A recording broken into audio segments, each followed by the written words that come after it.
Well, hello, everybody. How are you doing today?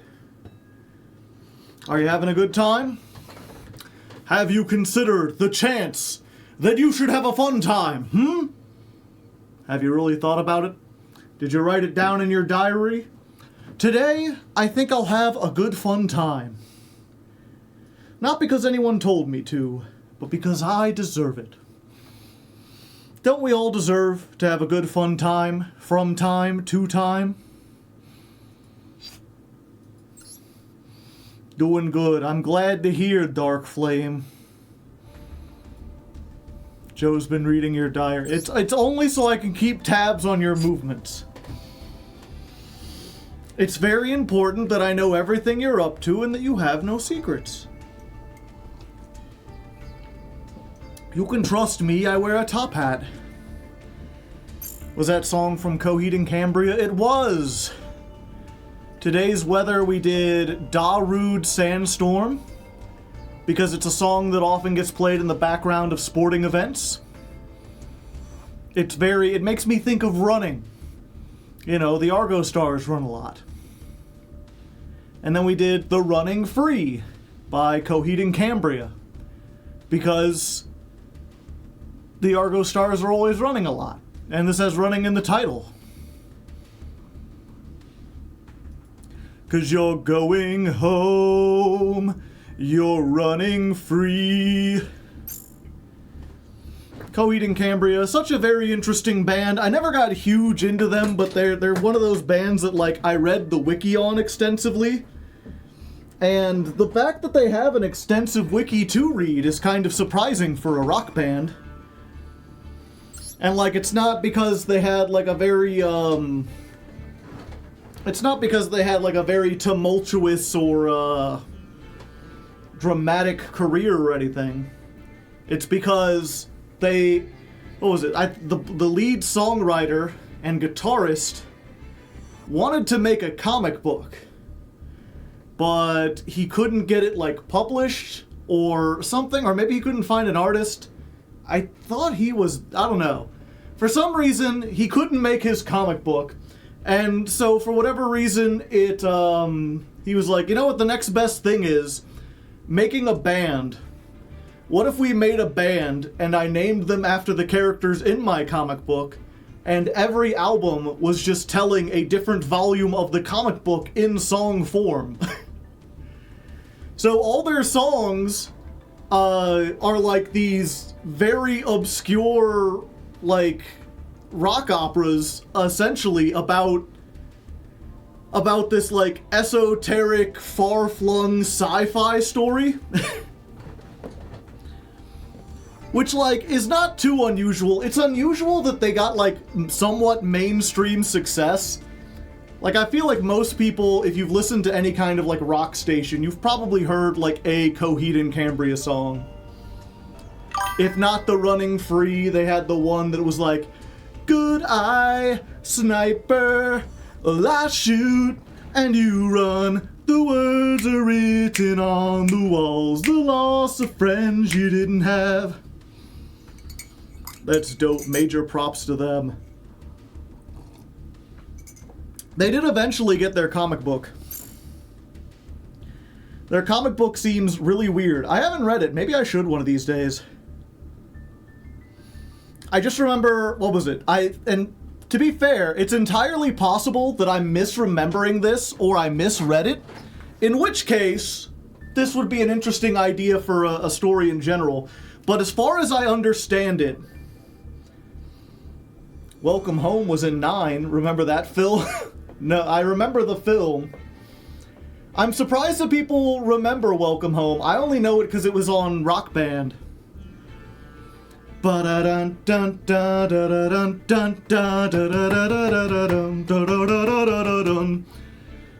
It's not a very, like, radio song, but it's really good for movies and soundtracks and stuff. But yeah, from what I understand, brief synopsis is that the Coheed and Cambria story is 4 parts. The first part is about Coheed and Cambria, who are two, like, star-crossed lovers who, for whatever reason, can't be together, and, like, the galactic universe wants to, or the galactic government wants to stop them from being together, because I think one or both of them have some kind of special powers. And if I'm not mistaken, the first story ends with them dying, but not before they manage to have kids. They have a pair of twins. And the other 3 parts are about the children of Coheed and Cambria. So you're following their children. And like, the second part is, you know, it's Coheed and Cambria's kids, and they're on this epic, like, space thing. They're on the run from the galactic government. They're going around just trying to live their lives and find out, like, the mysteries of, like, their parents and everything. And one of the interesting things about it is there's, like, 3 or 4 points specifically where, like, a deus ex machina happens. Where, like, they get arrested and they're in jail and they're like, shit, there's no way, like, everyone else we know doesn't know we're here, there's no way we can get out. And then, like, the door to the cell just opens on its own. And they're like, oh neat, and they, like, escape.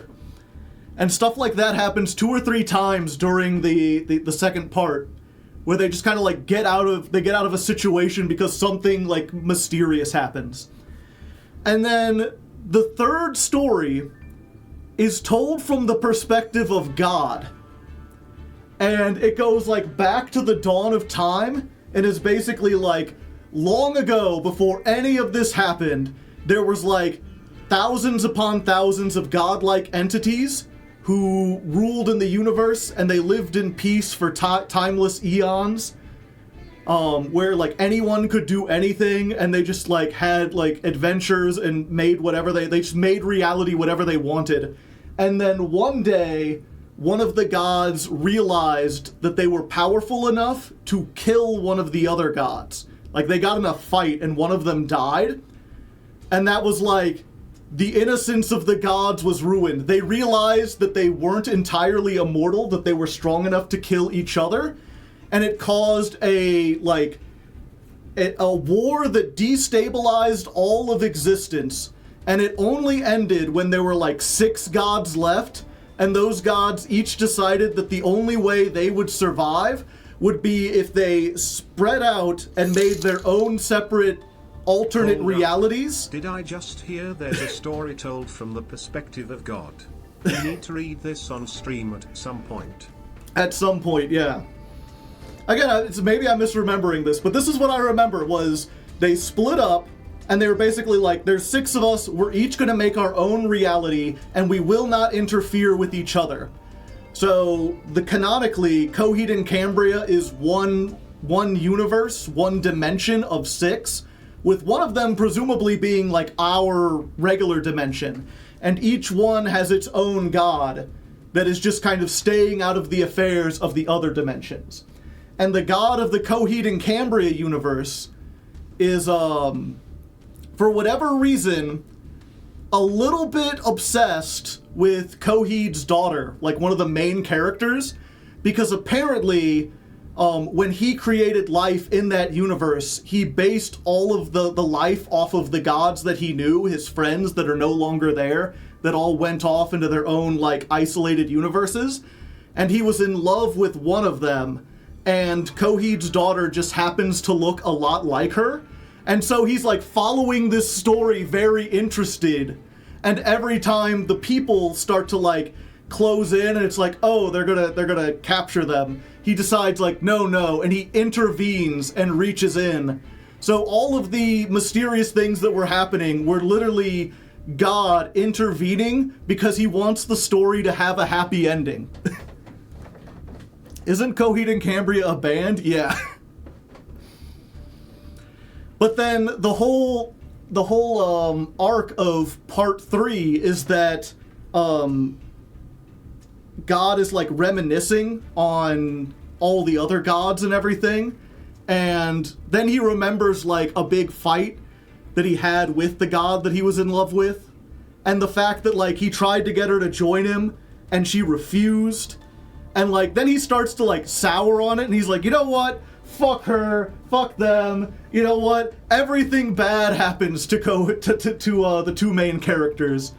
And so, like, the entire third part of this story is the characters having, like, horrible, awful things happening to them, but you never see it from their perspectives. You only see it from this detached God's perspective as he kind of fades in and out of interest. And one of the strange things is that God has like an angel and a devil on his shoulder that are kind of like telling him like, oh, you should go back, you should be nice, you should have mercy. And then the other one's like, no, screw them, they aren't like you, they're peons, you should do whatever you want. And the devil on his shoulder is a 10-speed bicycle. Why is God's devil a fucking bicycle? I don't know, it's just that kind of story. But if you've ever heard one of their like minor hits of Coheed and Cambria is a song called 10-speed. 10-speed parenthesis of God's blood and burial. And that's because it's a song from the perspective of the anthropomorphic bike on God's shoulder trying to convince him to be evil and let all the main characters of the story die. If the devil is a bicycle, what is the angel? I think the angel's just like a person. Like the angel is just an angel, but the devil is a bike. And then I believe the third story ends with him just being like, the third chapter or the third part of the story ends with him just deciding that like, him interfering with the universe doesn't do anything, that it's best if he just sits back and watches and lets it unfold. So he decides to not undo all the bad stuff, but he basically is like, okay, well, I've been screwing them over, so to make up for it, I will let them free one more time, but then I won't interfere. And so the final part is them trying to get back onto track with their original mission. But now they won't, now it's like certain that like God will not interfere with what they're doing. To be fair, you'd hate the world too if you spent all day with some fitness nut sitting on your face, yeah. And yeah, that's just what I remember, is like, yeah, it's kind of like Star Wars, but a little bit more mystical. It's weird. If I remember correctly, like, even though it's a space opera, it's set in this weird universe where there's like one sun, and there's, I believe, 7 planets that are all going around it at like equal distances. It's very weird looking. It doesn't seem like it should make sense, but they're like, yeah, this is a different universe and that it was made by a different god, and that was how he wanted physics to work. So physics just works differently in this universe. And it's just weird to be like, yeah, imagine kind of like, you know, Star Wars, if like you had episode 1, and then episode 2 was like Luke's son, and then episode 3 was God looking down on the events of the story and commenting on it as he dealt with his own personal struggles. And then episode 4 just goes back to like the son of Luke and whoever just going off and doing their thing. Based on a bunch of the comics did eventually get published.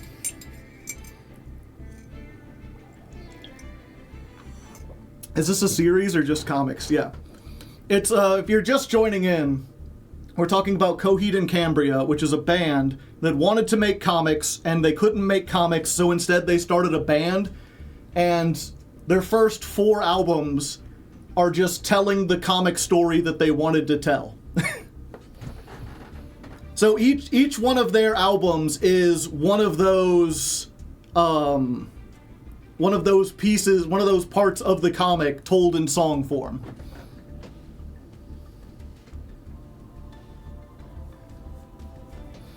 The version of 10-speed in Rock Band was going to be a cover, but they didn't feel like overdubbing the 10 guitars, so they just got the rights to the master.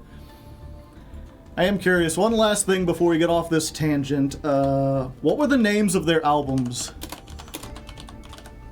Because I remember they were one of those ones that, like, They're like, yeah, these are weird artsy fartsy names.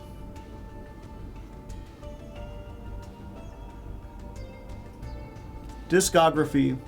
Yeah, so their first album is called The Second Stage Turbine Blade. Then In Keeping Secrets of Silent Earth 3, Good Apollo, I'm Burning Star 4, Volume 1, The Fear Through the Eyes of Madness, Good Apollo, I'm Burning Star 4, Volume 2, No Worlds for Tomorrow, Year of the Black Rainbow. And then I remember they, what was it? Yeah, Year of the Black Rainbow was a prequel. And then The Aftermath, I guess this is a sequel.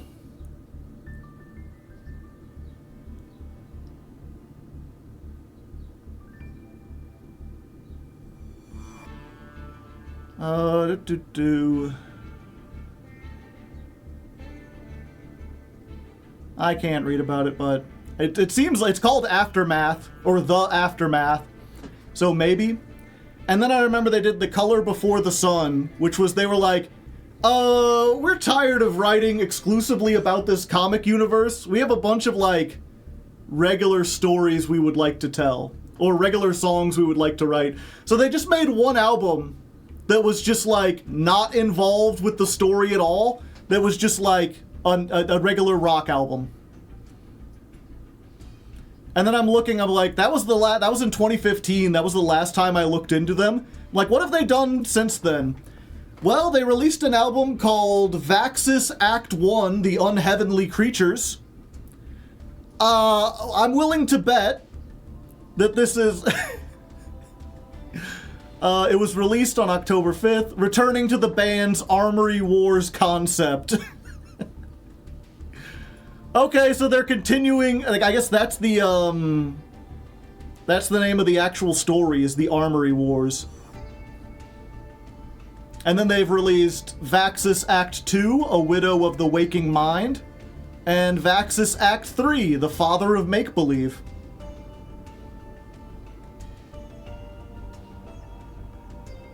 Oh, that one's apparently coming out... Oh no, it was released in March 14th, this year. So, 4 days ago. Interesting. Yeah, I'll have to remember, if I ever go on a car ride again, I'll have to look that up. Anyway, Yu-Gi-Oh? Let's see, how many deck slots? Okay, I have plenty of deck slots. Something I was going to do, and then I didn't do it because I got lost making crossword puzzles. Oh yeah, we're in June, sorry. Albino Rhino 132, thank you for the 4 months. Hopefully we're getting into Diamond, hopefully. Yeah, so what I wanted to do here, I wanted to really sit down, strip down everything out of this deck, and try to think about it from the start.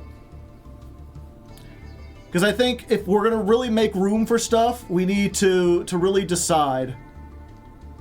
Where it's like, okay, this is our main playmaker. We want 3 of this. We always want to open this. Which means we also want Giant Slaying, because it gets 3 of this. This gets us to Invoker, which gets us to Glorious Arda. So, Adra. Adra. I need to remember Adra. I keep saying Arda, it's Adra. So we need to play 3 of this. We need to play the Takatamborg. Now, what we're trying to get, really all we need is like 1 Statue of Anguish pattern and 1 of each of these. I've been playing like 2 or 3 of these because it's, whatchamacallit, it's a searcher, but like, it's not a searcher that, it's not a searcher that gets your plays started. So I think we might actually just like drop all of the traps down to 1 each.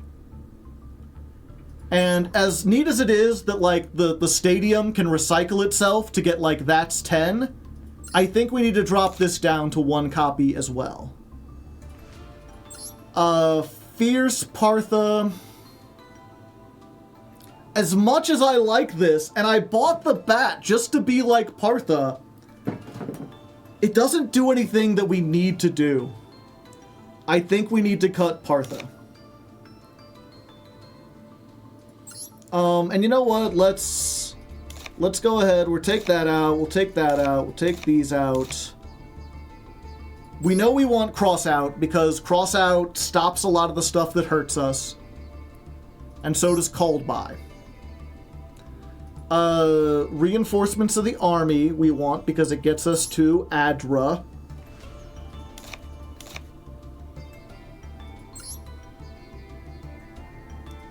You're finished.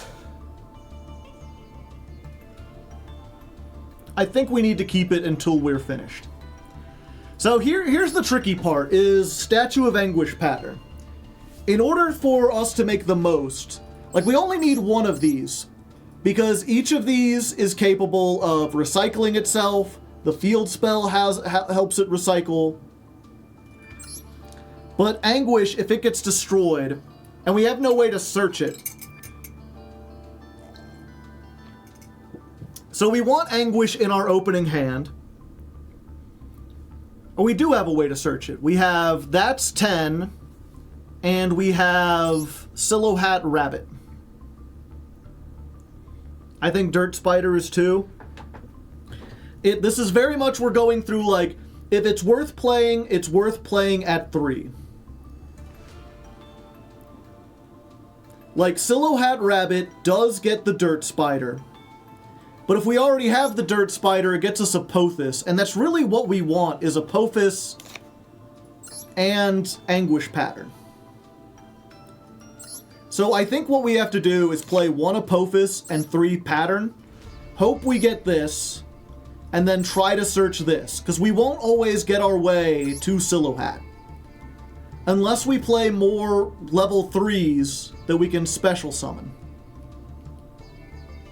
We're staying off floodgates, we are.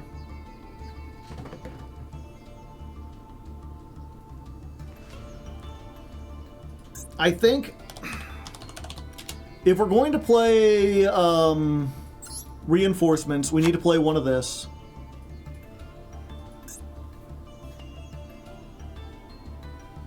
The negation isn't once per turn. This isn't once per turn either. The thing about Apophis, right, is that, like, if we can get this with even just, like, with Kapane, that is, like, infinite destruction. Kagemusha Knight. The problem is everything else is a 4, so Kagemusha only works if we get Terror Top.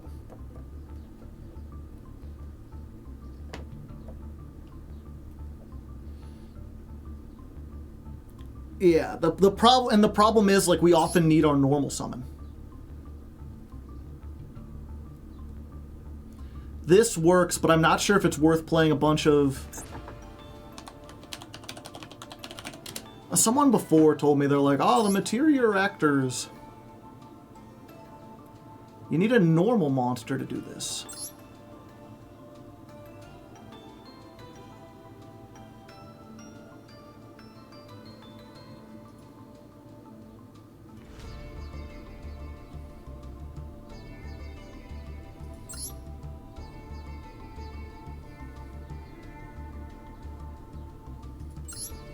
Reveal this card in your hand, discard one other card, add a level 3 normal from your deck to your hand. Punks and Etelis? Maybe.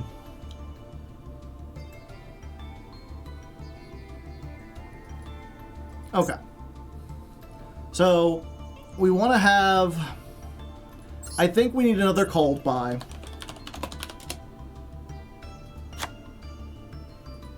I think that's worth getting. And I think the best hand trap for this format right now feels like Nibiru.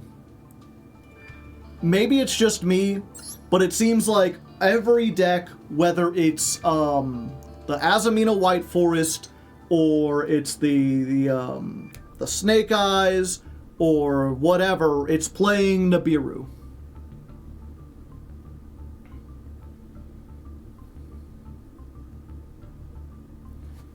Yeah, and the fact that we can tag out is pretty good.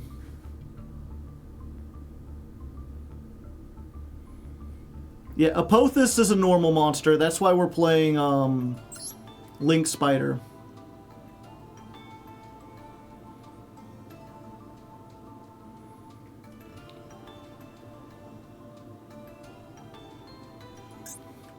I think we need...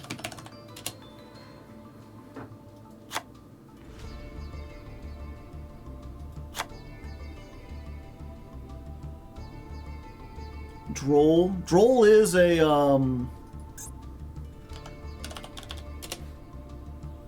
yeah, Droll's an SR. And we don't really search a whole lot. It's like we have 2 cards that search.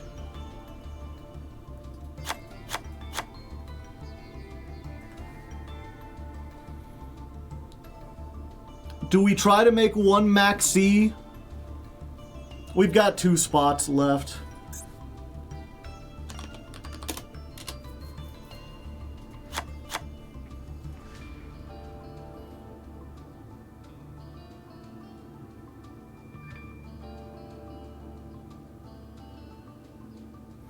Yeah, we hardly search. DD Crow. If we're gonna play that, we already have Bestials.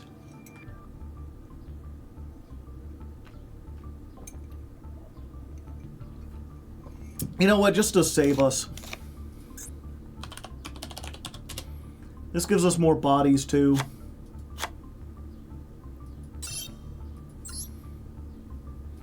Okay, so Droll and Lock, we can make 3 of these right now. No rares. Or no royals. And then we need to open some stuff to get enough for 1, 2, 3, 4, 5, 6, 7, 8, 9, 10, 120 UR dust.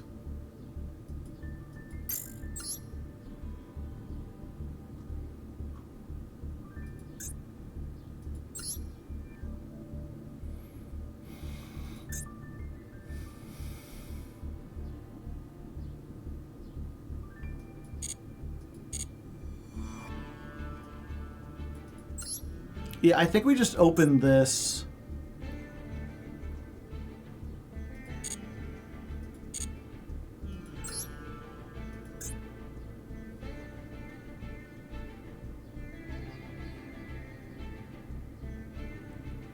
Nah, because we might get a Fuelos. Maybe we add that in here.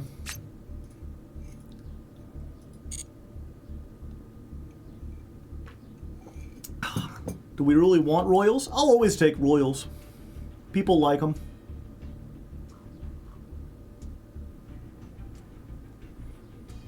Yeah. I think, because this is like the only, like, if we get one of these, we'll keep it. If we get I'm Seti or King Sark, we can keep it. Everything else we can break down.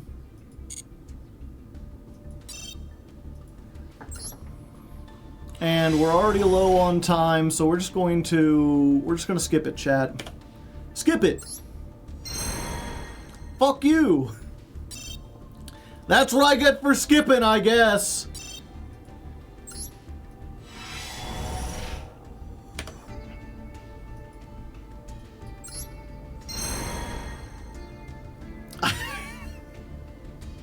I got the 2, I was like, ah, we'll break, okay.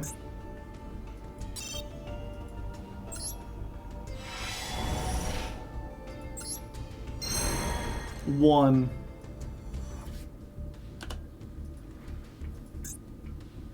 One more.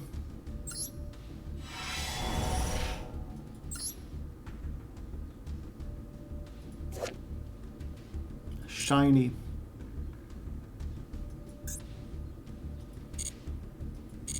Casually gathering the Horus package, yeah. I guess the Horus package would help us to make,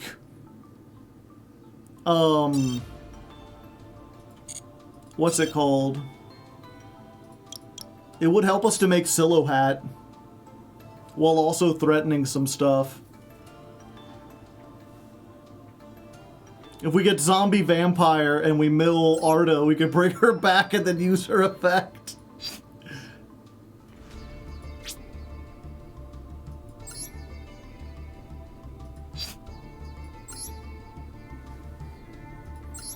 Okay, so you're getting gone, you're getting gone. Fuck you.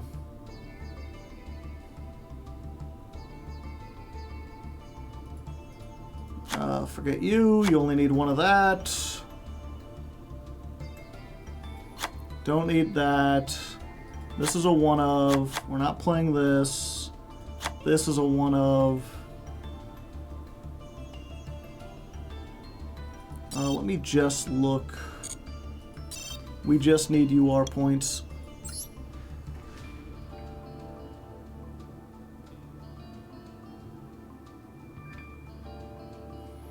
Yeah, I'm not playing Goblin Bikers on here.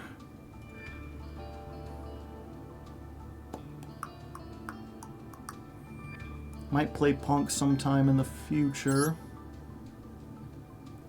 Might play Magic-y.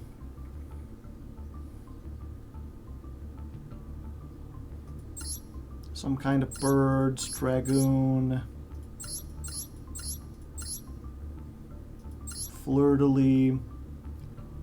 Yeah, we're not playing... I already played Sprite. Or not Sprite. Springans.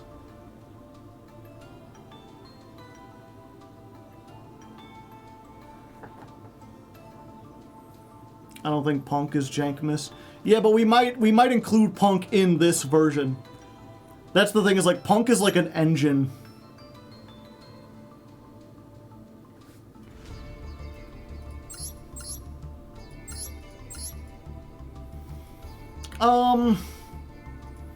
Yeah, I'm just gonna say no to the...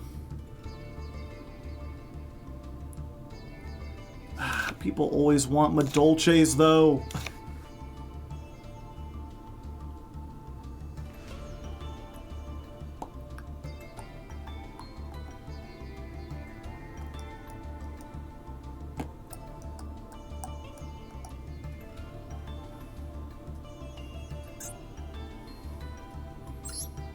Not even close.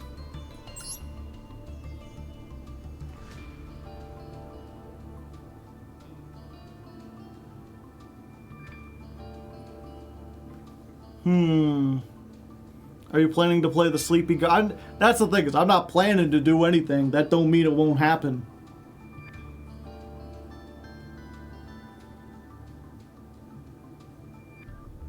Yeah, so I can get one.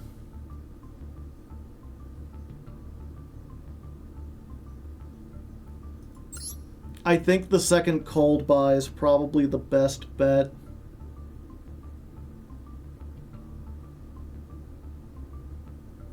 Yeah, because that makes it more likely. The thing is, what this mostly loses to is imperm. Ash doesn't really stop it.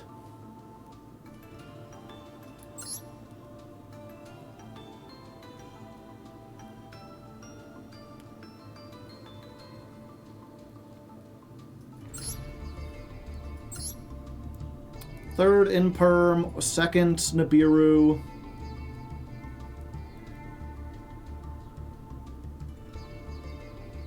You really want Nib in your opening hand going second? Yeah, and if we get it, we just discard it off of that.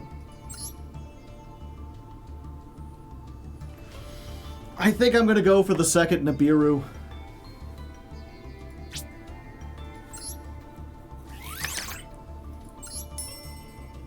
Nibiru's in a pack.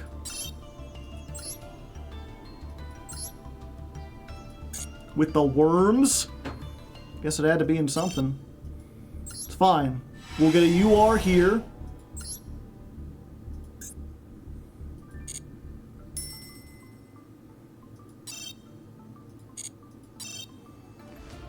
I've got one more I've got to break down.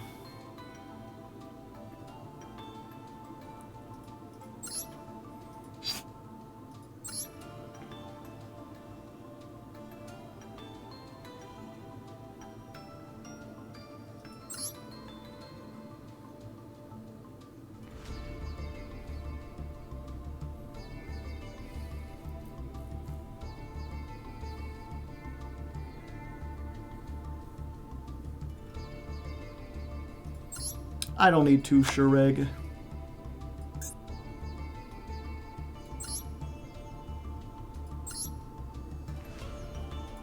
And then that gets us the second called by.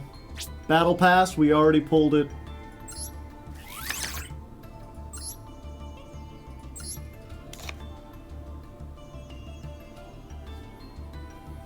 The problem is that doesn't leave us enough space.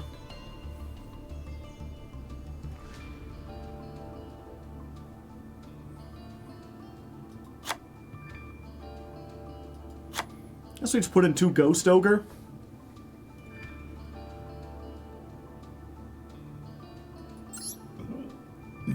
Okay. Ah. There we go.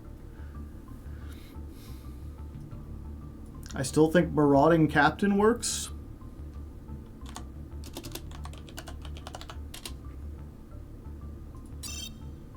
Marauding Captain is just like summon one from your hand. Monsters cannot target warriors except this one. When this is normal summon, special summon a level 4 lower from your hand.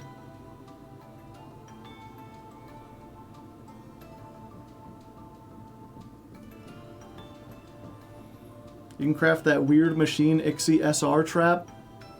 Oh yeah, what's it called? Dust something?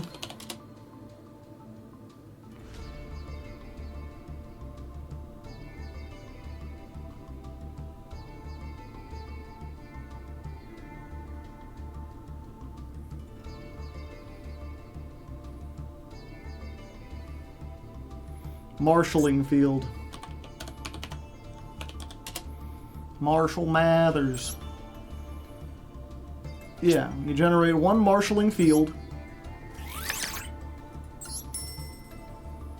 And then that gets you 3 free pulls.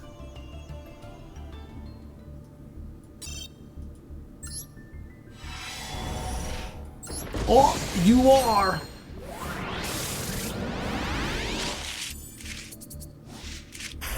Machu Mech! I forget if I wanted one of these for so long, chat. This is like the first real... Chronomaly was like the first archetype I tried to build. And this was before the age where you could easily buy stuff online. I remember asking all sorts of people for a Machu Mech. I pulled so many packs. Every week I would buy more. And I'll never forget, I was walking home from Target with my cousin. And we were opening a pack. And I was just like, yep, another week, another pack. I've been at this for like 3 months or whatever. And I opened one and I saw the Machu Mech and I fell to my knees on the sidewalk. And I was like, ah! The war is over!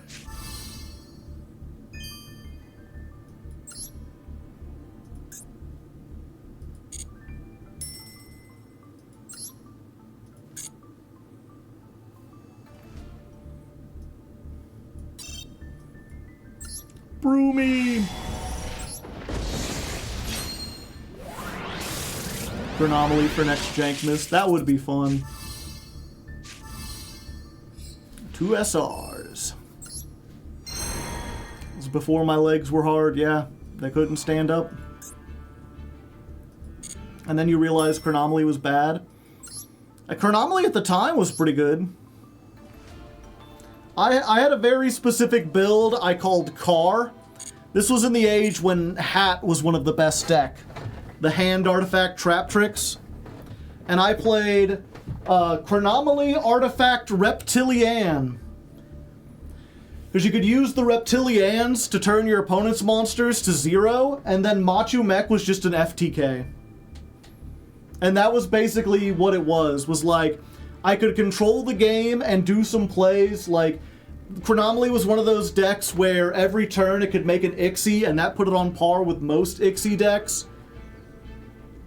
Doubly so, because it could make some really powerful stuff like Zenmane's first turn.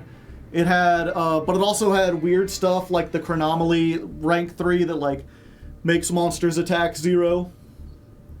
This was before Nebradisc. If Nebradisc had been out, it would have been, like, competitive. Like, it would have been top tier. This wasn't competitive, but for locals, like, it did fine.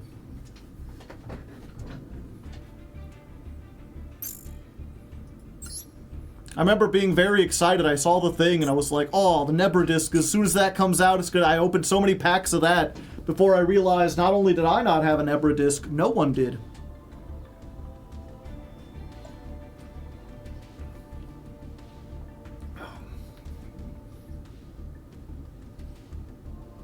Fright for Tiger, yep, okay.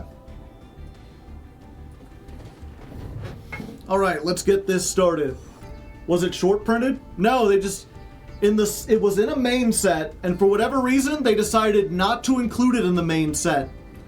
It came out like a year and a half later in like a World Superstars set that was like mostly jank, and then like 10 cards that were good, but they didn't import for some reason. They were good when they should have come out, but they didn't, and now they're releasing them. I'm glad the internet makes knowing things like that easy. It's just such a weird decision. Where I don't know why were they like, oh yeah, it wasn't like Chronomaly was like a particularly bad deck. Stick and chair, yeah. Okay.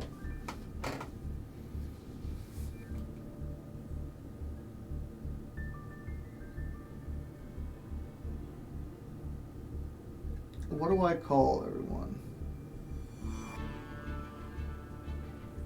I think I've called you sports fans already.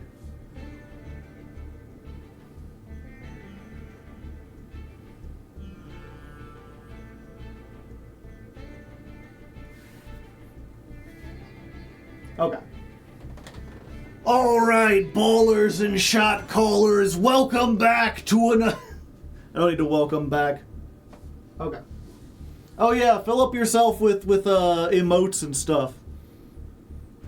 You gotta put some cats in the chat and stuff up here.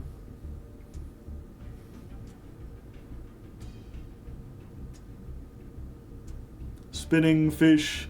Okay.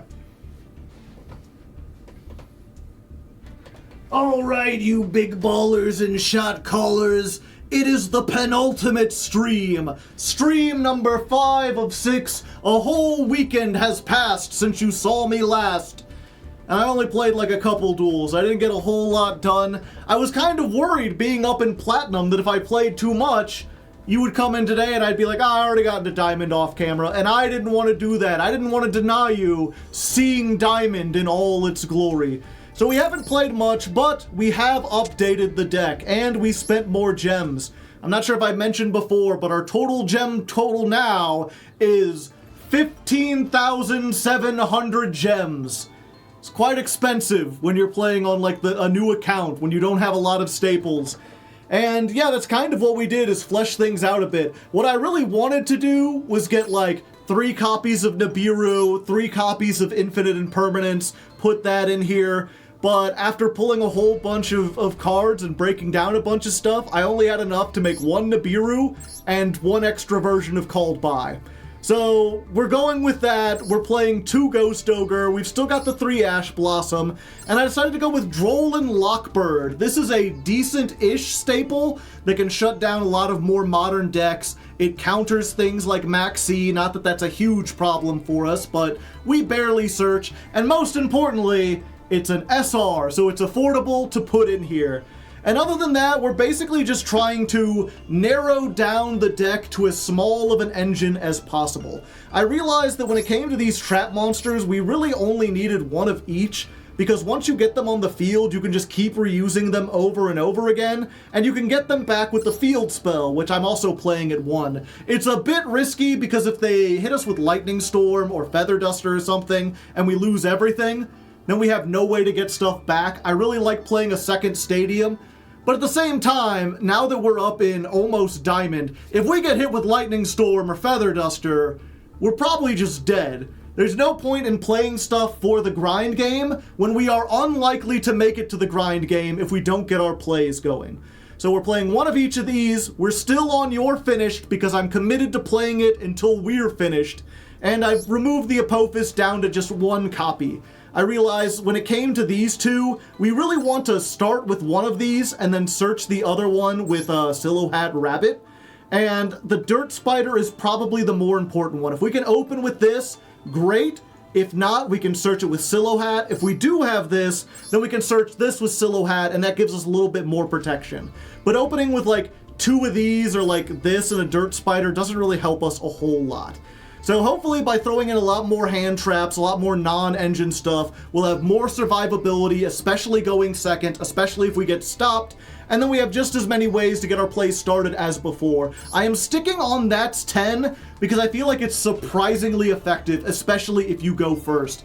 Maybe we'll have to remove it at some point, but it feels like even a lot of the more like Argostars builds that are trying to be competitive are playing That's 10.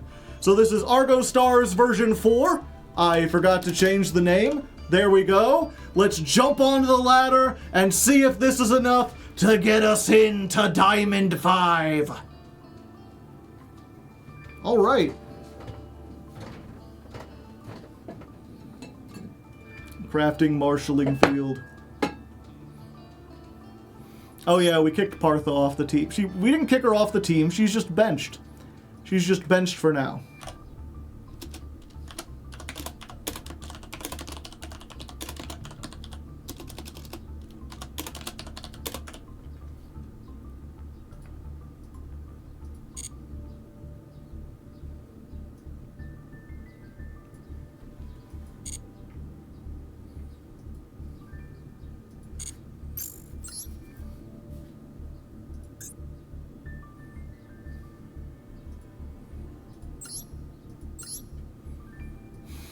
Is it just me? Didn't like... I did it again. I don't know what happened. Didn't change deck did it used to be the second option? Or am I just forgetful? Am I just a forgetful Freddy? Gaiden325, thank you for the Prime hype. And by the way, if you got Amazon Prime, you know, consider dropping me a little Prime sub. You get it for free. I would certainly appreciate the support. First duel of the day, and we're going first. A good sign. Now, can we get the starters that we need in order to play the game? Perhaps 2 of them? Maybe Arda and a Terratop? No, just 2 ways to get to Arda. 3 ways. With every way to get to Arda. It's like all we've got, and Nibiru. But if all they have is Ash, we should be good. And I guess that's all it takes.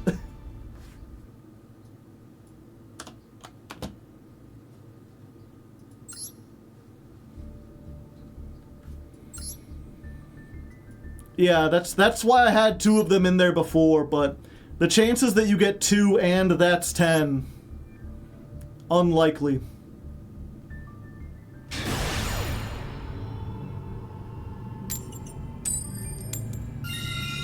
Alright, second duel of the day, but we're still going first. Oh, and I need to add 2 more to the counter. If you're wondering why we're starting on the second duel, the first one, I activated Rhoda and they surrendered. Hey, pretty good. I could activate this to bait out Ash, but like, Ash doesn't do anything against just normal summon Arda. Adra. I keep calling her Arda. I don't know why. It just rolls off the tongue better. If they've got Imperm or Valor, we're just kind of doomed with this, but we had to try it. At least they're reading, which means they don't know what our deck does. And there's Valor.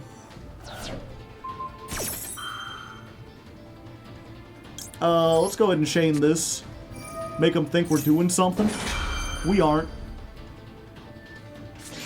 Okay, they had Ash too, but now they're down 2 cards.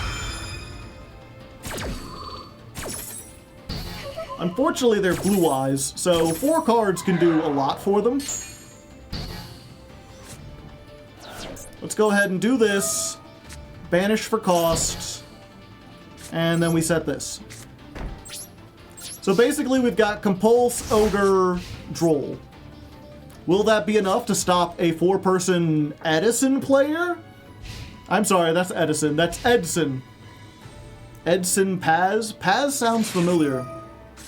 Oh, hello. At least we can Droll here, right? Like, they get this, and now they can't, go for Lurie.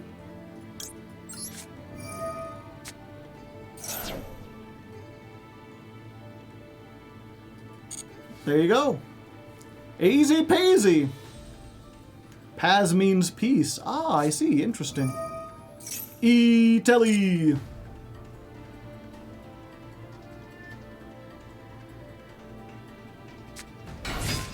Going for this. Pay 600, fusion summon a punk using monsters from your hand or field. Okay. You better have 2 punks in your hand. Otherwise, you ain't fusing shit, son.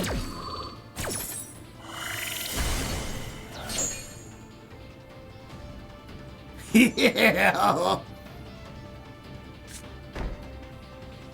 Alright. Now we just need to make sure we get one of our openers, even though we have 2 less in the deck. That ain't it!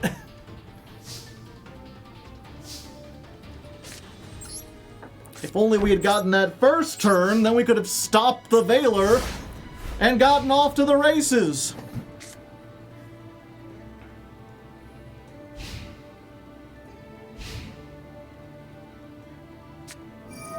Oh, they just set that. Okay.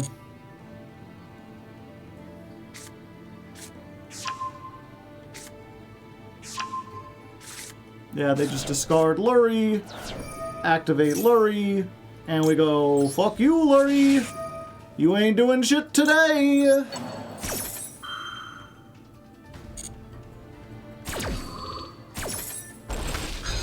Get out of here, Lurie! I'm tired of seeing you, Lurie!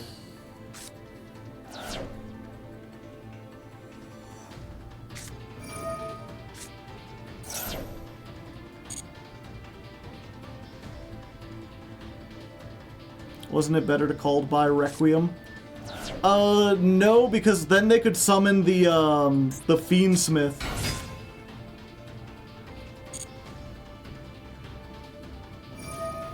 Okay, they're adding 1.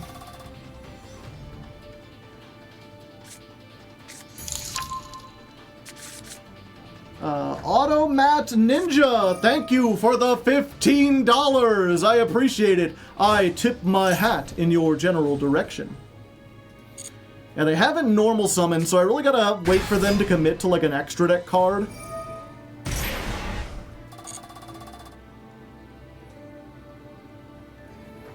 Yeah, here, let's go and get Critter. You want to thank them as well? Thank you, Critter.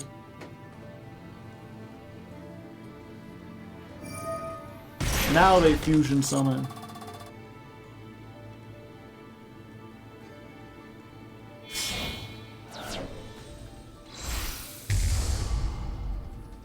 Rising Crap.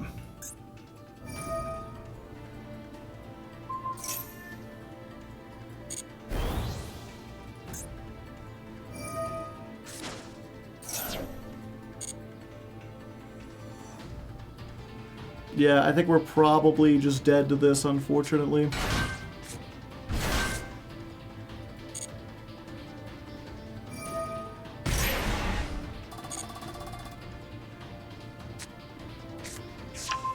And they're gonna search Ghost Ogre too, which means even if we get Arda, because of its fucking automatic effect, we won't be able to use it.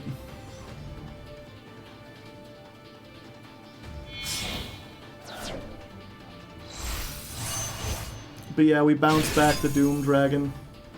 Or the Jam Dragon.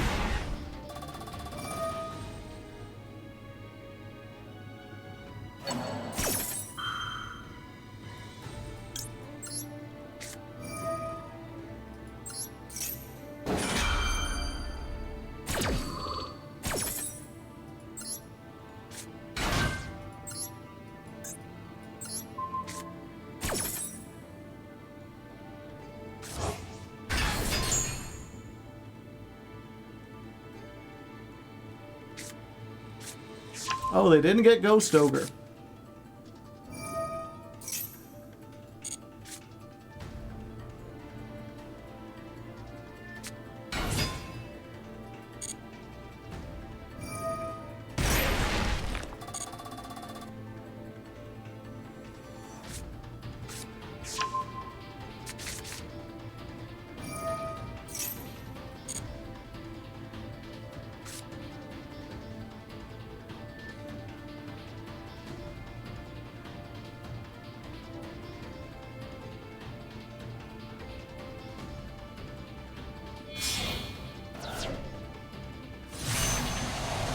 Yeah, and that's just it.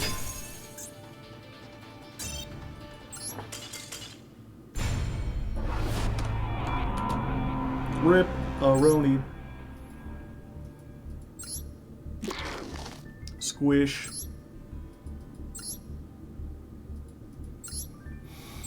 What are people playing these? They only had one Veiler, too. One Veiler, one Imperm. What are the chances in a 50-card deck?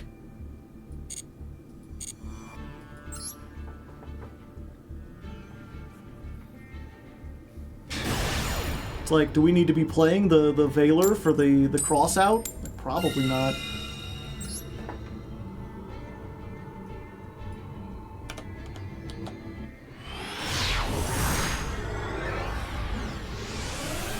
Alright, our opponent today has a name straight out of the 90s. They are sick XXAF! But we don't have a starter. We have That's 10, we have Imperm, we have this. We do have 2 hand traps. 2 hand traps plus Imperm, maybe that'll be enough. Only time can tell.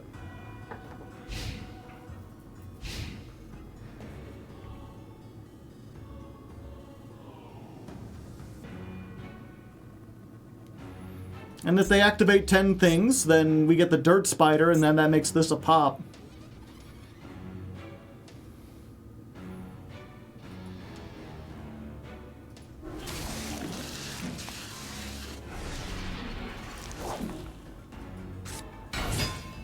Hello, Quem. Send 1 Fallen of Albaz, or a card that mentions it. I think that's worth an Imperm.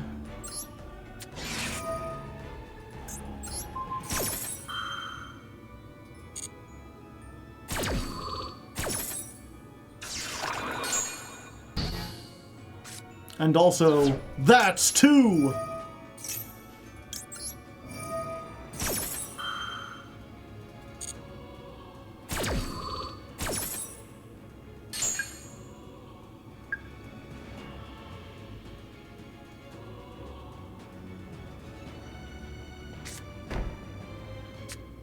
Oh, that's all they had.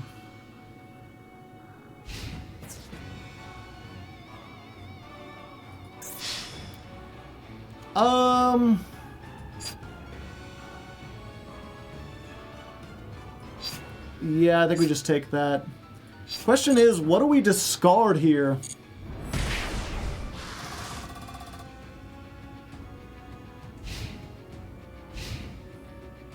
I think the Ash is less impactful.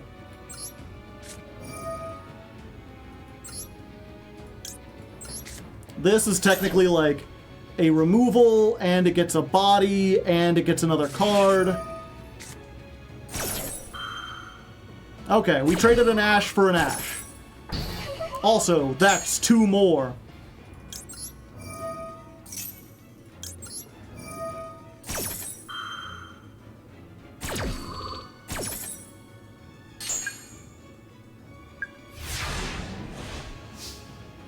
Come on, starter! That's a starter! It's a good starter, too! Let's do it! Krakatoa!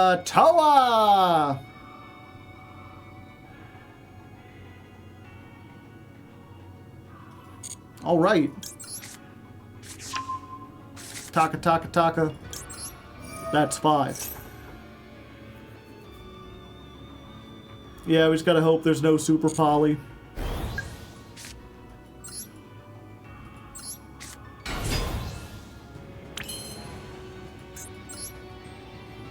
What does this do again? Card leads the extra deck. You can target 1 Fallen of Albaz or a card that mentions it in your graveyard, but you don't have any in your graveyard. Okay, so this does nothing.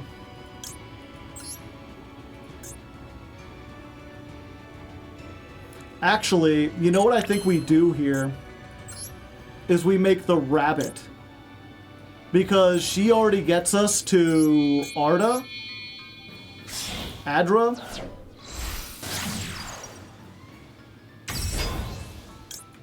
And this helps us pop one of these when we activate this. Yeah, we'll get this.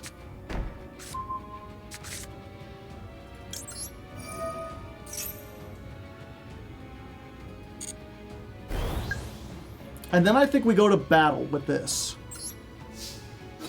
Just in case they do have like a super poly or something.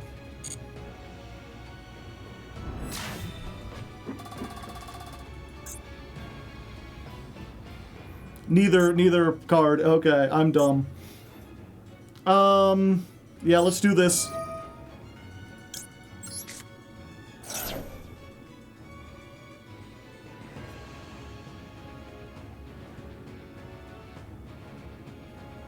If they set the... Oh, they didn't set the imperm here. Okay. Over here. Let's get... Yeah, we get this. We'll do this to pop you. And we'll get another one on this.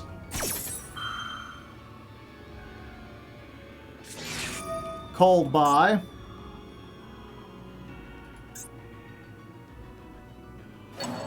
Terror Top.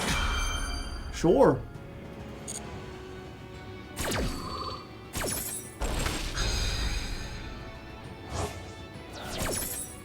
Okay, that goes to 7. That's 8. That's 9.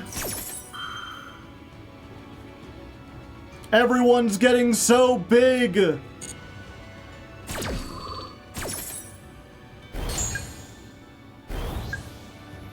$2,900.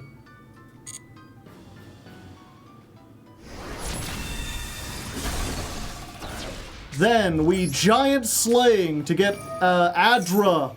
Adra! I will remember Adra! We add her.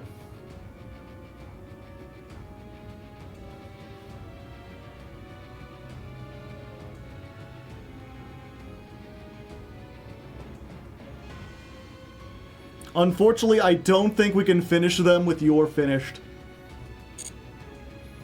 I wish.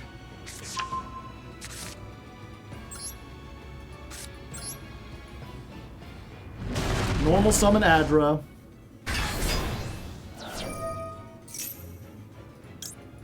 Yeah, because we have to activate this when it gets the 10th counter. If we don't activate it now, we can't do it, and then this will lose all the attack. And even if it kept all the attack, it wouldn't be enough.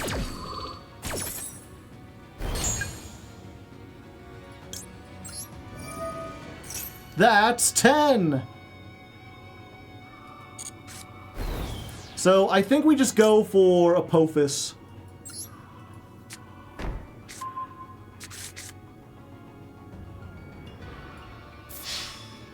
We go for that.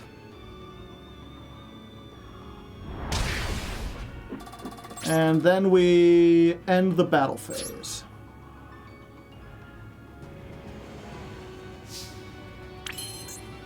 Alright, this tribute's for cost. You can't stop me now. Don't stop me now. I'm having such a good time. I'm having a ball.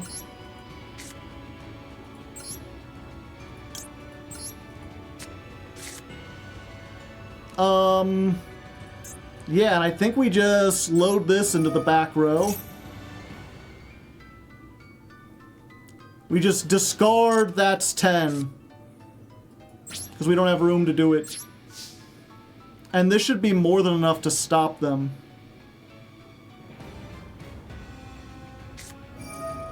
Branded Banishment. Oh, I can activate this now. That don't do anything, though.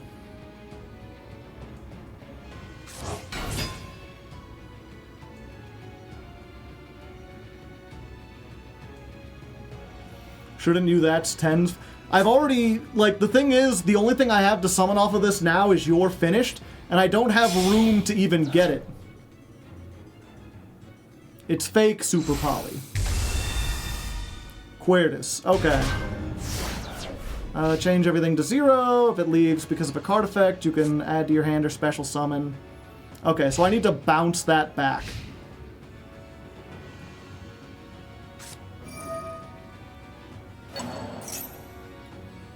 Yeah, that's fine.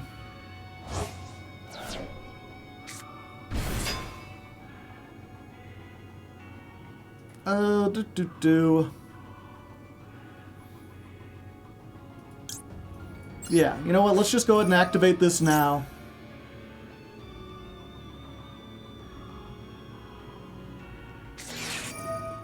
I was worried about that.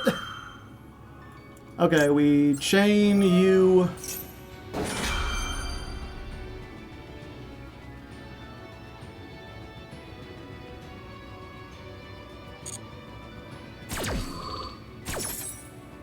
So we summon this. We bounce you back so you don't get the effect. Anguish.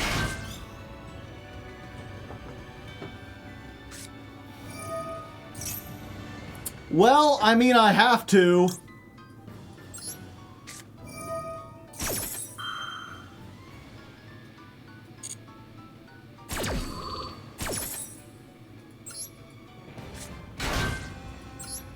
We'll just negate you, and you know what? I'll negate you too, just for fun.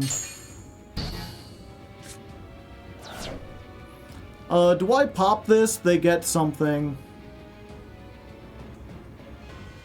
No. If you want to get rid of this, you gotta commit something else. God damn it, man. Max C every time!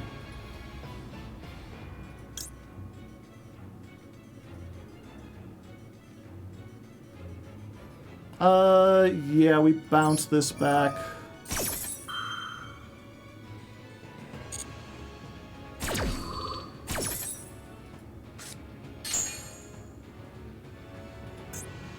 Oh, they don't have a target!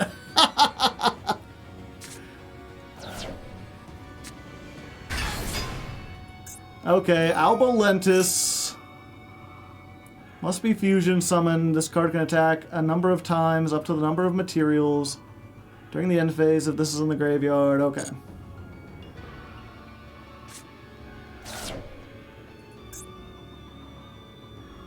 Binding of Isaac ass music. Okay, so they can destroy the Apophis.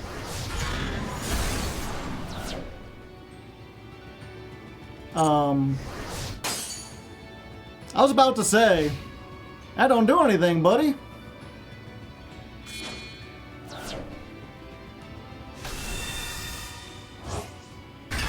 Okay, so what does this do?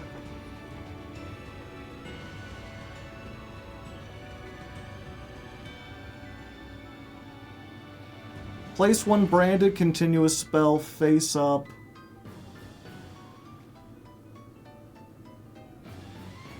They can get branded beasts. It just sucks where it's like everything I want to do gives them a card.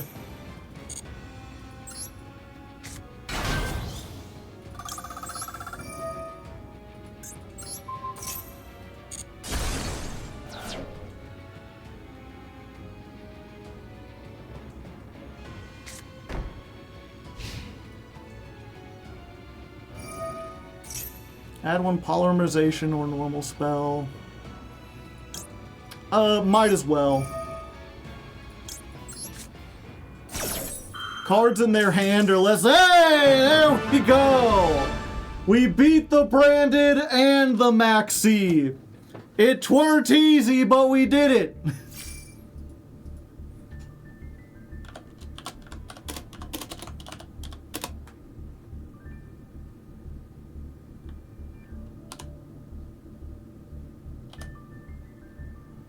Wait, that ain't right. That was duel 85, 6, 7, 8. Duel 88.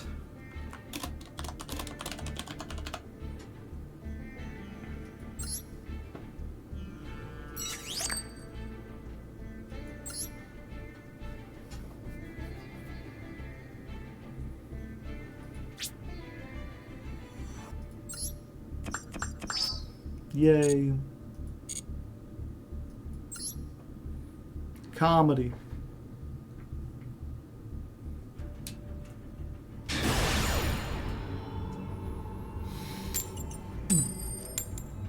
We're getting all coin tosses. We're gonna have to pay this off eventually. Our luck won't hold out forever. I just gotta hope it's enough to get us into Diamond 5. And we can lose a bunch of coin tosses for a little bit. Oh, this is like the best hand going first. This is like everything.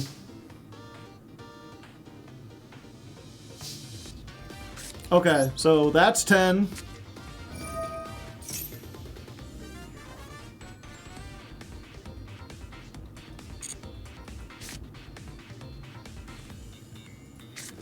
We're gonna terror in this top. Defense. Just in case it's you bell. Start the count.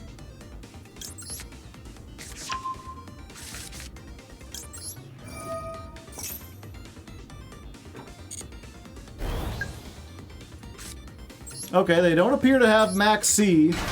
Either that or they don't understand how this works. Fuelos.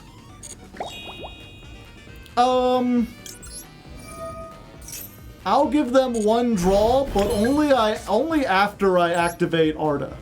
Adra. Damn it! I will remember this!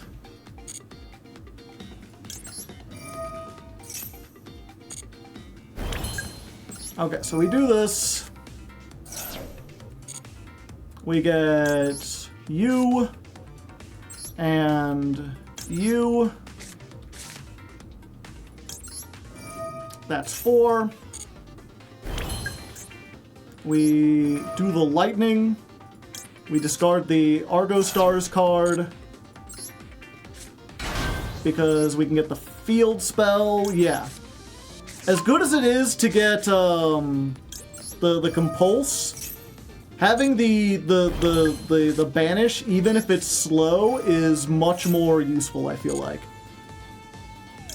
Plus, it lets me get more stuff off of that's 10. I think we can get all the way to 10.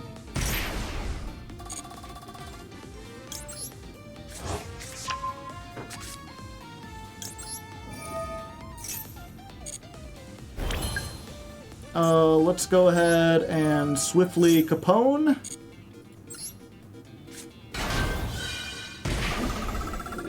And we learned the mistake last time. We're like, I want to speed this up by chaining these, but if I chain both of them now and they Nibiru, then we lose both of them.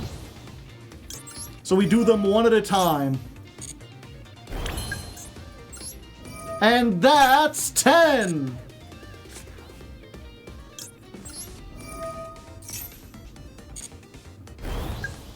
Ding! Okay, so we get the Dirt Spider, of course. And let me think about this. Yeah. We activate this again. And we'll give them exactly one draw.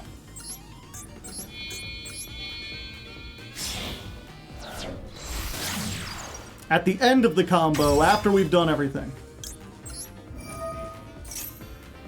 I think it's worth it in order to get the infinite negate. I should have activated this first!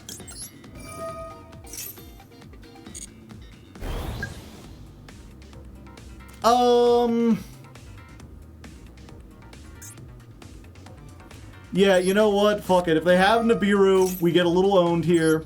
It doesn't seem like they do. But it opens up the space. So we can activate this and get another Adra. And that way we have Honest in addition to everything. No, I don't want to know this song. Okay. So we got 2 pops with the Dirt Spider. We got the Silhouette Rabbit pop. We got multiple negates. We've got Honest. We've got Ghost Ogre. And that's 10 is all the way up to 3 again. It's a pretty good setup. Hello, Fiendsmith.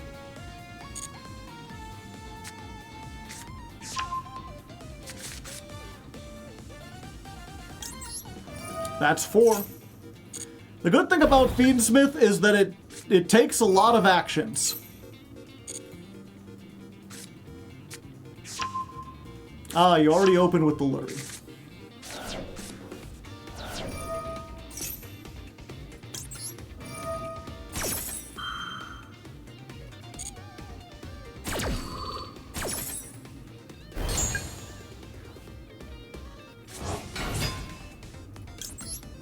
And then I think we pop the Lurry because it really slows him down.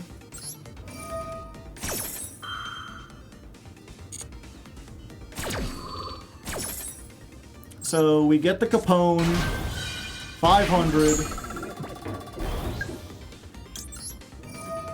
We do this, and we pop the Lurry.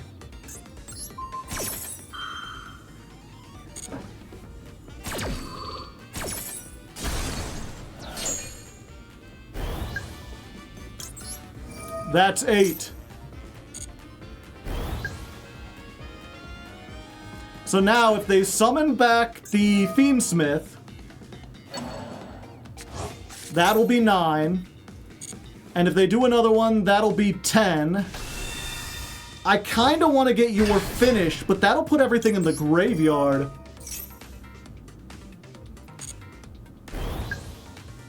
And I think what might be funnier is to just get the, whatchamacallit. Yeah, go ahead. I think it might be funnier just to get the 3rd Argostar on there.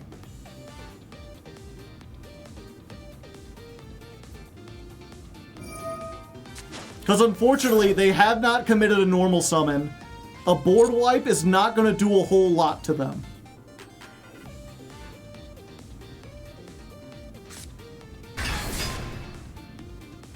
That's 10! 10's in the chat! Do. Let's get... Yeah. We're just gonna get Etio. A bounce and a pop and a negate is worth 3 times as much.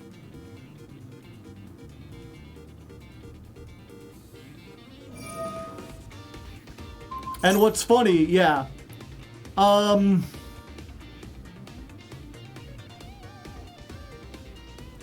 Yeah, you know what? We're just going to use this.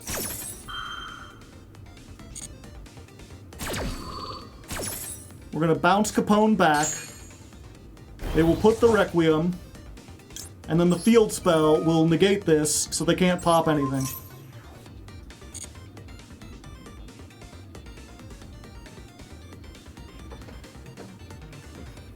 You ain't popping me, brother.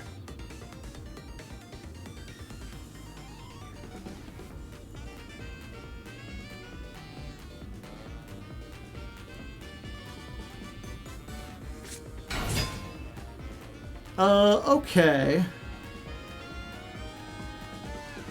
I think now what we do is lightning. We'll send off that's 10 because we've already searched almost everything. We'll put this here. We'll add another one of these for next turn if we need it. 500. We do this to get you, and we do this to get you.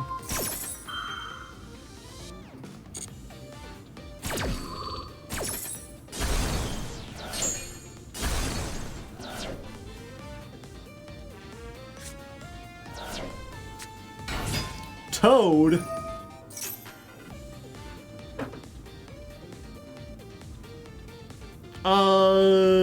Sure, I'll allow that. It's like Sprite, right? Gigantic is a slow. Oh, that's a fast. Yeah, we can't allow them to do that. We're gonna Apophis here.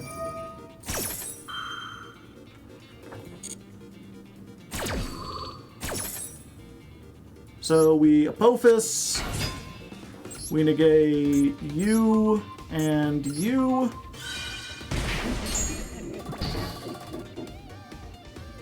And then this pops the sprite so they don't have 2 level 2s.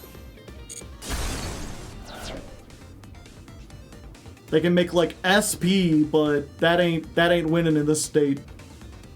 Especially with Ghost Ogre. It's the Frogsmith! Sequence. Oh yeah. I was like, what do we do against Sequence? Bounce. Field Spell. Negate. Lol. But the frog came back!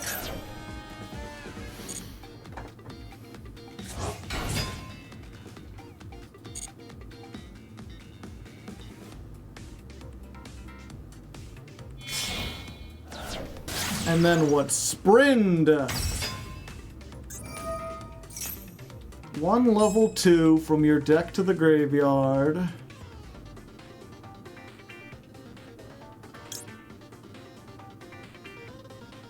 Yeah, that's fine.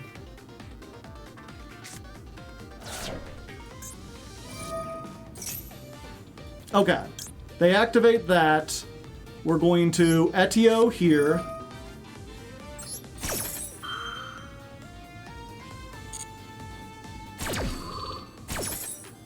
So the Etio comes out. We bounce the Sprint back. 500. The Angler summons 2 level 2s. And then on the next chain, the statue destroys the beaver. And there we go!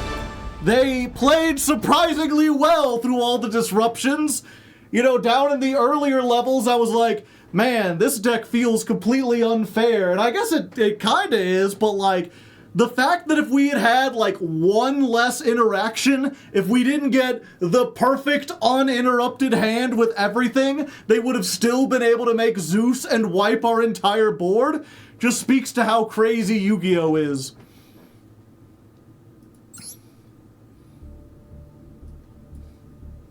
We had like 4... True, we could have bounced back another thing, and we still had Honest, and we still had Ghost Ogre.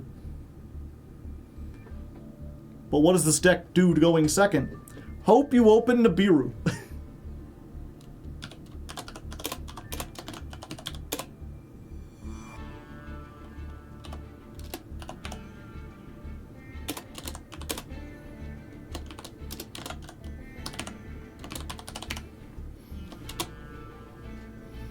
Probably die. Yeah.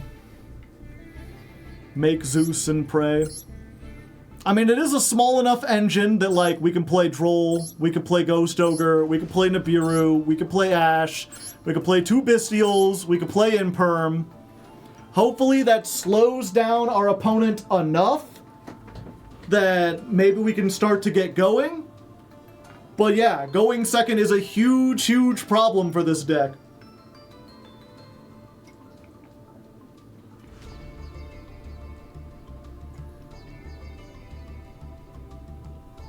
Hello, what is the illustration fund? Well, I'm glad you asked. So if you're new here and you don't know, I am writing an audiobook called The Legend of Lefty. It's like a comedy fantasy story, kind of making fun of the tropes of like typical like Lord of the Rings style like stories and stuff like that. Part 1 has already been written and is up on my channel. I have recorded it. I did the voice work myself. Part 1 is 24 chapters long, which takes about 7.5 hours to listen to if you listen to it at regular speed. I'm working on Part 2, which will go up through chapter, I believe, 51. And I'm currently shooting to have that done around August. Oh, why thank you, Kid32888, for the $5 more towards the fund. But yeah, I'm trying to do that. Again, it's all written by me, and it's designed to be like an audio experience. You're supposed to listen to it as an audiobook. You can read it. It's up on Royal Road, if you know what that is. But it's mostly meant to be audio. So I'm releasing it on YouTube, like as a video. The thing is, last time I didn't have very much money, so I could only really commission one good picture. So I have like the thumbnail, and then the entire video is just like me speaking while that thumbnail is in the background. And I put up chapter titles or whatever, but I really would like to show more scenes from like the Legend of Lefty world and the different shenanigans he gets up to. So I started this fund to try to raise money so I can get professional illustrations done. Professional illustrations, like something that big that's like full color and has multiple characters in it, or is it like an action pose or whatever, those are like $400. So I set the goal to 2,000. If we do that, I can get 5 whole images done, and just as much as we can get before I actually record, that's what's going to be thrown into it. So far we've already funded enough for 1 additional image. And then if we have any like left over, like if we get to like 600 or something, then I'm probably going to get like, I'm going to commission just like regular character art, stuff I can use to advertise or use in like promotional videos, or just show you on stream to be like, cool, check it out. Good luck with that, yeah. 0 AI. Which again, I feel so pretentious being like, and I wrote it without AI, because that was true of like 90% of stories. But I actually remember seeing, I think it was Moist Critical was talking about the new Predator movie, which I didn't even know there was a new Predator movie, but I think it released direct to streaming. And it's like 3D generated. And he's like, it's got like a 97, like a 98 on Rotten Tomatoes. And it's just like, okay, like it's a solid Predator movie. You know, people fight predators and there's some cool action scenes, but it's really nothing special. But he theorized that there is so much slop already, just so much AI garbage, just so much like, not even AI, but just like corporate bullshit, where it's clearly made by a committee and not someone with a vision. It's Disney execs being like, well, we've got to release a new live-action version of The Princess and the Frog. Everything needs a live-action version. That if you see anything that has like any amount of actual passion towards it, it's like a breath of fresh air. It's like 99 out of 100. And so that's like, yeah, this is something I'm really passionate about. This is something I've worked on for a while. It's kind of inspired by Discworld a little bit. Although I didn't read Discworld until after I started. It's like I started making this and people were like, oh, it's like Discworld. And I was like, what's that? It's more like Hitchhiker's Guide to the Galaxy, just with fantasy instead of sci-fi. Where's the Discord at? If you want to join the Discord, it's on my Patreon. Patrons only. You gotta donate $1. It's a paywall, but it's like the shortest paywall ever.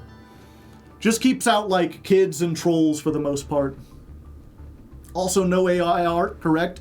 Well, yeah, that's why I'm paying $400 for it. If I just wanted to use AI art, I wouldn't have to use any of this. I could do it essentially for free. Where's the Maxi? I don't have enough for it. Aqueen Bay, thank you for the $20. I tip my hat towards you.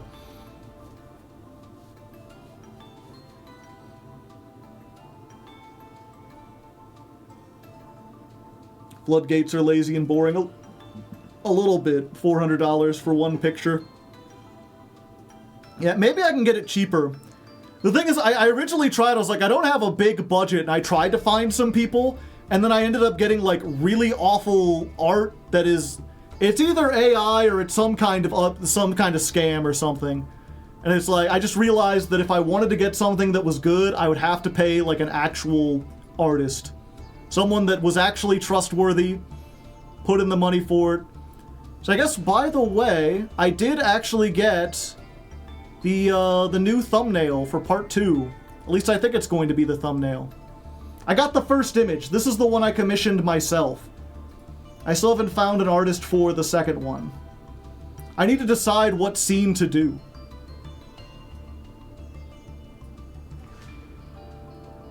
See if I can throw this. Yeah, there you go.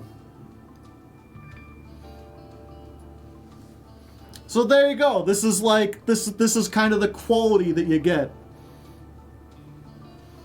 Nice moonlit image of Lefty and Amelia visiting the Dream Tabernacle. That isn't Lefty. It is Lefty. What makes you think that ain't Lefty? It's heckin' expensive. Just with the Capitol in the background and old blue up there. Is that hand-drawn or digital? It's digital. I mean, they're hand-drawn, or not hand-drawn, like they had a tablet and stuff, but it's digital art. Have you tried VGen or Skeb? I don't know what either of those words are. I'm not familiar with either of those words. I imagine the stump a lot bigger. Outfund. Thank you very much, Angel Crab. Yeah, the stump does, like, extend further. I think it's kind of hard to see because of the way, like, the shading works and everything. It's a very egg-like city, yeah. VGen is a site for art commissions. I'll have to look that up. In fact, I'll do that right now.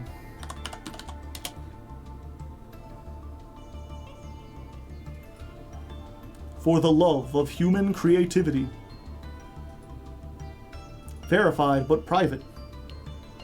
No generative AI.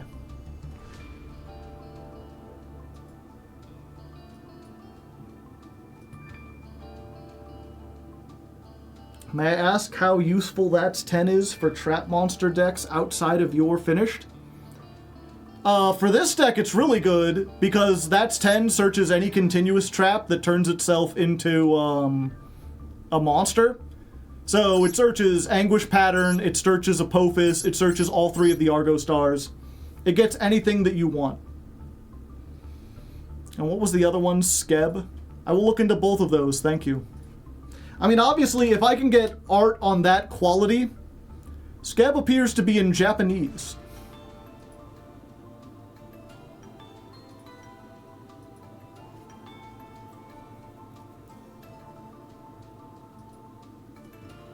And in beta. Yeah, look at VGen. But yeah, if I can get art of that quality, for a cheaper price, then that just means more pictures.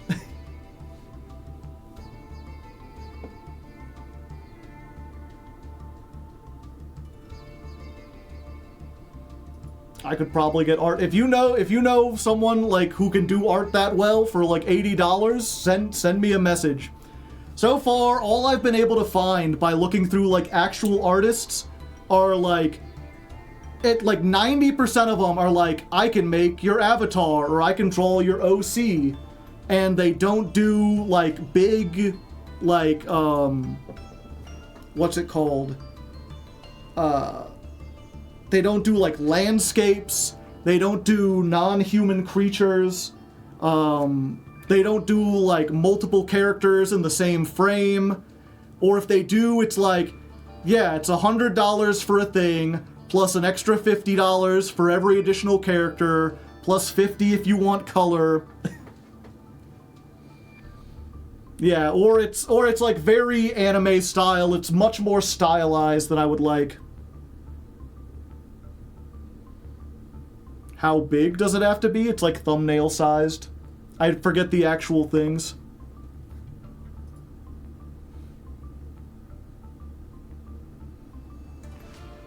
You can get art this quality. Yeah, but this is like anime art.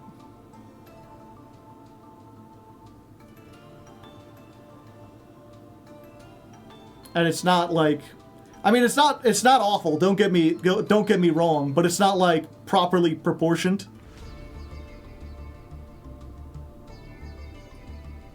Really lacks a lot of impact. Maybe it's just the one picture.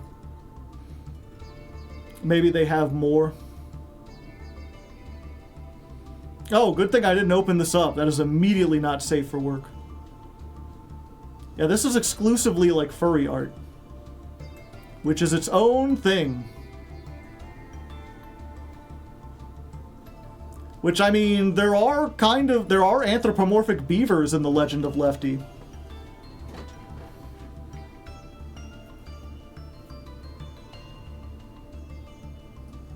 They can do safer work, and they're usually cheaper. Ah, I see. Yeah.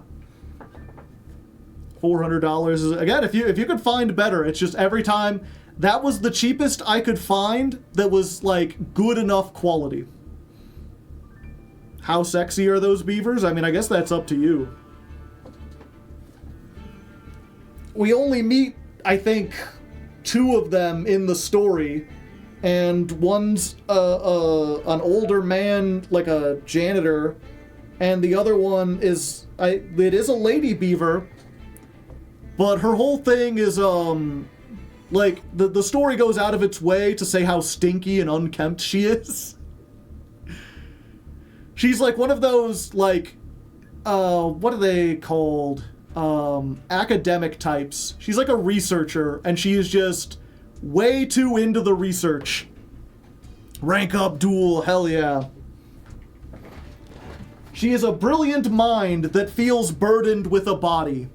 She is so into her research that she does not find time to bathe. She sometimes doesn't find time to eat. She's just very disheveled and doesn't have very good social graces, but she's brilliant, so everyone tolerates her. Rate the beavers on a scale from Angry Beavers to Mr. Beaver from Narnia. I'm not familiar with... I don't know what side of the scale is bad and which side's good. I like the Angry Beavers, and I've never seen Narnia. So they are like Dr. House, yeah.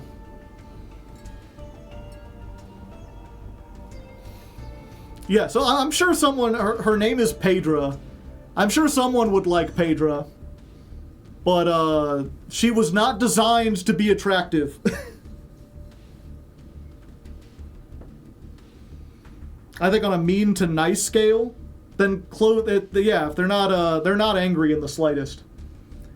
The beavers, their whole race is, or their whole culture is very, chill.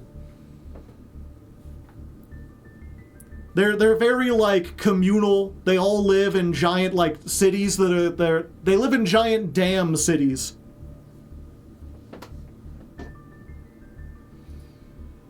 Instagram. I don't have Instagram. I can't look at stuff for, like, 3 seconds before they're like, sign in. And it's like, I don't want to sign in. Moths. And that's all I could get.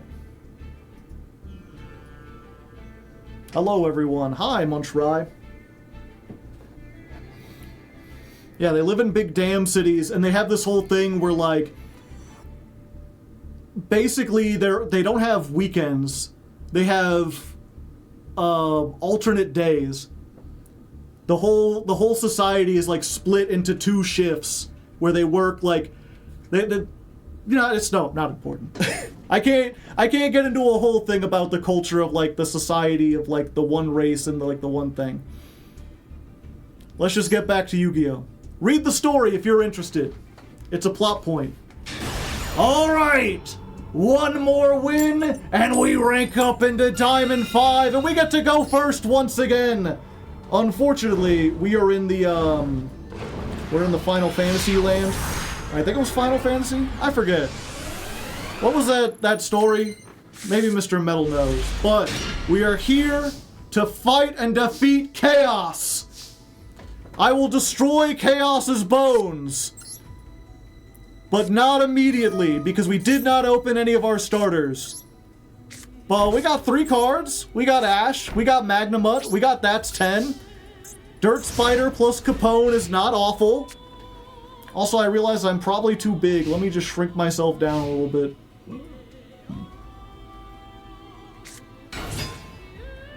Oh, you.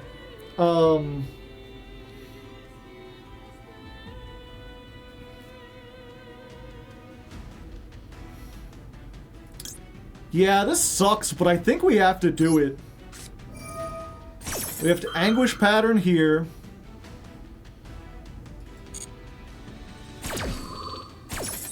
Let's just put it in the middle zone.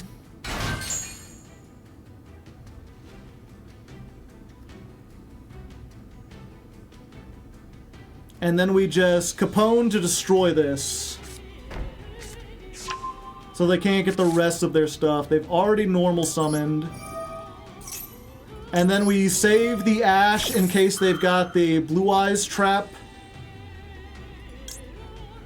Or the Blue Eyes spell that, like, searches 2.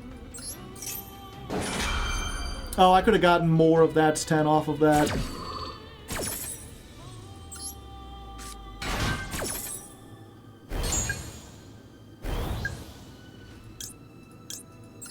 Let's do this. Yeah, we get rid of the Ether. We add another one.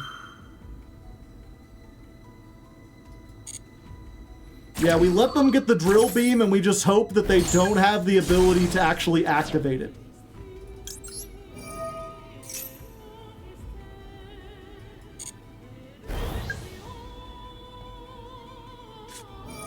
Chain Link 1 Capone, Chain Link 2. No, it doesn't work. Because you can only summon this if you control a continuous trap monster already.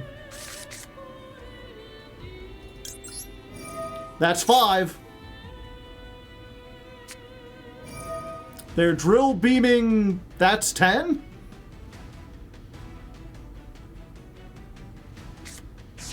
Oh, because they have another lordly load. I forget you could do that. I mean, that sucks. But at the same time, they didn't use it on any of my, like, recurable resources.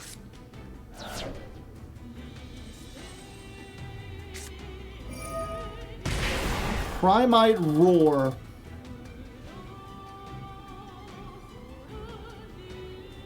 They only summon in defense position. Yeah, that's fine. This isn't Blue Eyes, they're getting Dippity, they said, as Blue Eyes was summoned. They getting 2 Blue Eyes.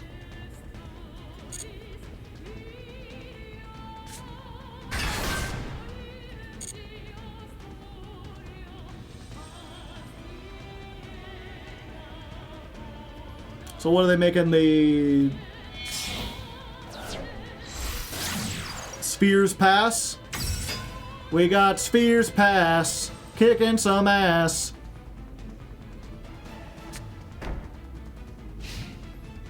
Okay, we're gonna do this in the end phase, in case this is Majesty. Now they get 1 less destruction. Actually, they get 2 less destructions. Because we'll get this. We'll activate it. We'll immediately resolve it. Get Druis Worm. And then we'll Druis Worm the other Blue Eyes.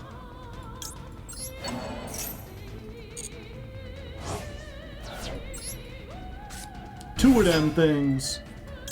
And then we'll put this back.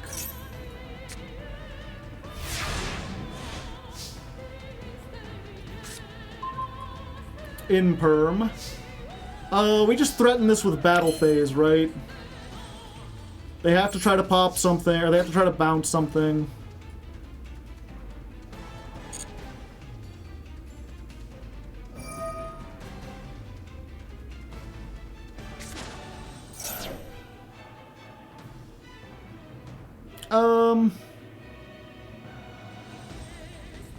Yeah.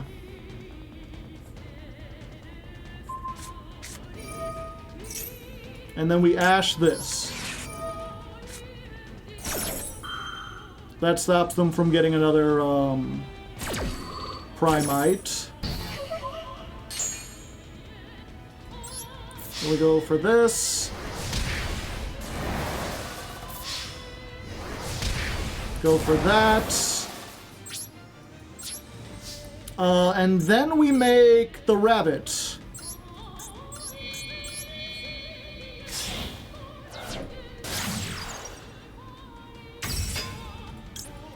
Use the rabbit. Never mind.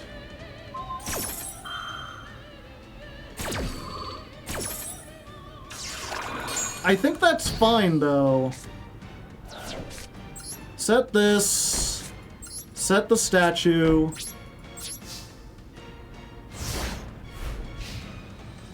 As soon as their turn starts, We know they have another Lordly Load. What does Lordly Load summon from? Deck or graveyard? Okay, so they can't even summon anything anyway, so we just save this.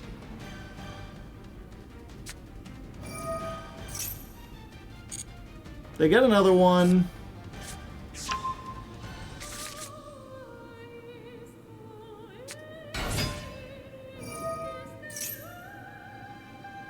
Set one Primite. Yeah, they're just setting another Lordly Load, right?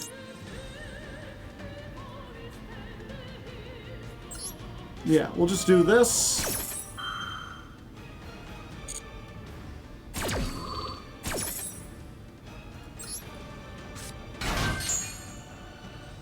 They'll get to set whatever.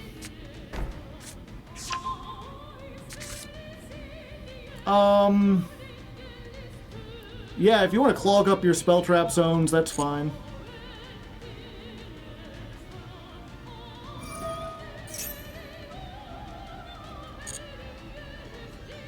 They can set that, but they can't activate it because it's a quick play.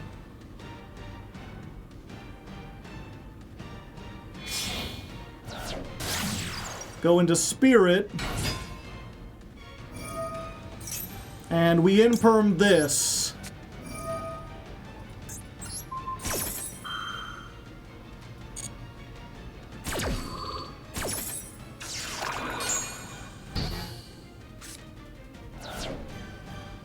So they don't have any other normal summon.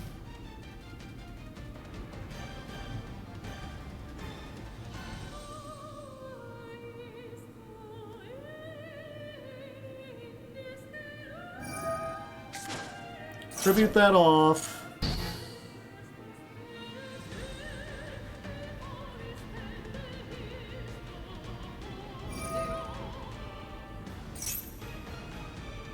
They have a third Blue Eyes.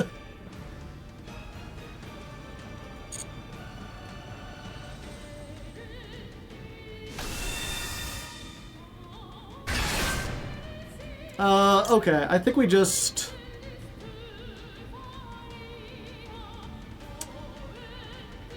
Do we need to pop that? What can they do with that?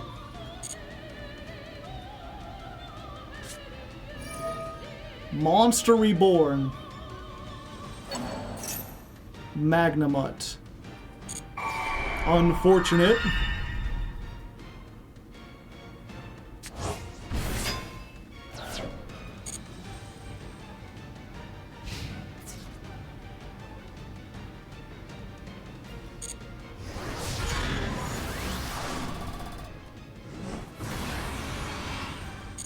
Yeah, we'll just wait till the end phase. You got another spheres you want to make there, buddy? Okay. End phase. We summon this. Dirt Spider, Chain Link 1. We destroy the Blue Eyes. Silo Hat, Chain Link 2. We destroy this.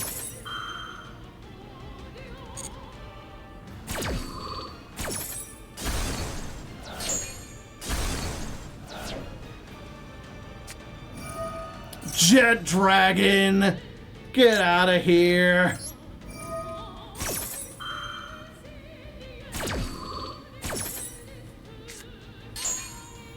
Okay, what is Jet Dragon's? Other cards you control can't be destroyed. Damn it!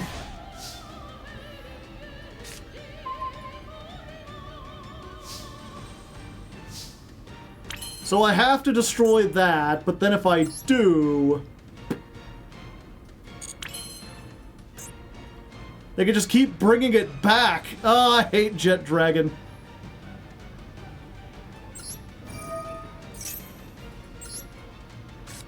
Okay, we'll summon this. We want to do...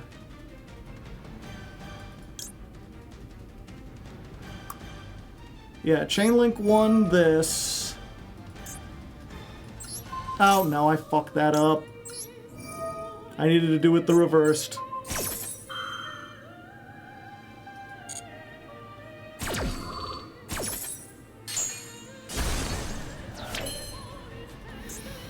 Do I have ever anything? Oh. Hold up. No, this doesn't... World sees Atlantis. If I had another monster...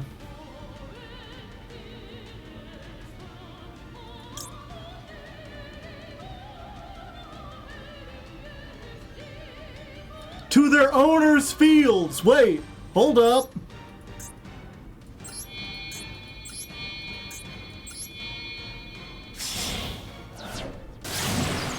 Zealantis.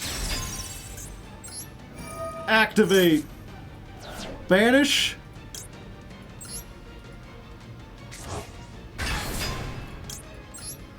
They come back to the owner's field!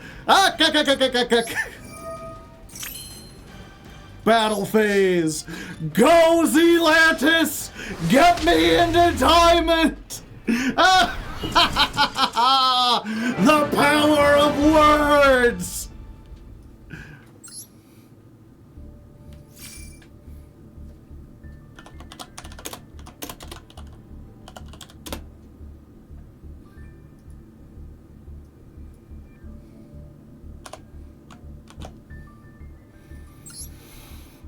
And with that, we rank up into Diamond 5. Havavi Savidas! Argostars! And a giant mech soldier, apparently.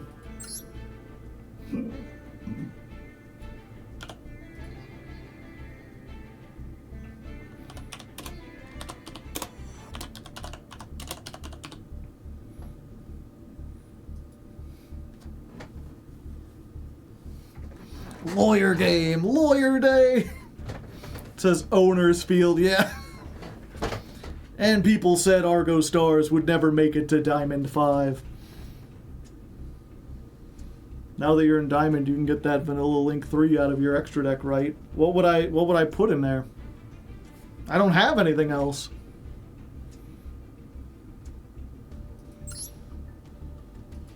The stuff in my extra deck is not there because, like, I'm trying to be cheesy. It's there because I don't have the UR points to do it. Also, this Blue Eyes deck, they're playing Chaos Max, they're playing a Sphere, they're playing Deep Eyes, 2 Win Perms. On the subject of Lefty, I forgot what her name was, but the one beaver girl that works too much made for a real interesting character. Hope we get to see more of her. I'm sorry to say, but you will not see more. Her name was Pedra, by the way. Pedra, it's funny too, because it's, I've mentioned this before, but Lefty is one of those things that I wrote 4 or 5 years ago at this point. Like, it's completely done. I've written the whole, what I would call the first draft. Where, like, it's just written, but the quality's not that great. And what I'm doing now, when I'm putting out new chapters every week, is I'm going back and basically rewriting it. And some chapters are okay, and some chapters had to be completely rewritten. And I got a couple people to read the early draft, and almost every draft, or not almost, like almost every one of the two, no, it was both of them, were pretty much like, I really like these characters, I really like the dialogue scenes, I want to see more character interactions, I want to see more of the character dialogue, I want to hear more about these characters. Which is funny, because I thought, when I was writing it originally, that those characters were dumb, and they were stupid, and that people wouldn't like them or be interested in them. I also thought I was really terrible at writing dialogue, but it turns out the thing that I thought was, like, cringeworthy was, like, the best part of it. I guess I'm just overly critical when it comes to, like, dialogue. A lot of stuff seems fake to me, and so I put in extra effort to do it. And so it's really neat to see the people who have gone through it like, oh, I really liked Pedra, It's like, I'm glad I expanded her, because in the original draft, she didn't have any dialogue. Or I think she said like 2 sentences, and also she only appeared in like 1 chapter. She was like almost like a side background character. And one of the things I did when I rewrote was basically just expand her role in the story so that instead of being with her for 1 chapter and then her kind of just fucking off, she like sticks around for 3 or 4 and has several conversations, and we talk more about her. And people really like that. Shows what you know, yeah. Sometimes cringe stuff pulls people in. What's that one book that is entirely dialogue with no punctuation? I don't know. Are you talking about... There's that one guy, his style is that he doesn't use punctuation. He did Blood Meridian, and I think No Country for Old Men. And he's just like, you know, people don't speak with dialogue, or with commas and parentheses, or they don't speak with commas and periods. So he just doesn't use them. Meanwhile, my stuff is a script, so I use a whole bunch of, like, extra punctuation. I have commas, like, everywhere, which makes reading it kind of annoying, but it's there so that when I'm reading it out loud, I remember, like, how to parse out the different phrases and stuff.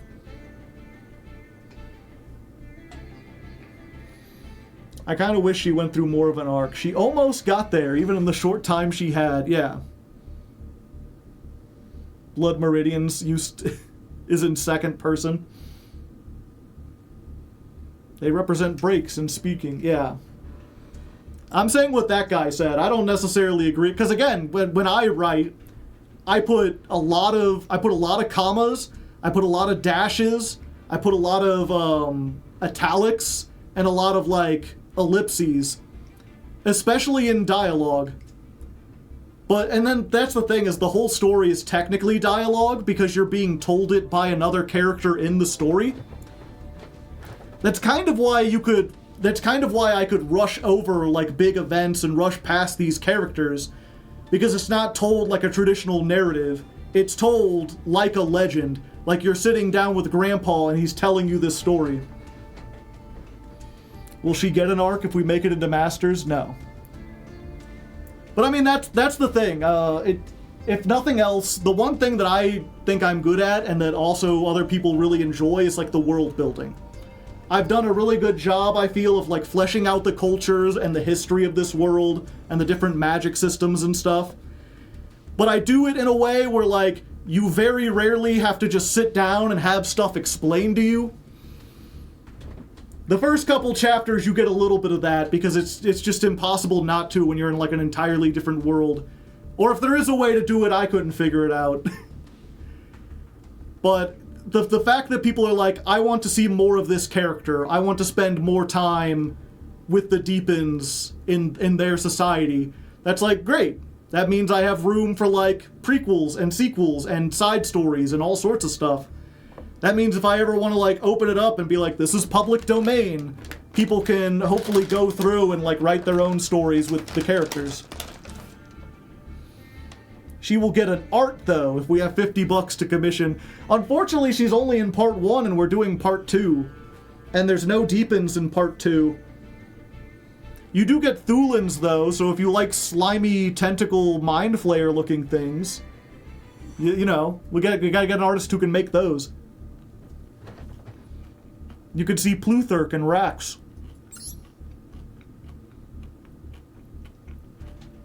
Oh yeah.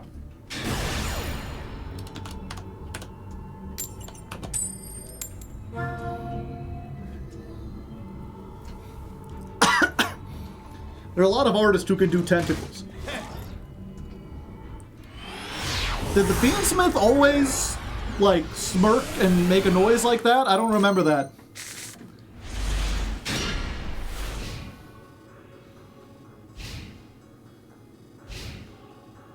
Yeah, he did? Okay, I just don't remember. Pacifist? The fuck?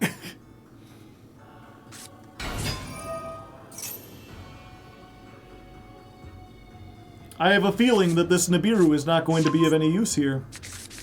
Yeah, I think we're fine.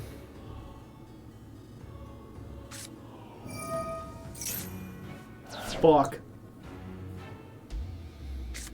Stun with extra steps.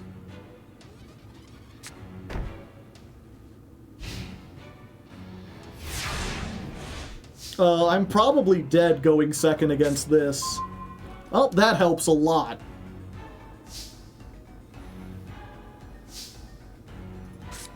Okay, so we Terror Top.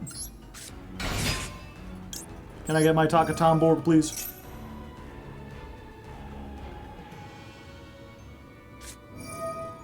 Punishment.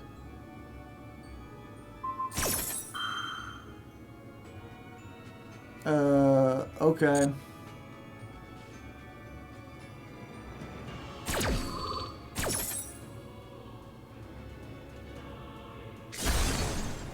And they're just gonna draw 2 already.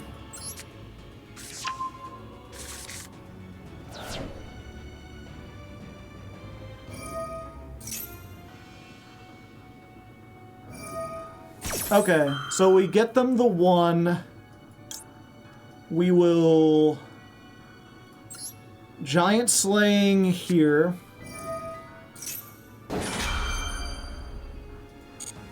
Okay, they don't have an Ash.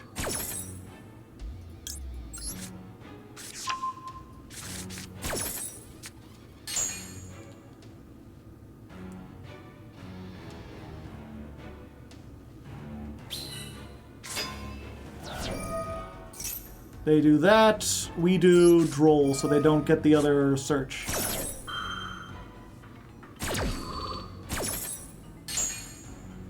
Haha! Unfortunately, we know what their other card is. And if they negate this, we're just kind of doomed. But we have a second one for next turn. Oh, and they had another one in the hand, too.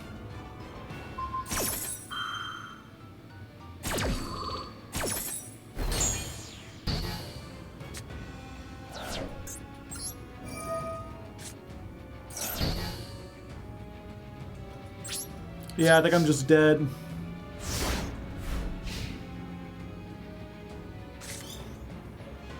Because the Morganite just gets them so many things. The thing about this matchup is it really is just like, whoever goes first.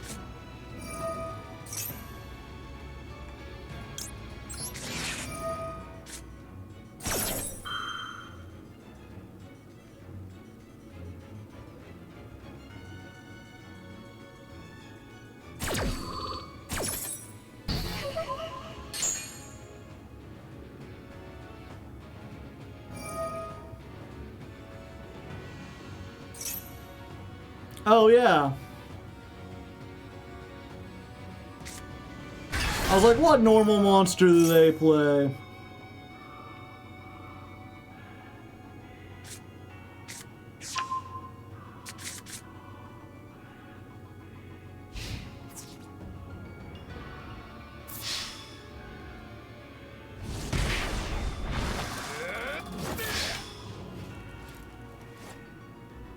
Punching rude. I think my only hope is if I get another Terror Top.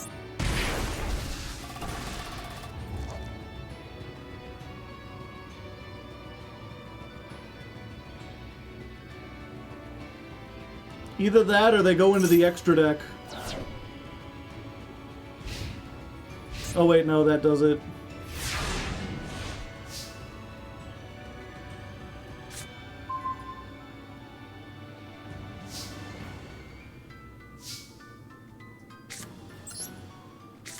Hello.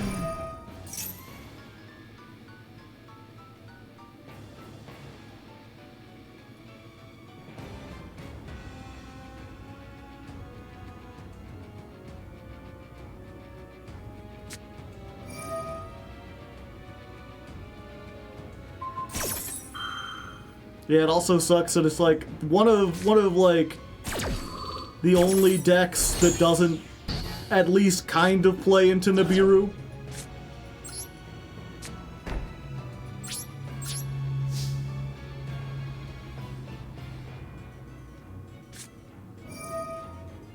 Yep, they got it. Ripperoni.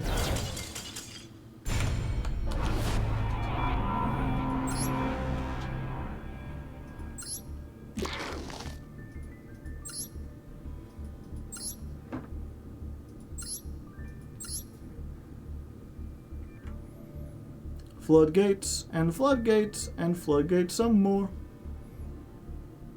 Just one. Playing both Morganites.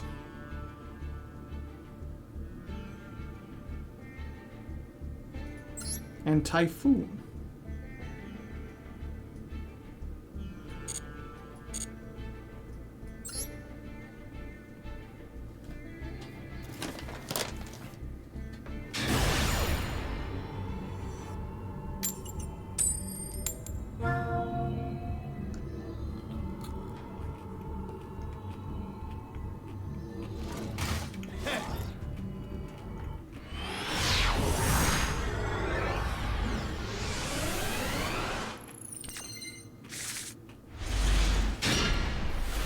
Okay. We got Droll. We got Magnamut. Hopefully this isn't Pacifist Control again.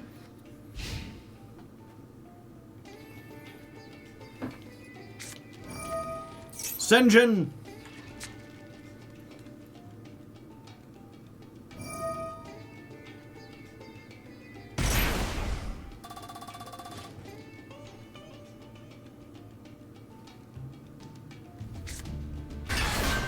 .43 card deck, not too extreme. Droll goes pretty hard here.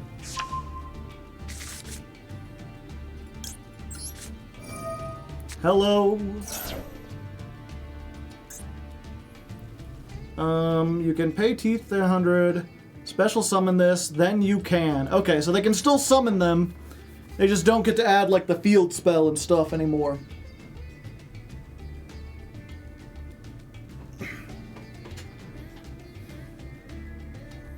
And surrender. And surrender. 3,000.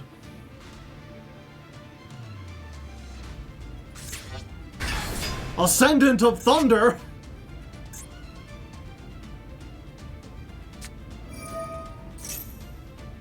They paying all the life points.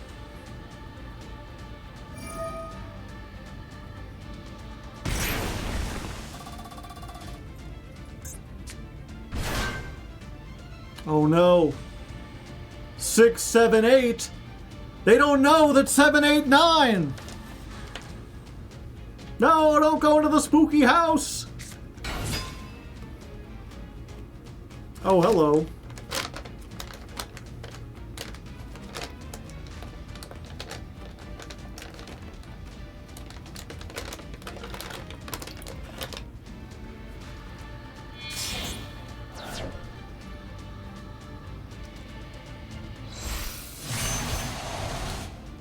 Bonk. Oh wait, 1 second. I have the sound effect for that. Bar on the floor.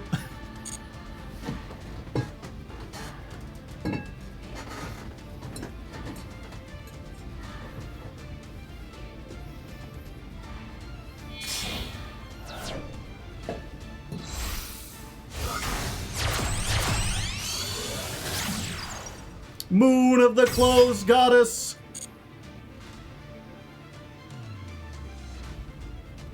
They can do quite a bit here underneath Droll. And now that they've got Barone, I can't Bestial, but I'll bait out the Bestial, so if they can't do enough, I might be able to have what it takes to make a rock and roll band.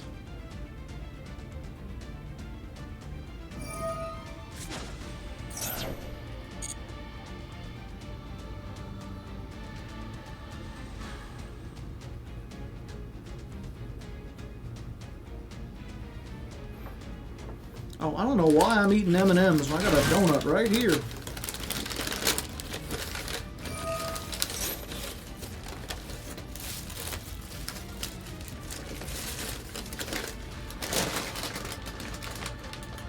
Yeah, that's fine.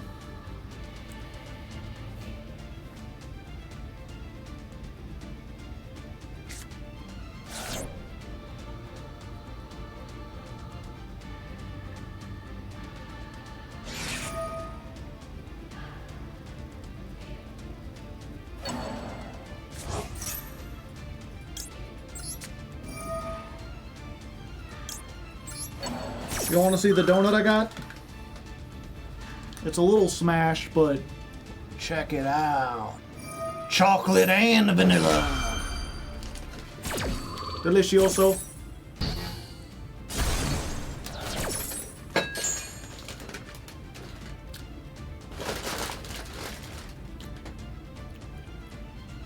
Good donut.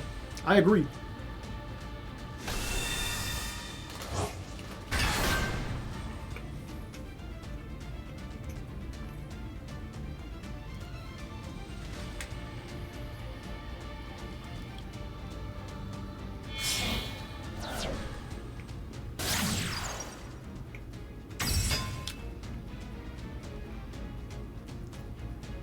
I wish we had nib. That would be nice.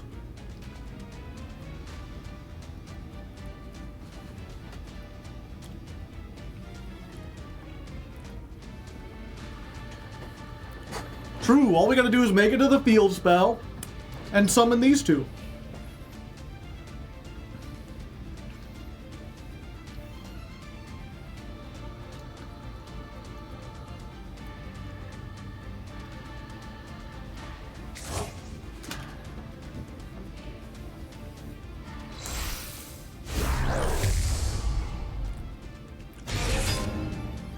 Yeah.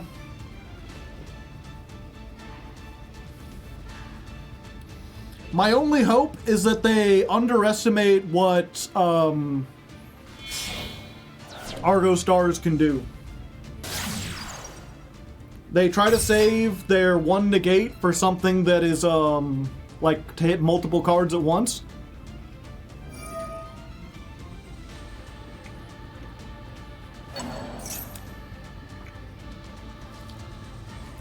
That's my hope. Either they'll be like, I've got the Desiree, it can negate 3 cards at once, so I need to wait until they have 3 cards, or I'll draw like an Adra, and then I'll like use the Giant Slaying, and they'll negate it, and then I'll normal summon Adra.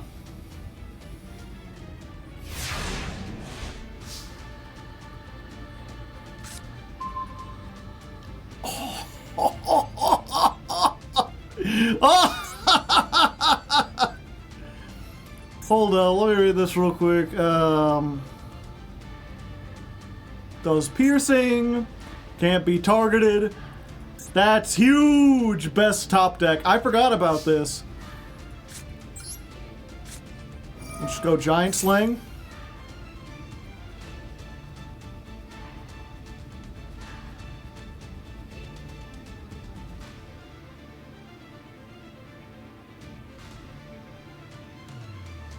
I just gotta hope they don't also have Ash.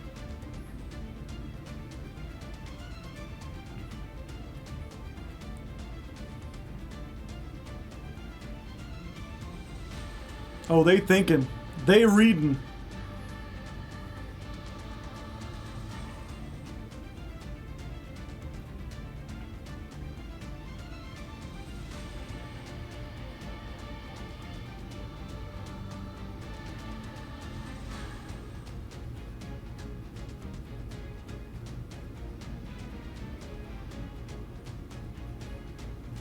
All right, we get Adra.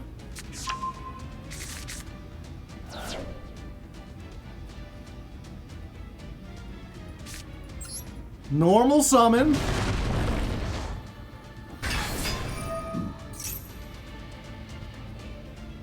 Do you negate this now?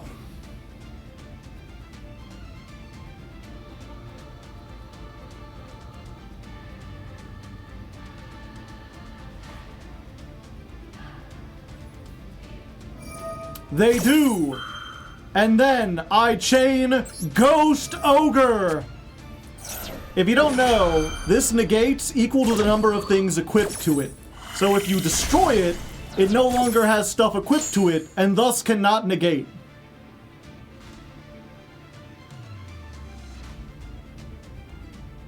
Oh, but they do get to just destroy it. Fuck. And there's my whole thing. Because this, for some reason, has to discard a card.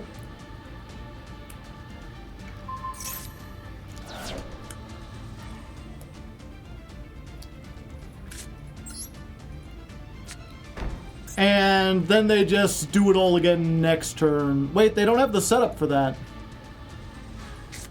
Maybe we get out of this? It seems unlikely, but we might. We kind of needed them to go for the spell negate, yeah.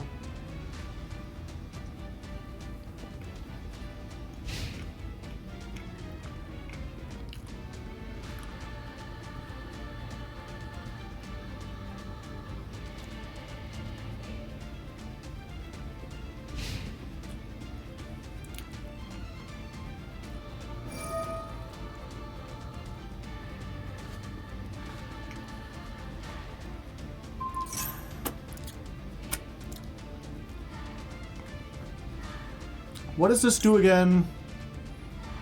Gains 500.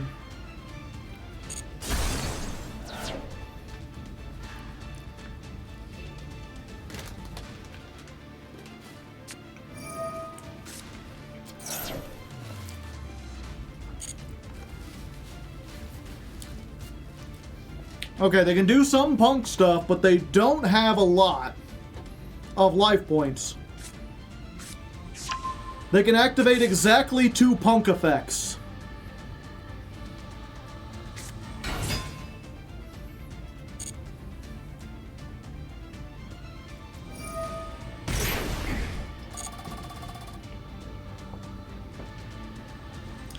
Wait, no. They can activate exactly 1 punk effect. But that's enough for them to make, That's enough for them to make pet.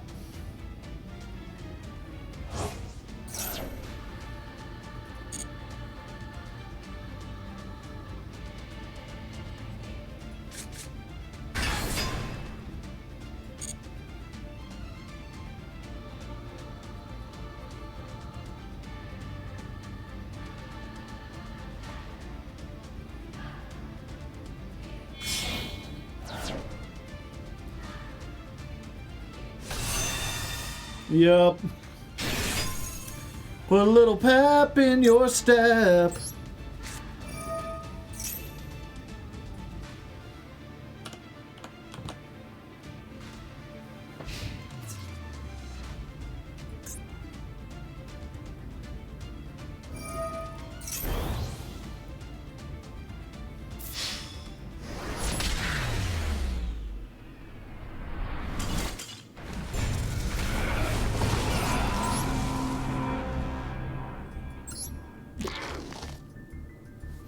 Yeah, again, it's one of those, I talked about this before, it's like, they're like, how do you improve Argostars? You don't design them to have a bunch of artificial costs that are way behind the power curve of the game. You are already playing a trap as your main searcher. Why in God's name does it need to discard? I do not understand that. It's like, well, it gets to search every turn. Like, yeah, and Sky Striker could do search plus draw 3 times every turn when it was released 4 years ago. I don't think being able to search an Argostars card every turn is really all that broken.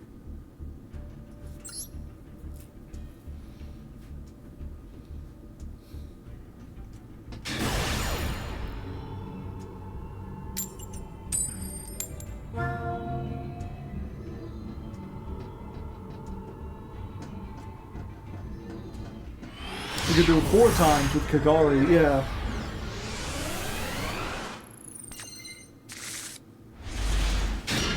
Well, we got an Ash and we got a Bestial. We're against Lyn, Perhaps Manuel Miranda? You want to hear a little Hamilton here? Will you say the price of my love is a price you're not willing to pay? You cry in your tea which you hurl in the sea when you see me pass by. Why so sad? Remember we made an arrangement when you went away. Now you're making me mad. Remember, despite our estrangement, I'm your man. You'll be back, soon you'll see. You'll remember you belong to me. You'll be back, time will tell. I'll remember how I served you well. Oceans rise, empires fall. We have seen each other through it all. But when push comes to shove, I will send a fully armed battalion to remind you of my love. La da da da da da da da da da da da da da da. La da da da da da da da da da da da da. Well, I guess we do this now then. Haha! Quick play search. I'ma get it before you can get it. Haha! Yeah, we're gonna do this.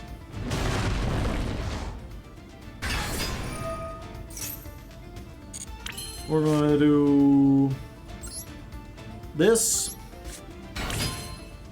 I think we just attack with all these. It's not enough for game, but it's close. This is only a quick effect. Yeah. Because we're gonna get another Bestial anyway.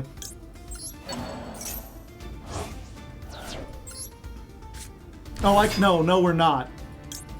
Because Droll and Lock. But I can pretend. Battle phase. And one of these. And one of those. And don't forget your dessert. Main phase 2. Goodbye, Adra.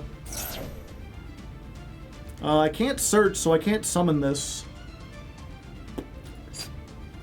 I think we go for these two.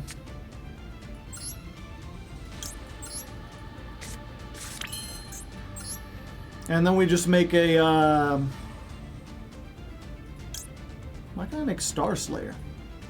Oh, I guess they did make 2 extra deck monsters. Okay. We make the rabbit. Typhon is just better than this, right? Like, if they have any high-level monsters, it just stops them. Keep a little dirt under your pillow for the dirt spider.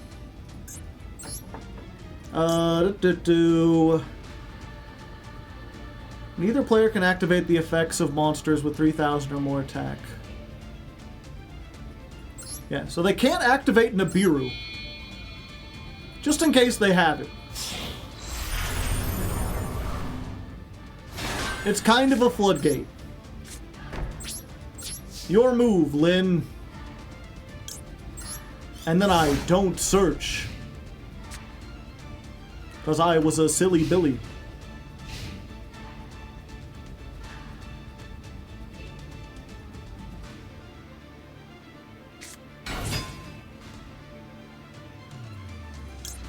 Okay, I must delete this. Also, begin counting. 1.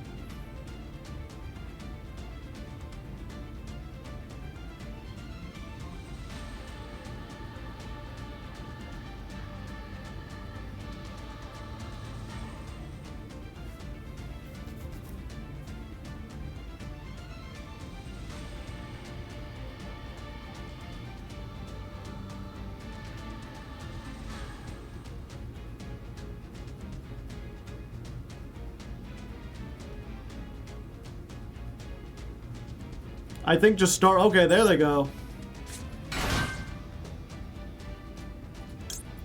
To who?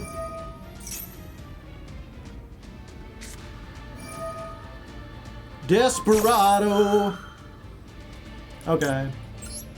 3, 4.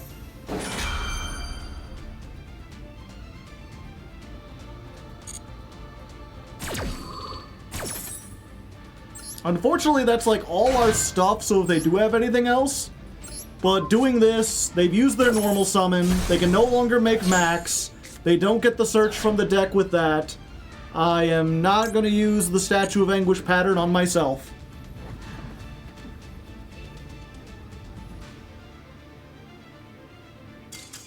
And we don't have to. We did it.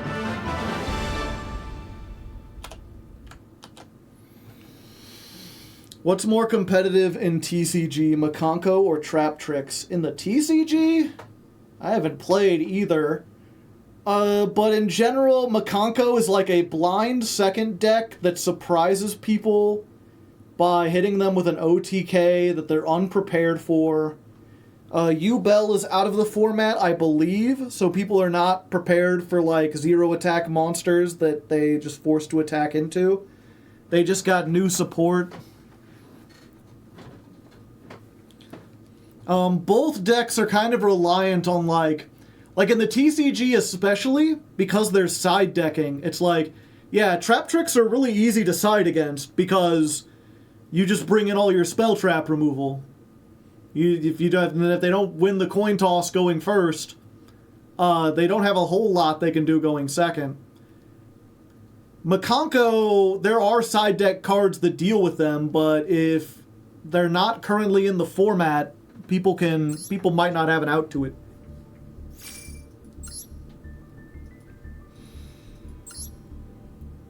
Yeah, U-Bell is still good and it's still rogue, but I don't think people are like side decking cards specifically to stop U-Bell or Makonko.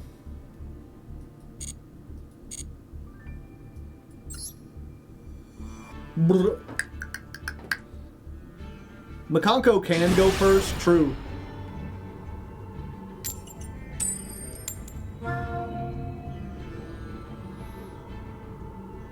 Now, usually, Chad, I like to be pretty positive. I don't like to assume things about our opponent.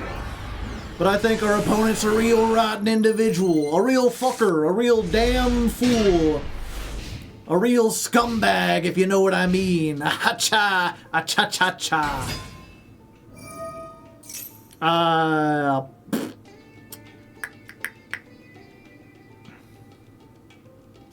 Sure. Do you think Argostars can make it to Master? No. Droll? I don't know if Droll does anything against this.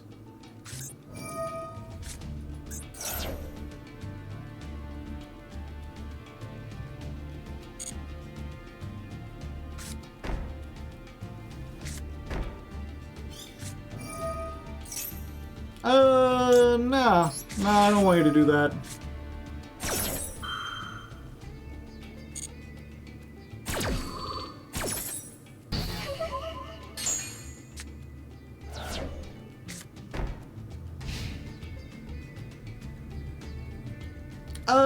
Do I just do this now to stop them from getting to Coup Clock? Yeah, I think I do.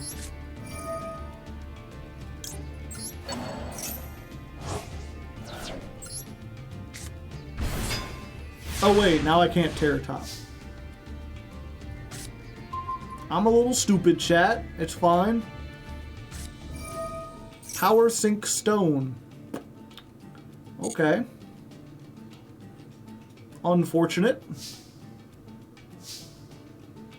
Let's just go to battle.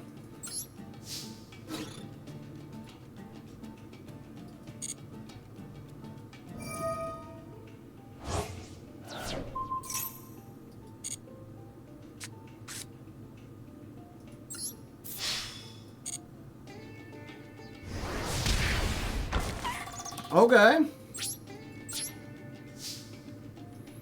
I think we have to try this. Mr. Deathly, thank you for raiding with a party of 1. How you doing? I'm doing all right. The unfortunate thing about this is like you can only activate 2 monster effects, and once again, Argostars with the mandatory Adra effect, ensuring that I cannot make the rabbit.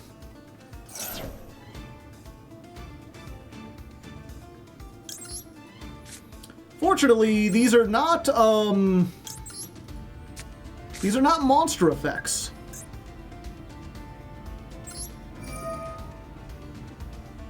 Yeah, we discard this. I think we just go for her, right? Oh, I should have activated this first.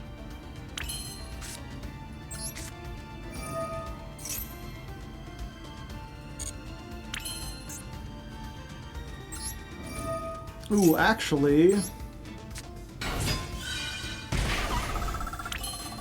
You know what?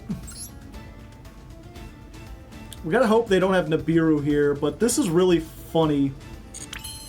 Yeah, we'll set this. Wait, they can't activate Nibiru. See, they do this because it's like, they're gonna activate 2 effects on my turn, and once 2 counters are on this, neither player can activate monster effects.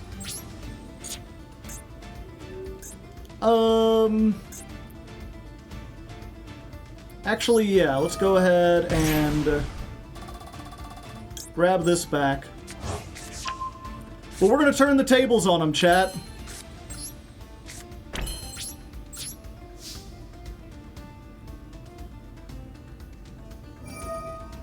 So they remove the 2 counters. Then their turn starts. Standby phase. Time Thief Redoer activates.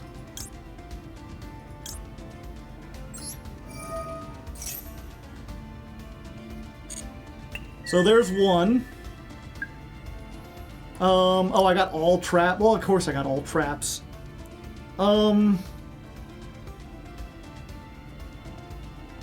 Yeah, you know what?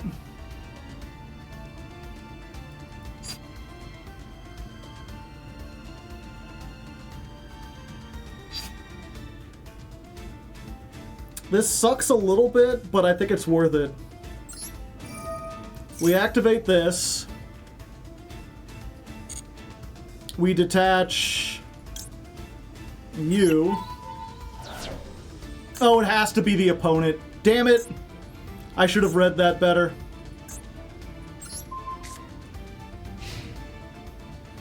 I thought I could shuffle back my own Druis Worm and then they wouldn't be able to activate monster effects.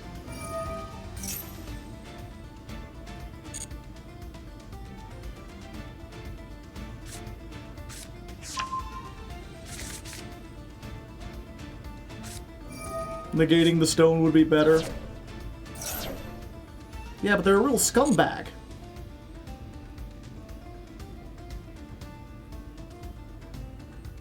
Also, I just realized my trap, is it a normal trap? What's the actual thing on this? If a monster leaves the field by your normal trap. Okay. So me bouncing them with Etio doesn't do anything. Yeah, we activate this now.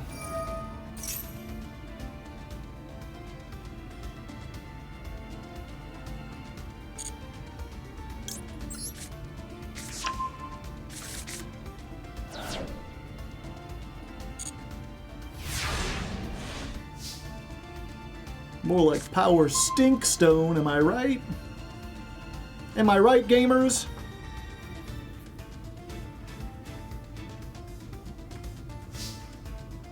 Stand by. Give me another card.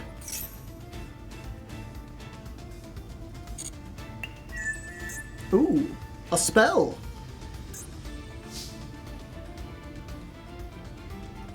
Yeah.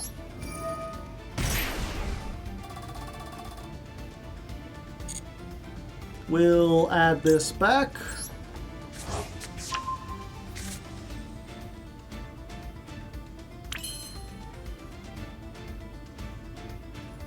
We're gonna normal summon the Adra.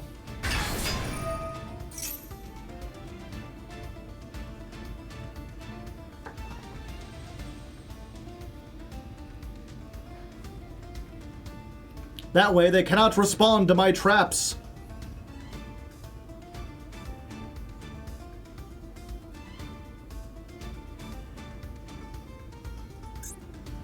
And I can't set 2 because the other one's attached to fucking Redoer.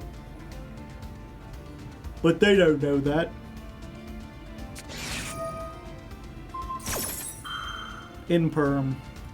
Okay, yeah, we do this now. Because they can't respond. No, they can respond to it. But it's non-targeting.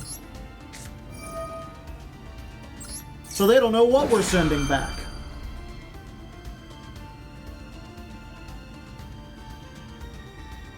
The chain is going to work out in my favor.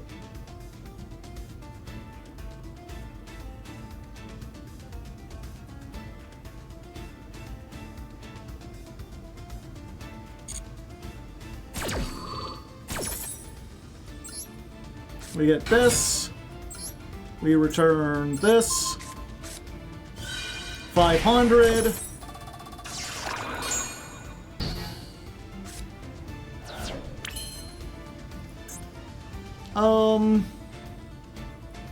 Yeah, we just go to battle. Battle phase.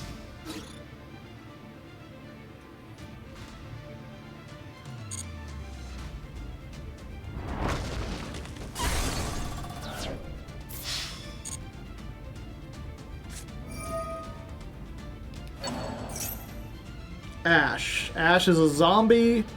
I have no zombies. Okay.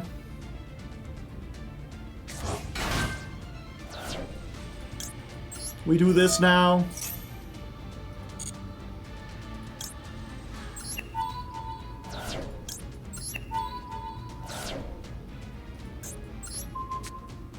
Thank you.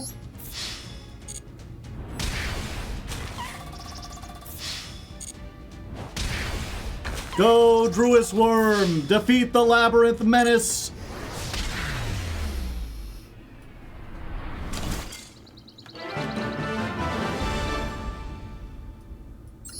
IDP'd a wall, but I had the tag. Doodle-doo-doo-doo-doo. Doodle-doo-doo-doo-doo. Doodle-doo-doo-doo-doo. Doodle-doo. Skill drain, power sink. They're not that big of a scumbag.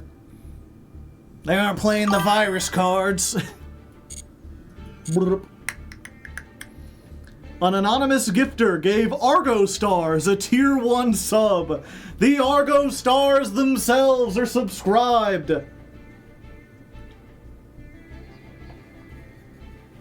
Okay, give me a second, chat. I just realized how late it is. I think I need to make a sandwich real quick before it gets too late. I need to try to get my sleep schedule back on schedule. So we're going to take a short little break. I'm going to go get water. I'm going to go get a little something for dinner. I don't know what. Something simple. I'll look through the kitchen. I'm pretty sure I got something I can cook up real quick.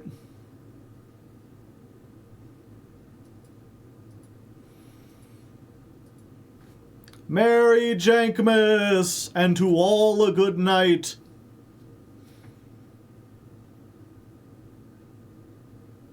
In the meantime, M&M's aren't dinner? No. Neither is the donut. Donut could be dinner.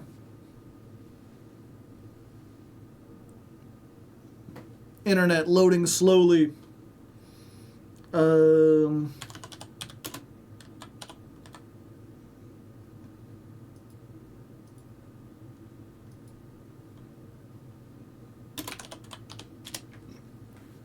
Pardon me. I think I've showed this before, but you're going to get it again. What's your favorite idea? Mine is being creative. Also, for the person asking if that is on Spotify, I don't know. Probably not. I don't think they could get the rights for that.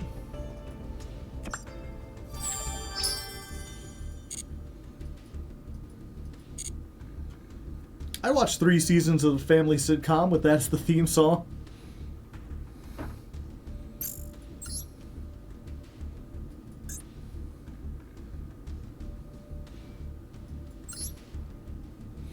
Okay, we're back at it.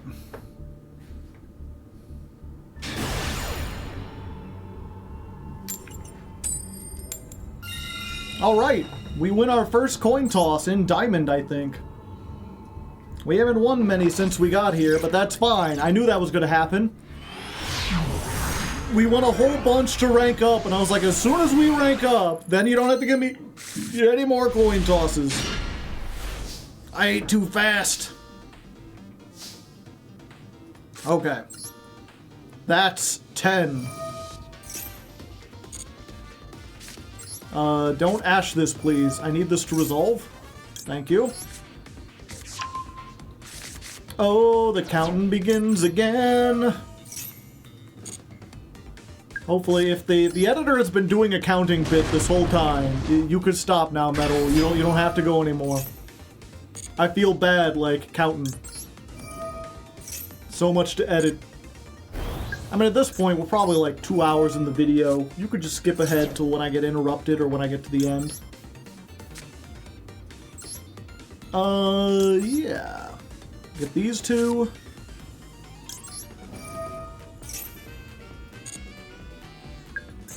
What do I get rid of? Ghost Ogre, probably? Yeah.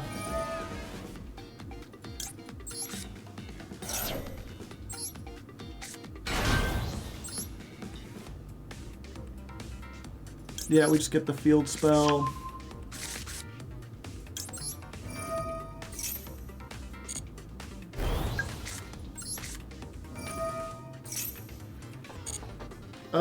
Can I get to the rabbit? I don't think I can. 6, 7, 8, 9. Damn.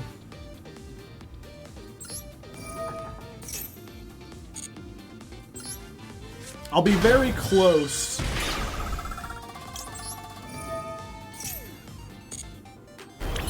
Alternatively, I could send both of these off and then add one back. That would get us the Dirt Spider, but it would make it less effective. I'm not gonna have a whole lot. I'll have this to discard.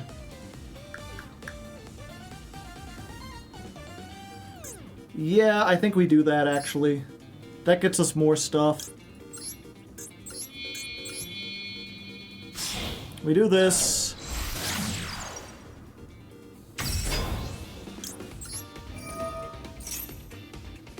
That gets us the Dirt Spider.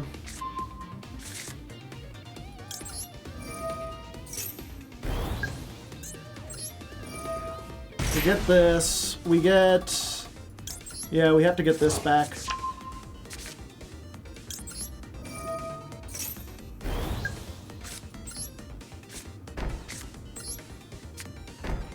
So we'll get to that's 10 if we activate, like, 2 things. We just gotta hope they don't have, like, Lightning Storm. Because that's the thing that, like, screws us over here. That ain't Lightning Storm.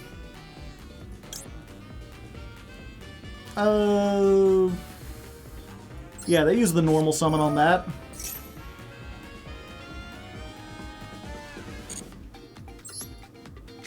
So we summon this.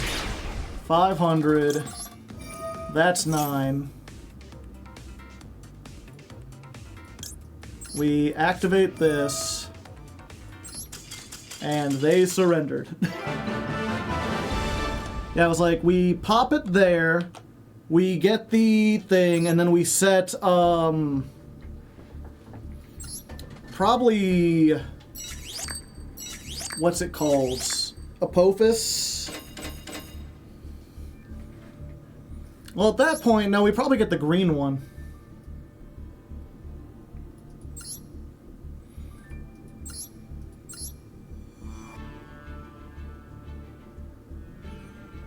Yeah, that was probably the best move.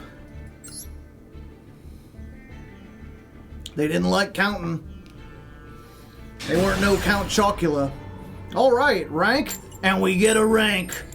We do not win the toss, But our opponent doesn't have hardly any titles, so maybe they haven't played very long. And also, I think it might be the star of Amazing Digital Circus. I think we may be fighting Pomni, if I read that correctly, and she don't know anything about Yu-Gi-Oh! Oh, I'm sorry, that's Poimi. Very different. There's no N in there. This would be a really great hand if we were going first. Going second, not so much. I think we ash this here. Because if they have the Bone Party, that doesn't stop it. No, I think I should have done this, and then if they Bone Party, I have the ash.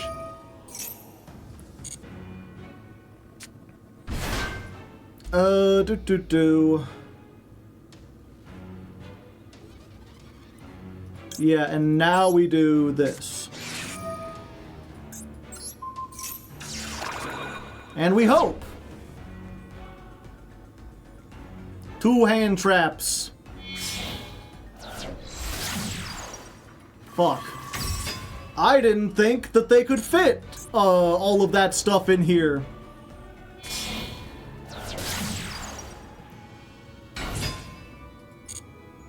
Get the Memento and the Fiendsmith? Yeah, we can just banish the Engraver.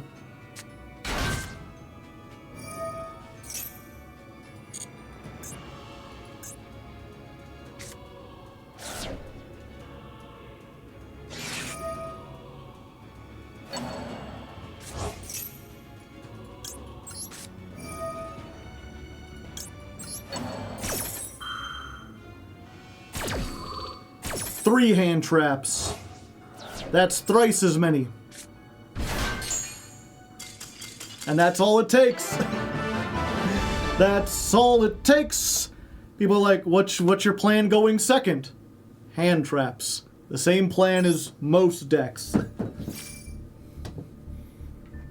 Small engine. Rank up into Diamond 4. I honestly didn't think we'd make it this far.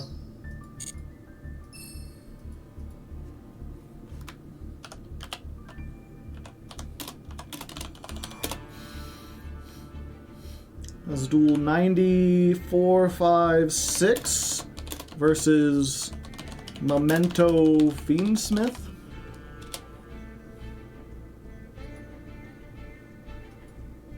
Oh, I leveled up. Lifetime Achievement Award.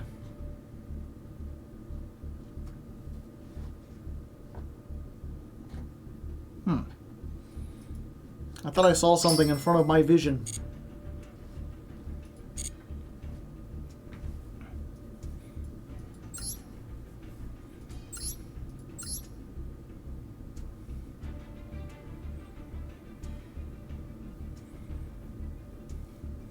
Might as well. One bone back. If I wanted my bone back, I'd talk to your mother.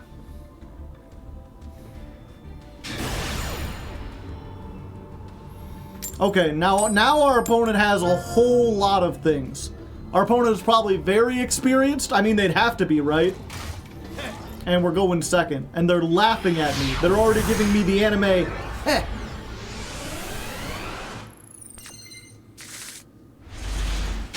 Okay, and this time I got no hand traps. So I just gotta hope they bricked. What do you think are the chances they bricked, chat? Like 100%? Like, they don't have anything. They can't do anything. They got no cards. That's the golem that guards the treasure. That does like 9 things. It does cost them a lot of life points.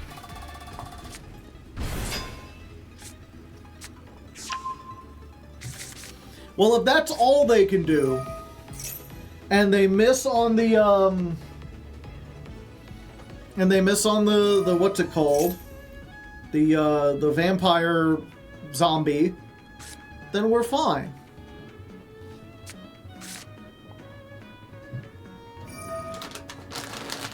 In the meantime, I got pretzels.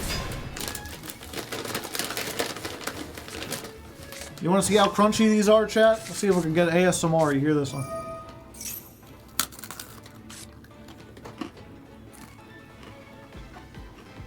Actually wasn't that crunchy.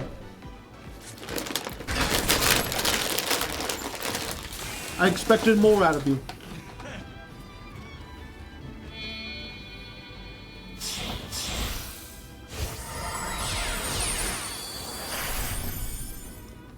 All right, let's go gambling. Oh, damn it. Well,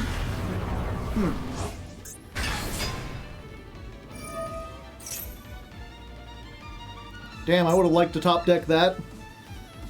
So, the bad thing is that they got this. The good thing is that they also happen to mill the sinful spoils. Actually, that's not a bad thing at all, because you could just send back the fusion and then immediately get Snake Eye Ash and then do full Snake Eye combo, because this deck has not been hit yet for some reason.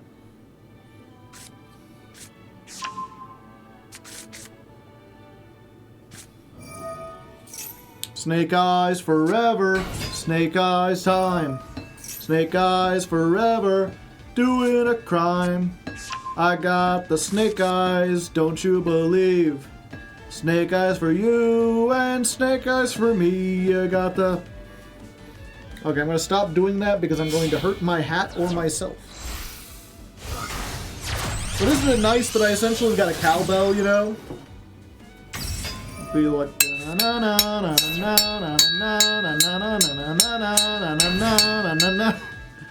It's actually really loud and annoying. At least it is in here. I don't know if it was loud and annoying for the rest of you. Ow. All our time has come. Here, but now it's done. Seasons don't feed the reaper. Maybe the wind or the sun or the rain, we could be like they are. Come on, baby, don't be the reaper. Ugh. I got the hiccups and the burps. It's like the anti-singing Force 5 back here. Should I even stay in this chat? Like, there's a chance they mess up the combo, right? But, like, not very high.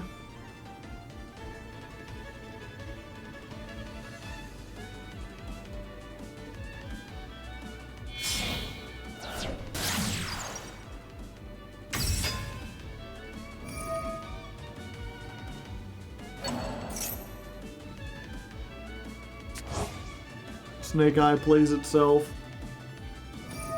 Yeah, when you're not facing, like, a bunch of stuff.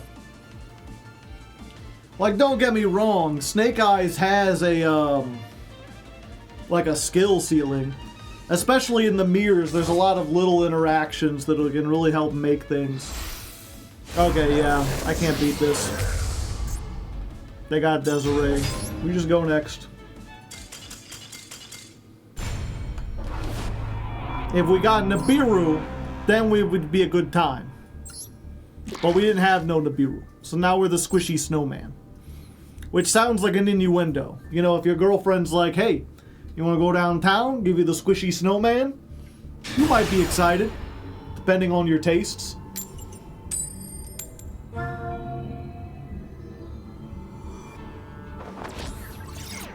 Going second makes me feel dead. I feel like there's a worm inside my head. Alright, this is better. We got 2 starters, 2 hand traps. Our opponent is a nice Korean person. Maybe not so nice. If you're playing the fucking birds, we're gonna have a little problem.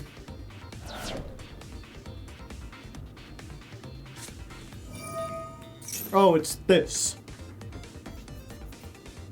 I still don't know what these cards do.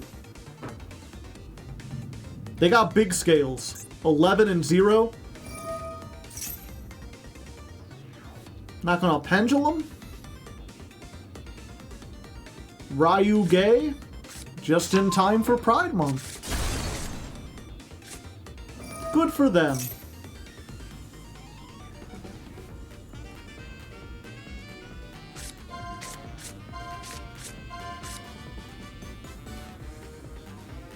Glad to know that Street Fighter's just getting a little bit more progressive, you know?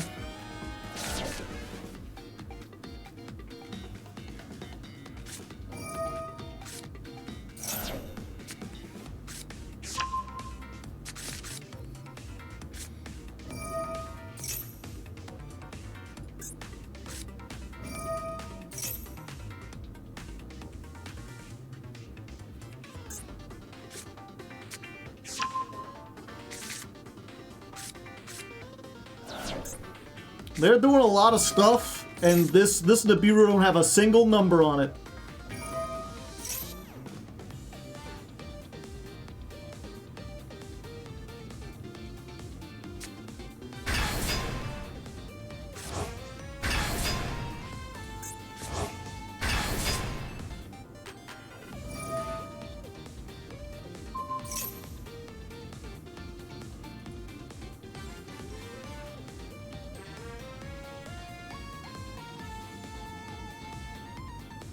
I don't think I want them to do that.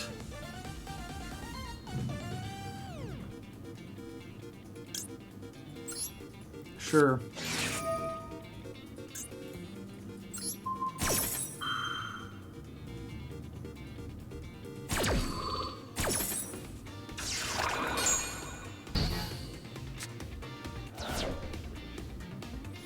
Oh, that counted as 3? I thought those summons all happened at once. Pendulum.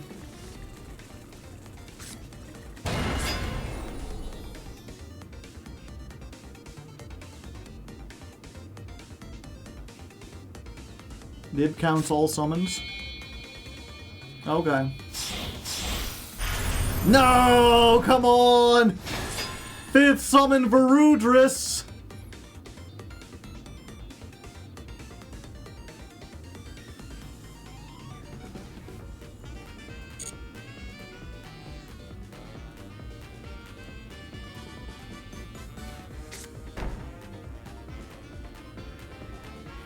And if I do that, they just pop this, and if this is popped...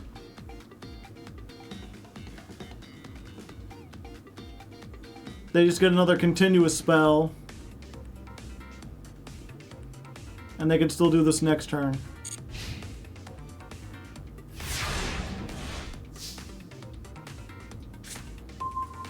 Hello, Dirt Spider.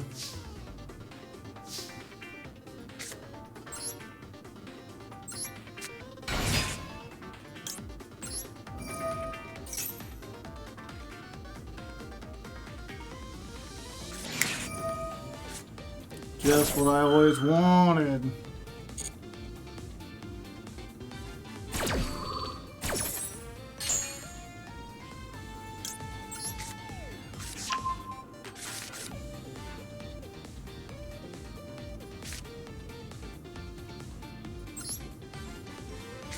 Maybe they don't know, chat.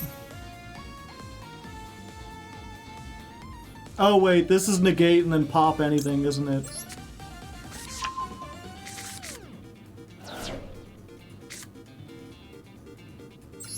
Yeah, we just gotta give them stuff.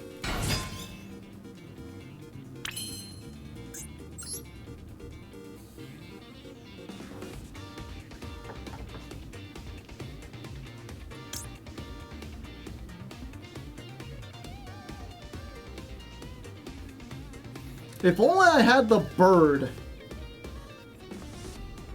Maybe I should make the bird.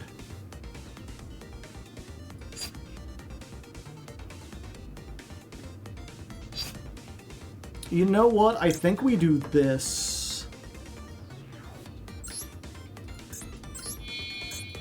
It's been a while. But welcome back, Nightmare Cerberus, to the field.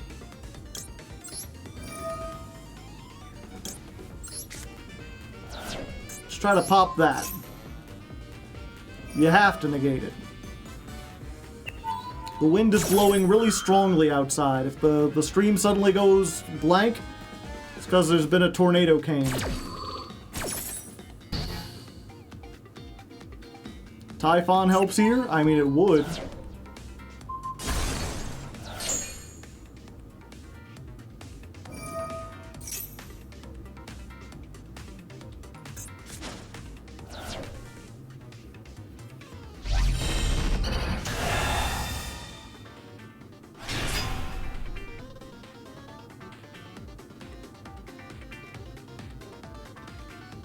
They haven't summoned 2 things out of the extra deck, though.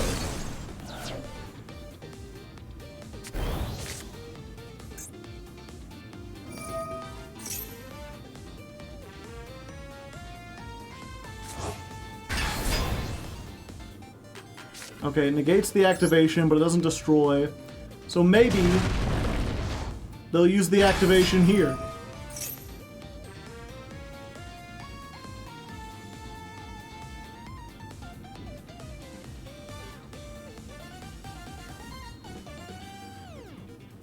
Come on, you know you want to negate it. Otherwise, all my traps can be activated instantly.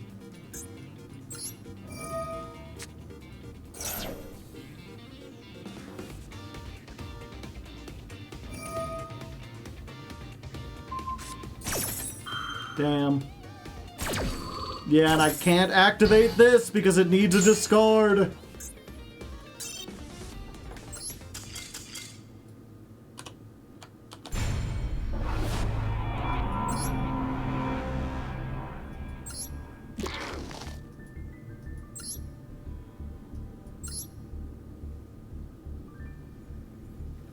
Why is reading cards allowed? No, I just ranked up! Don't push me back down! At least I get to go first.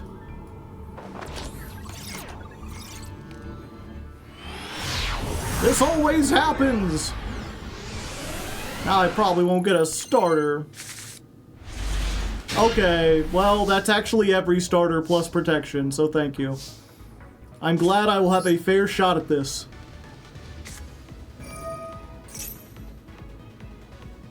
That's 10! Alright. Quake in terror at my top!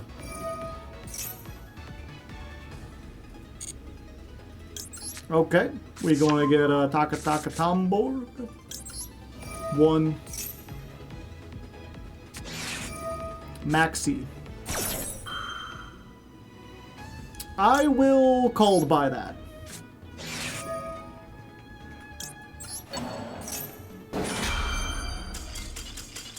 Alright.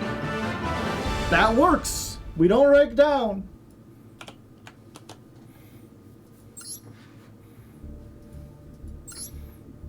Can't resolve Maxi, might as well die.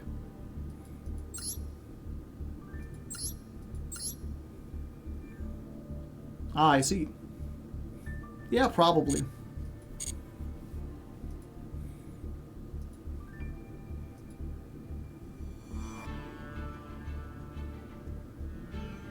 Apparently Crystron just won the DC Cup.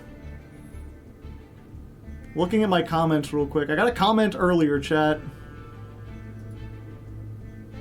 I want to share it because I think it was funny. I won't share their name because it wasn't rude. I was just like... It's interesting sometimes that people can have such... They can play the same game and have such a different experience. Or a different understanding. So this is in response to the Goblin Biker episode, where at one point, like, we went up against a stun deck and we beat them. And, you know, as always, I was just like, I don't really understand why you would play stun consistently. Or I guess, what was it? I think I was actually pretty fair. It was like, I can understand why you would play it, but I don't understand why you would be such a sore loser about it. Like, if that's how you have fun with the game, and you genuinely like not interacting in Yu-Gi-Oh! And you just want the gems, like, that's fine or whatever. But specifically in this episode, it was like, they had tried to floodgate me and I broke through it, and then they were just like sitting there waiting, writing down the timer. And it's like, why are you angry? Like, I'm just playing the game. Like, what was his name? I forget. There was a guy who played, like, at tournaments. He's like an older guy, and he played, Mystic Mine Turbo with like Final Countdown at like professional tournaments, but he was like the nicest guy about it. Jeff Leonard, yeah. It's like, that's, if you want to play Stun, you can play Stun, but you gotta be good-spirited about it. You gotta be like, yeah, this is kind of a goofy deck. To be fair, I don't really know how to, I don't want to do a whole bunch of like negates and combos and stuff. I just think this one is neat. Our beloved war criminal, Jeff Leonard, yeah. So all of this is to say, you know, I said some things about Stun, but I also gave them a little benefit of the doubt. And this person is like, Hardleg Joe ranting on Stun being not skillful, and then having Goaty and Paleo be his favorite decks is hilarious.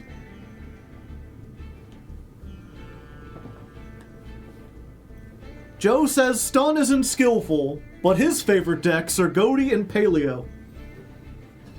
Now, obviously those aren't like the highest skill testing decks, but I think there's a lot of decks that are way under Goaty and Paleo.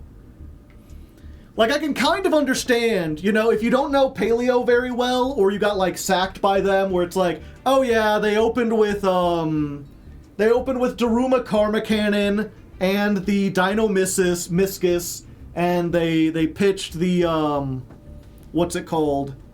The transaction rollback, or, oh, they activated that grass, and I didn't have Ash. Like, yeah, you can get sacked by them, just like you can get sacked by almost any deck. But a lot of Paleo is, like, making very specific choices about what you have to do based on knowledge of what the opponent is doing. It's like, Paleo is not a deck where you can just, like, go in without knowing what your opponent's playing and be like, okay, here's a floodgate, I'm gonna flip my traps, just go ahead, I'm gonna hit Solemn on whatever you got, and if you don't have anything else, I win. You know? All the times I lost because I missed a Paleo summon because I'm used to spamming B for the chain links. Isn't Crystron still higher than Paleo? I haven't played the new Crystrons, but Paleo's like my favorite deck now. It's very slow, and it has the potential to be sacky. But I feel like Paleo is one of the most... Like, Paleo is one of the most skillful, most interactive decks you have in this game. It's not something that, like, someone new to the game can pick up. I can't go to a new player and be like, yeah, play this weird, janky deck that is years old, and you have to understand, like, when effects... in response to, like, once per turn chains, you have to understand, like, that these cards get banished, and they're monsters when they're on the field, but they're traps when they're on the field. You're not playing any hand traps, so you're not engaging with the deck normally. But, you know, again, I can see how someone, like, yeah, if you got sacked once by Paleo and you didn't pay attention to it, I could understand where you're like, well, Stun flips up a lot of traps, and Paleo flips up a lot of traps, so they're both brain-dead decks that just flip up traps. But why would you lump Goaty in with that? Goaty isn't like that at all. Goaty is like synchro summoning during the opponent's main phase. OSS is limited. Oh, did they ban list while we were doing stuff?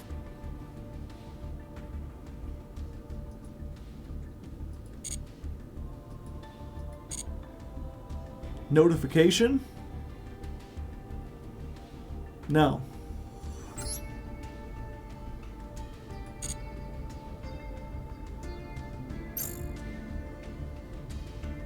OSS was limited last. Oh yeah.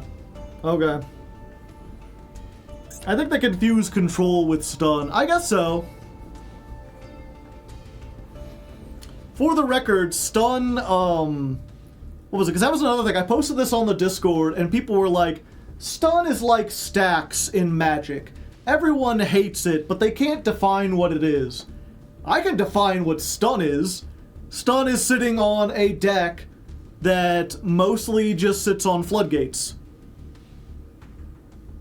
if your deck relies mostly on preventing the opponent from playing via a card effect that locks out significant portions of the game, then you're stunned. Like, if you have barrier statues and, what's that one guy? Inspector Border, Fossil Dyna, if those are your main monsters, and you're just backing them up with, like, Macrocosmos, Necro Valley, Skill Drain, and then a bunch of, like, Solemns and maybe a couple, like, traps to protect them, then you're just on stun. I don't feel like there's really a whole lot, like, and then there's a couple decks that are, like, stun light, right? Like Kashtira is stun light. You're not exactly on stun, but most of the time you're locking down the graveyard. You're just making it, or like Hero. Certain Hero builds where they're just like, and here's Dark Law, and here's Plasma. No monster effects, no graveyard, your move.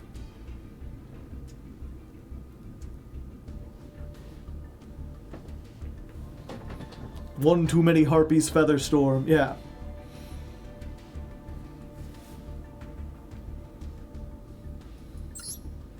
Stun with more interaction points. Stun, but it focuses on doing other stuff too.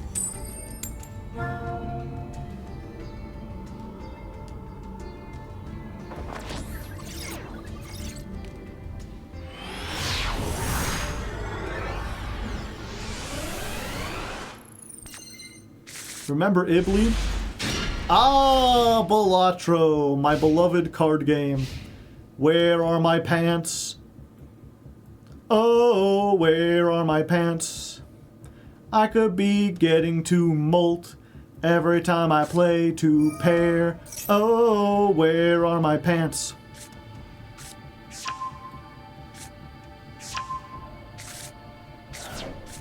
One Lurry. One Droll. Please do not have called by. I will check to make sure you do not have called by. Ah, okay.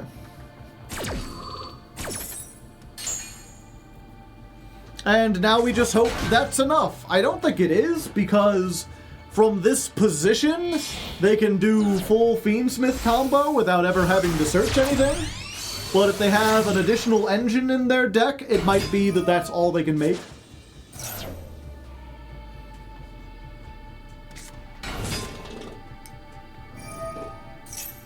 You could chain Droll again, it's not once per turn. Interesting. I'm kind of glad they banned in Ibli. Well, yeah. Remember Necrol's format? Or did most of you join when Master Duel came out?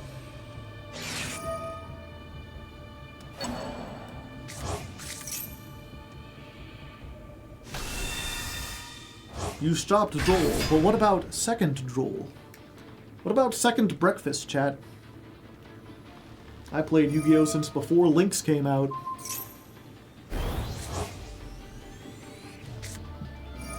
Yeah, Necrol's format, they had the... what's it called?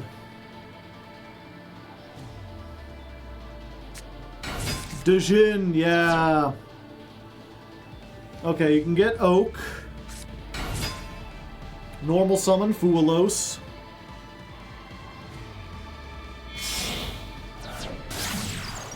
Sequence.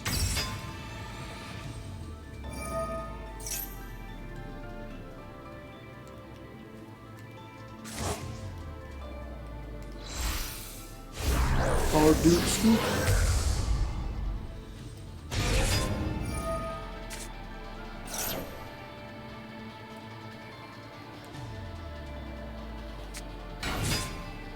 Popular.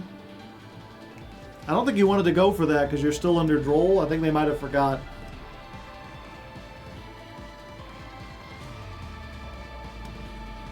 You really need to go for Snash or the Flambird.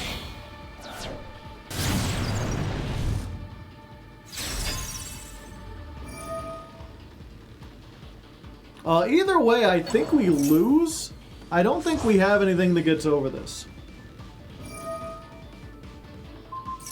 We don't have any, like, board breakers. We're really relying on, like, hand traps.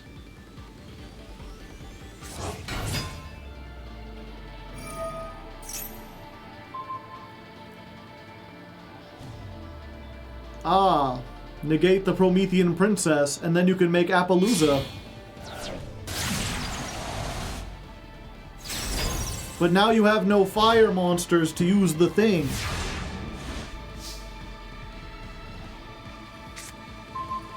Just in time. Special summon. Activate. Oh, okay. They give me the Takatam board. Special summon.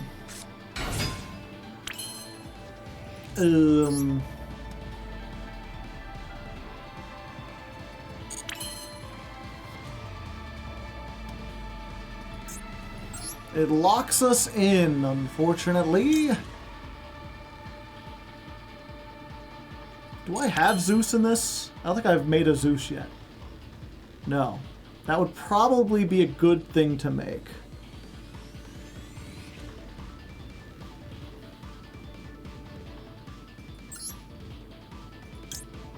I guess we try.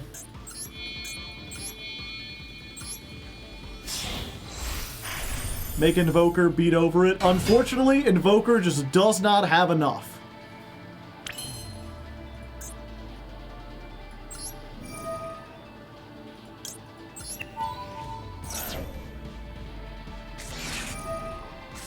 Ash.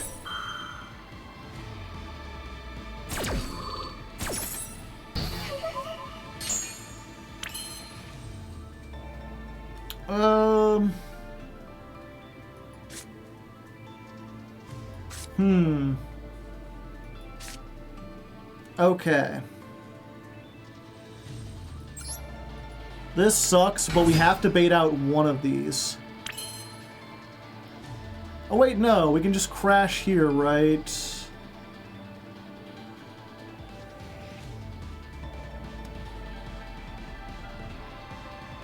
No, we have to try to...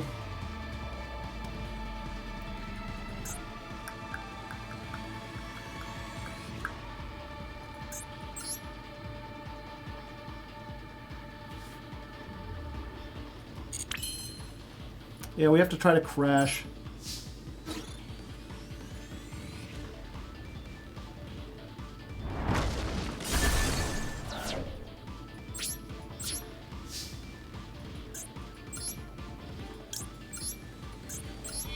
Yeah, and then this doesn't do anything.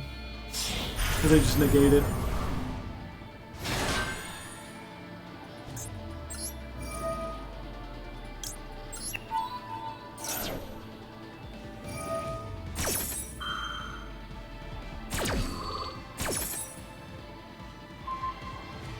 If only Desiree was just slightly stronger.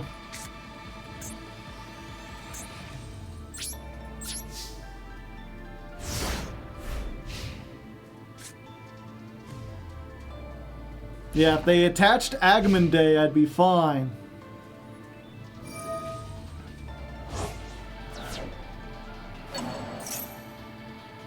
Yeah, we have to stop this here.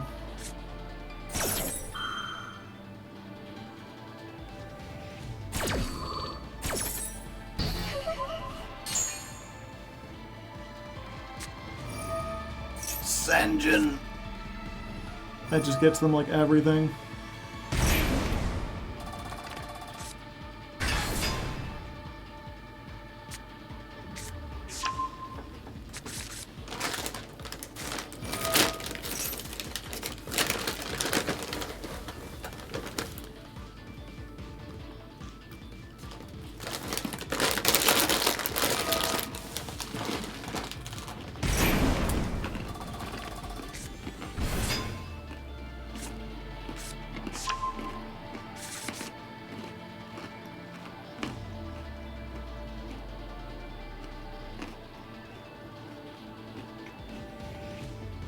No.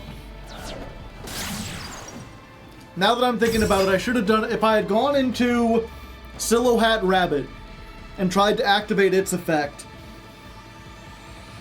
They would have had to use either what's it called?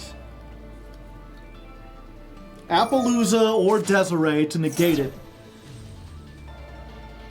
If they lose Appaloosa, now if they use Appaloosa, then I beat over it with the rabbit, but then we're in the exact same position. So I can use the rabbit to make Typhon, but they just negate it with the Desiree. It only would have worked if they used the Desiree to negate the rabbit, because then I could make Typhon attack over the Appaloosa and then bounce it back. But that would have at least had a chance for them to mess up. As it stands, this is just game, right? Yeah.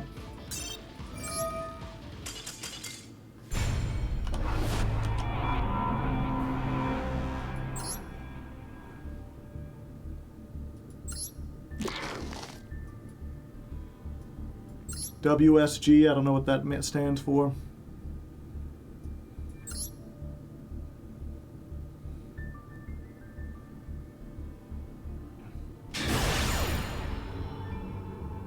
Huh. Alright, we won another coin toss. When we win, we win!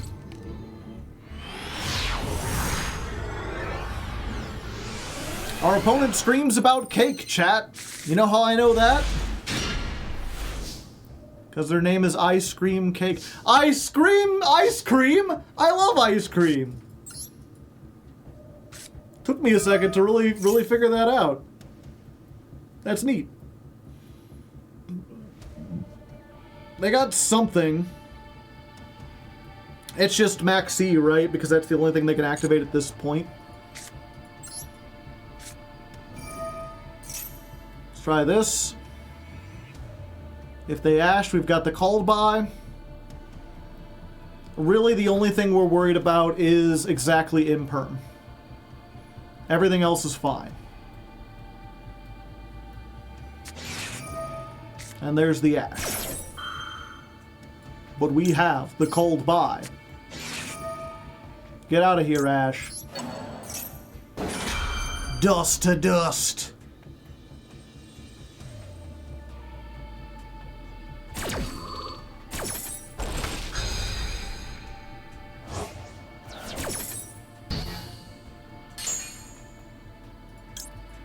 Behold! Glorious Adra. 1, 2,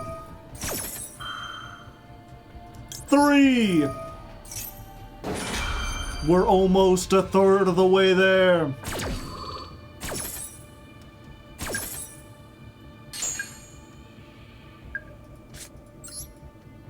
Normal summon.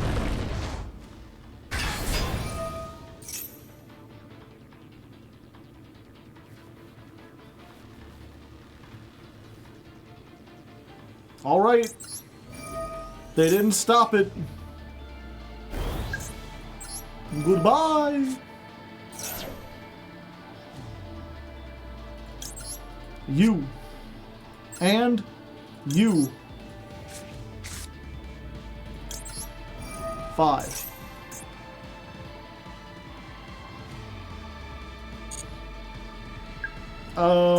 I think we get rid of the Nibiru.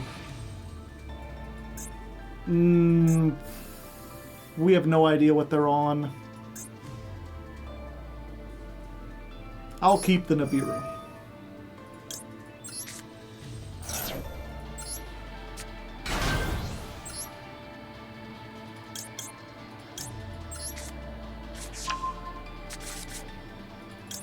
Six.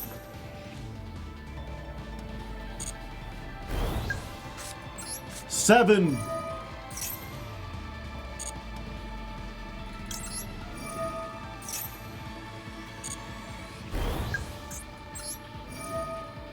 8.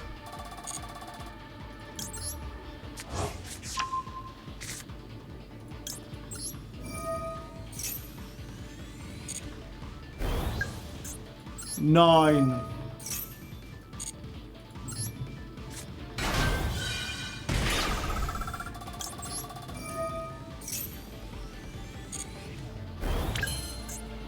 $10. That's 10. That's 10 in the corner. That's 10 in the spotlight, losing all its counters. Trying to summon Dirt Spider, and I don't know if I can do it. Oh no, it's activated again. We're going to get to 10. 1. Okay. Not the best setup. We lose to Feather Duster as always. But maybe they don't have Feather Duster. The chances of that are 0%. Feather Duster does not exist in this game. It's banned. Schmeckeldorft. Oh, it's really banned. Okay, so we get this. 500. 2. Capone.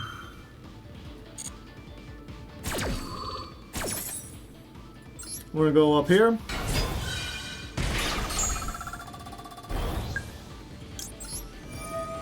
Counting. Okay, so Dirt Spider gets rid of 1. And they realized. Yeah, I summon the other one, I pop the other one, I get the thing, I do the stuff.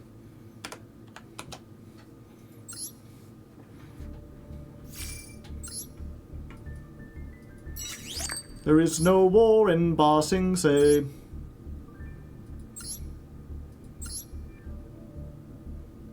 Huh.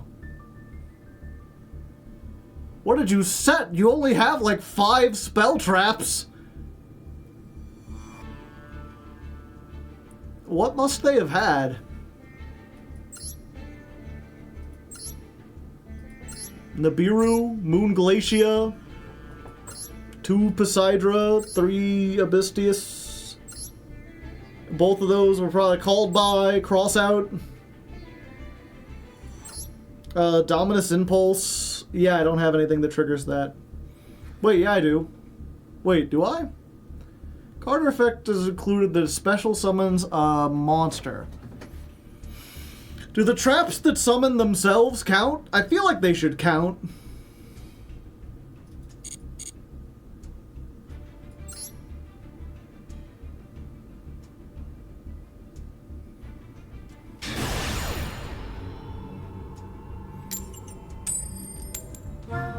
Guys, do you think Joe usually wins because his opponents have no clue what Argostars do, or because the Argostars did something? A little bit of column A and a little bit of column B, but especially up in, like, Diamond, I think it's like, they know what's going to happen, I just have too much interaction for them. Alright, Nibiru and Magnamut having to go hard here. Okay, at least they have to Magnamut their own Rebellion. So they can't get a thing, and that's it. Okay. I will not be using Nibiru this turn. Druis Worm? That'll not be very useful against me. 2 of them things? Do we dare, chat? During either player's turn, you can immediately after this effect resolve, synchro summon 1 using cards you control. While you control a bestial, banish any monster that would be sent to the graveyard as a result. As tributes for their ritual summon, or as material for fusion, synchro, or link. Okay. That's 10. That's also 10. 2 of them things. Terror.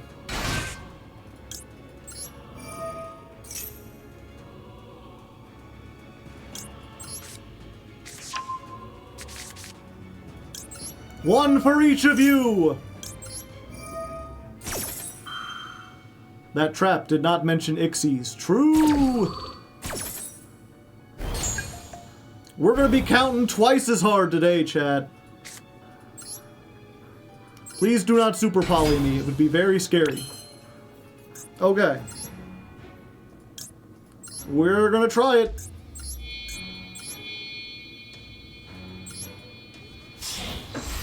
I'm gonna put it in attack mode, because we don't have Zeus, but we could pretend like we do.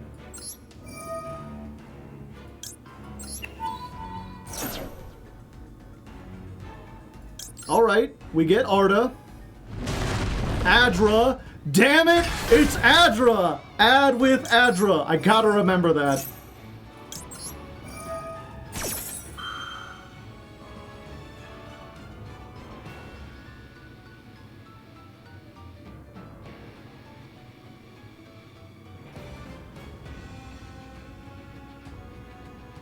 They're like, what the fuck is this? They reading.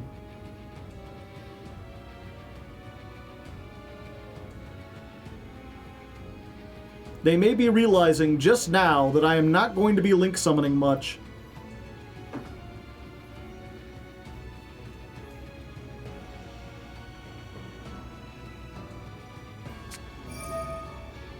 Ah. Forbidden Droplet. Okay, yeah, they're like, I'll just send that off.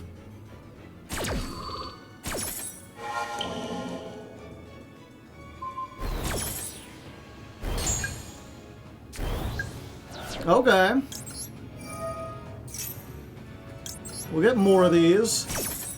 I think we do just banish this to add to these and also make sure that, like, if we get to the trap, we can do stuff. It's either that or we use these both to make the rabbit, and that gets us one thing. No, but those things won't be on. Yeah, we're just gonna do this. Fortunately, the counters here come in handy.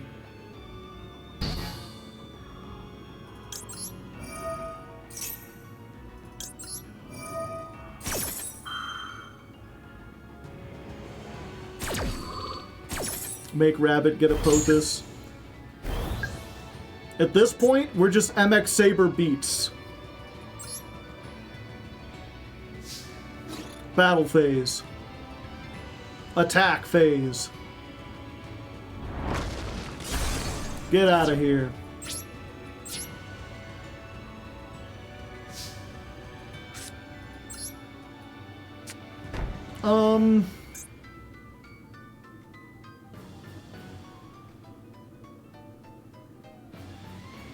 We could get these up to 6, 7, and then we would still have one because we'd get...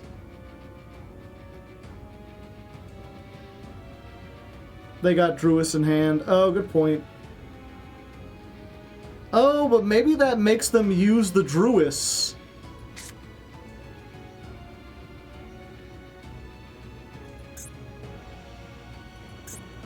Yeah, let's try that now.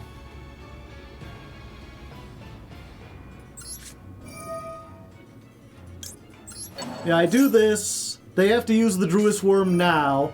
And then I get 2 counters while retaining the Magnamut.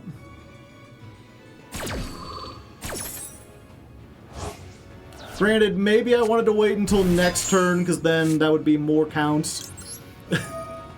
So many chain links!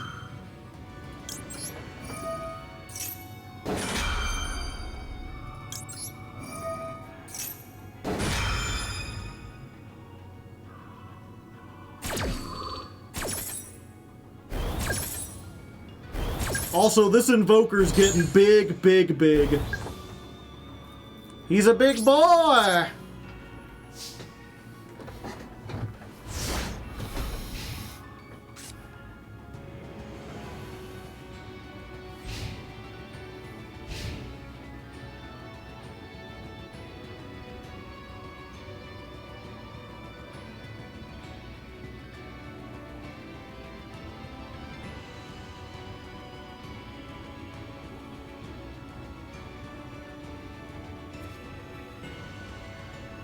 Yeah, if you don't have anything, do you just ram into Invoker?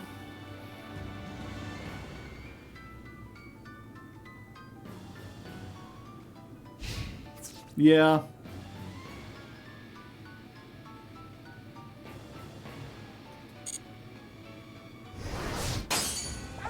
$300.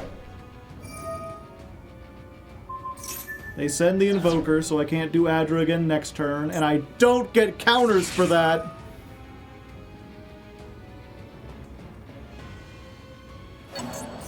Okay, I only have one.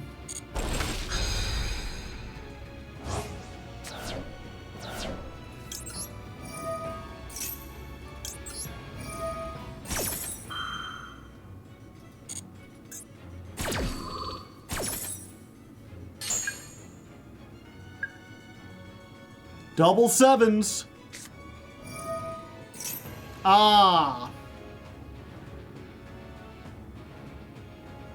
Why would they shotgun that? So they can evenly match and get rid of all my counters.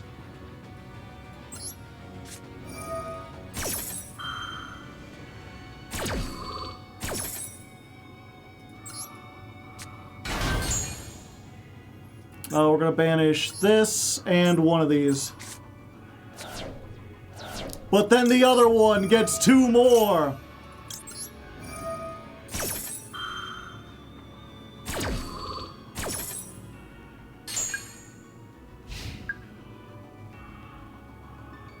Granted, one card by itself ain't doing much. Well, if I make it to my turn, it is.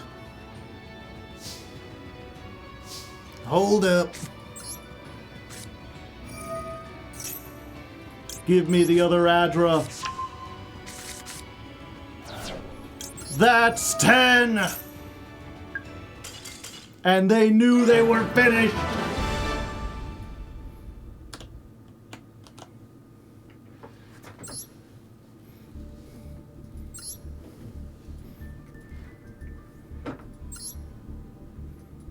Get your groove on.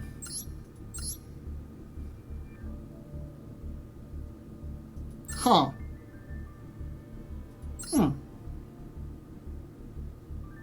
Oh.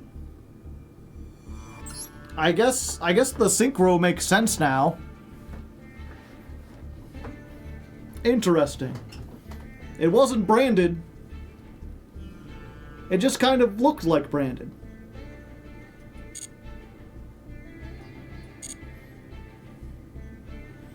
Hard Blue Eyes counter? I guess so. And Fiendsmith. Yeah, that's true. Ugh.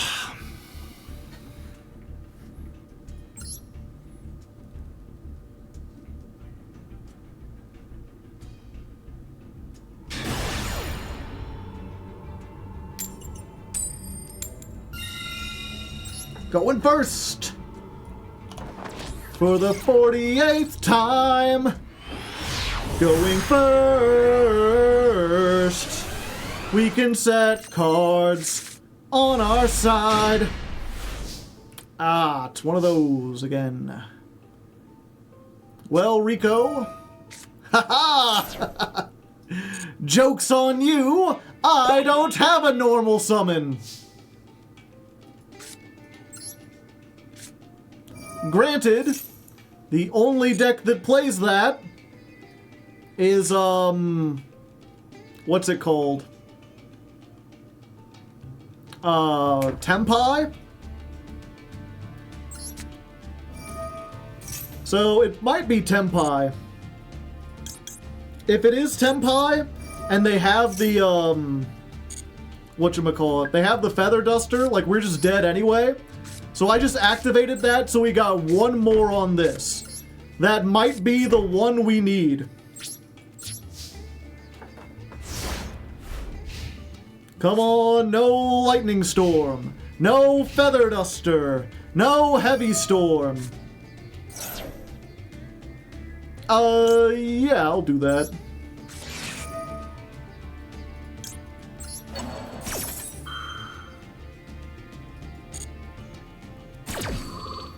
That might be a little premature, but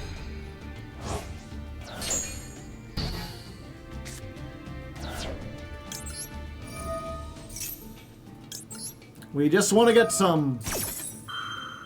Come get some.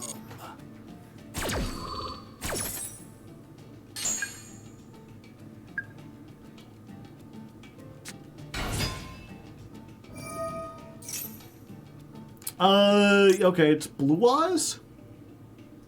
Weird. I think we have to hit this because we can't let them get Drill Beam. We could play through most of the other Blue Eyes stuff. But if they get Drill Beam, we're gonna be a sad boy.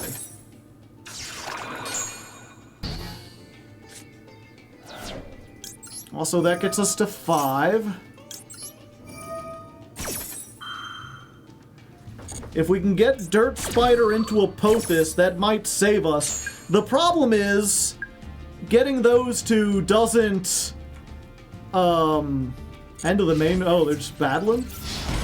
Is this not Blue Eyes?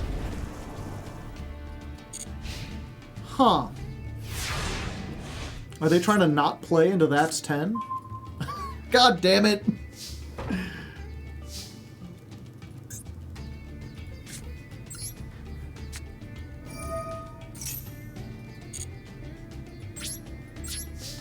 That's 20!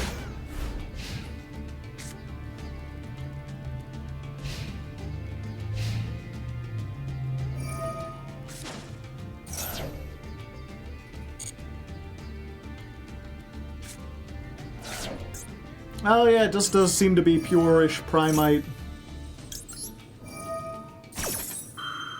Or Primite Fiendsmith. They're playing the plant. Could be Plant Link, and they just drew badly. I don't think they usually play Fiendsmith.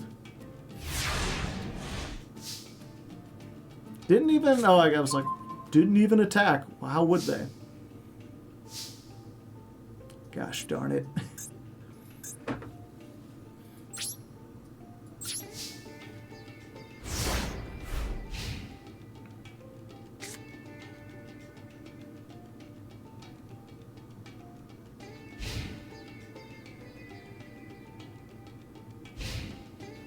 They didn't add it back. They're just not playing into That's 10. Of course, they probably have a million billion hand traps.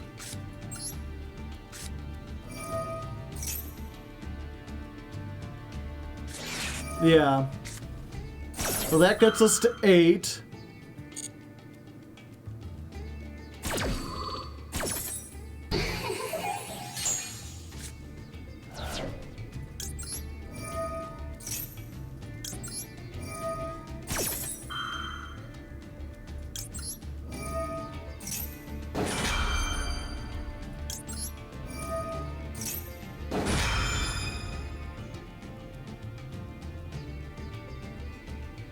They got something else they can activate?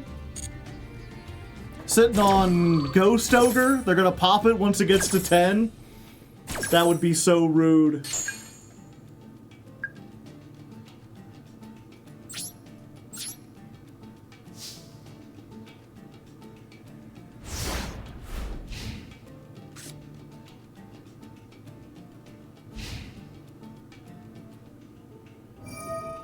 Now they're doing it, so they must have Drill Beam. Either that or they just skipped it on accident last time.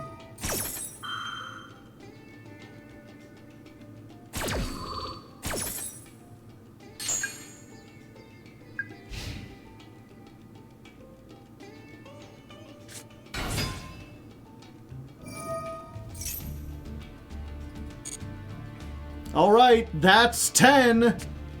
The question is, can they stop me?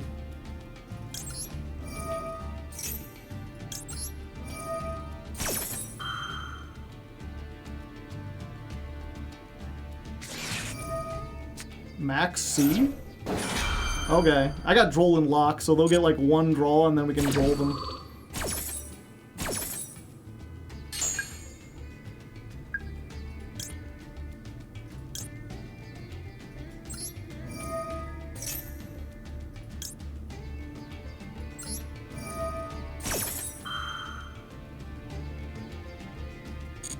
Why did this one get an extra one? Oh, it gets that because that... Okay, interesting. Yeah, we just get the dirt spider for the first one, right?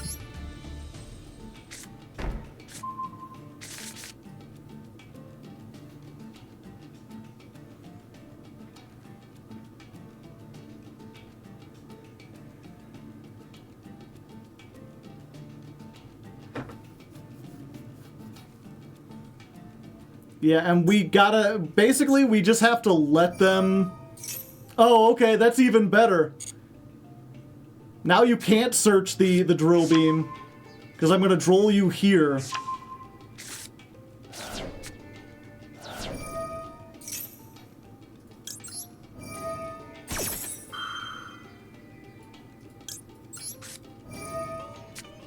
And also, you don't get anything off your Max C now.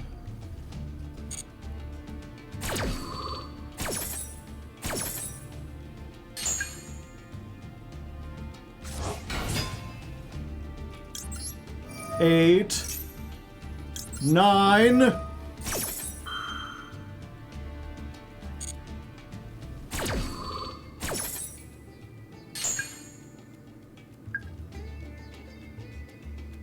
If I just activate this now... Oh, damn it. It skipped priority over.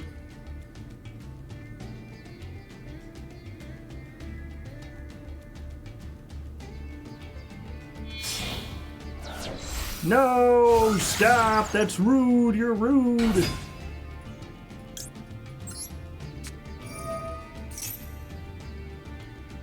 Just gonna do this now. 500. That's 10! Again!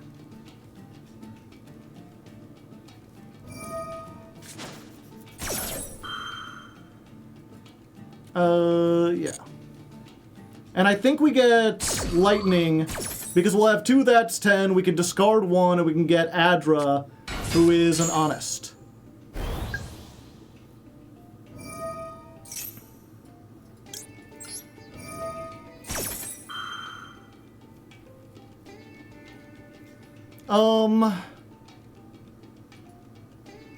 Yeah, we can just stop them from getting to it right here. Go Apophis. We can't search, though. Smart. Thank you. I almost forgot the droll was reciprocal. More defense. So we do this. Negate. Yeah, negate you.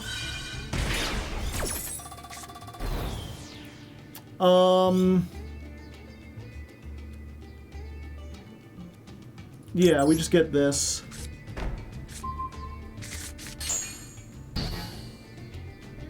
And then we use this.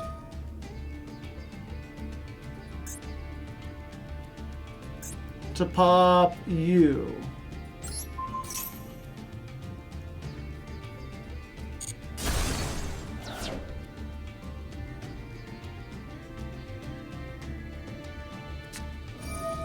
Soranir. Alright. Banish the Soranir, then you can, what, make the sequence? You will have exactly 2. You can bring back, make a thing, search another thing. But if they make sequence and then add a thing, I can summon this, and then this will destroy... Oh, SP. I wasn't expecting that.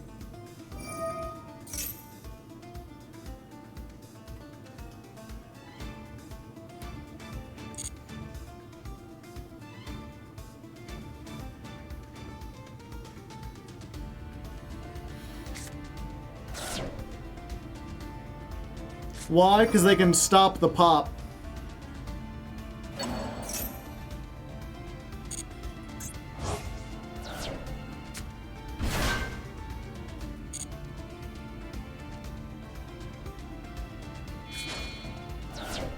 Oh wait, yeah, they can't target the spider.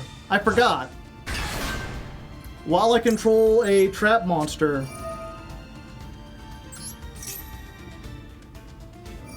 You can only target Apophis.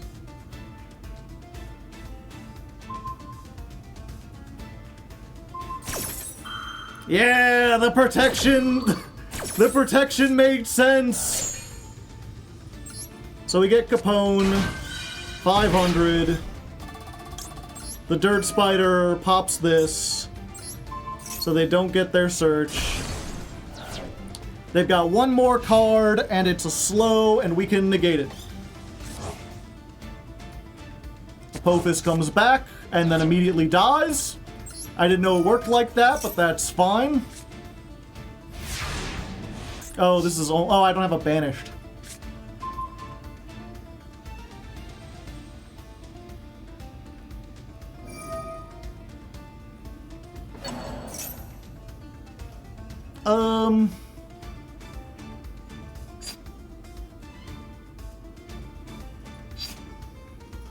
Yeah, we just summon this now.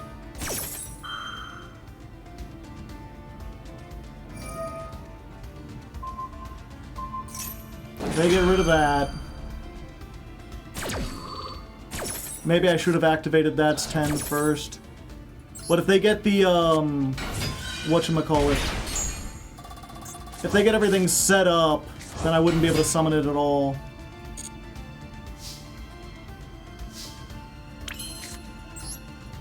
Hello. Do you remember me from last time?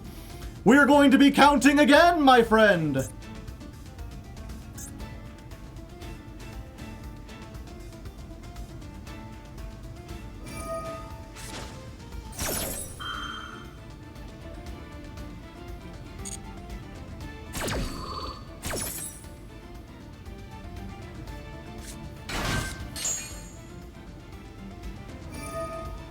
Send one Fiendsmith. Oh, they're just putting Engraver? Okay. I thought it was gonna be something spooky.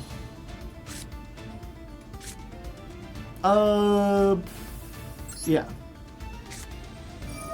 Unfortunately, I just remembered the Dirt Spider won't come back.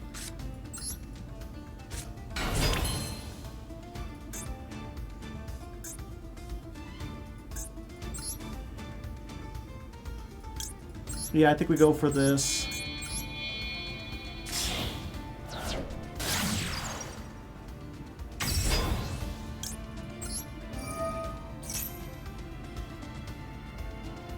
Just get another one.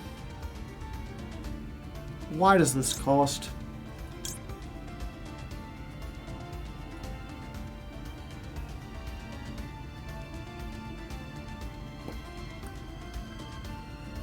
Yeah, we just get another one.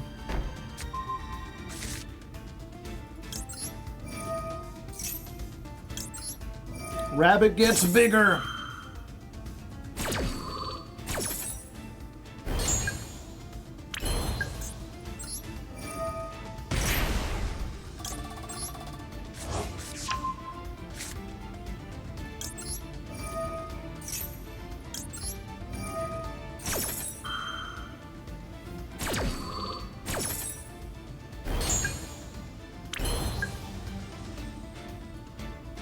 Battle phase.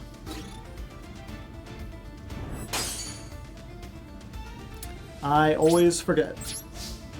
Why do I always forget? I'm such a dumbo!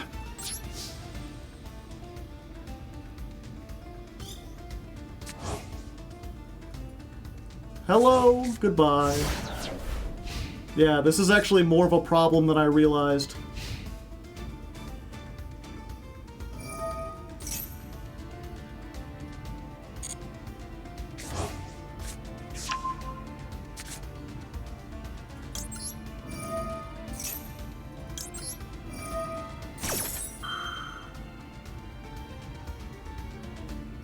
I think our only hope now may be them playing into your finish.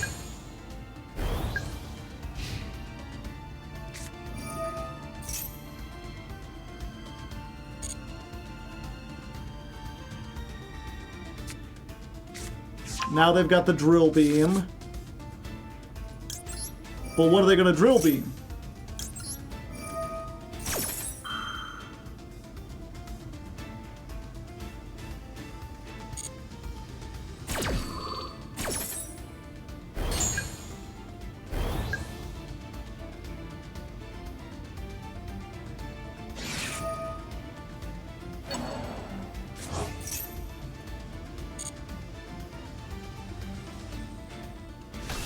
Okay, they bring back the engraver.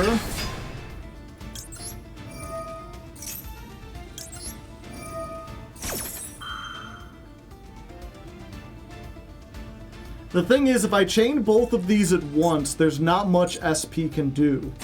I'm going to get the destroy even if they get rid of something.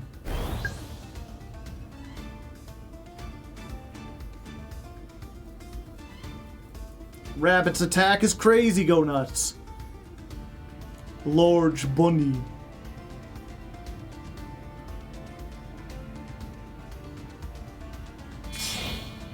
Drill beam is a problem, very much so.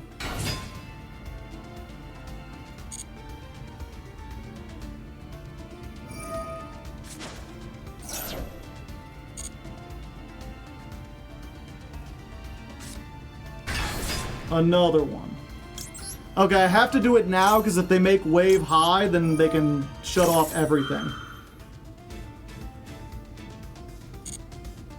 So we wait for this to resolve, and then I activate these two at resolution. Okay, so I need to do you first, then you. Yeah. Oh, I can't. I can't summon this unless they control one.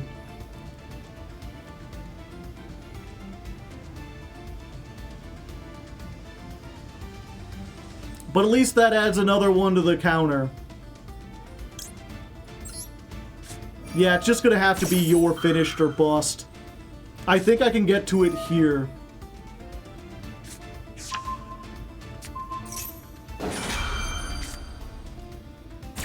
Yeah, that's 10. So the dirt spiders banished. All of the counters!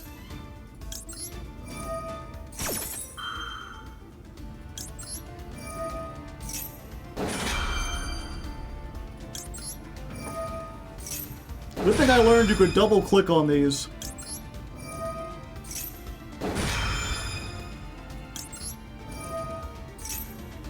Counting, counting, counting, counting every day.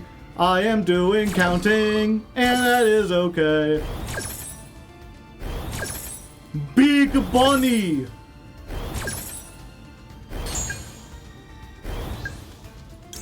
That's 10! You're finished!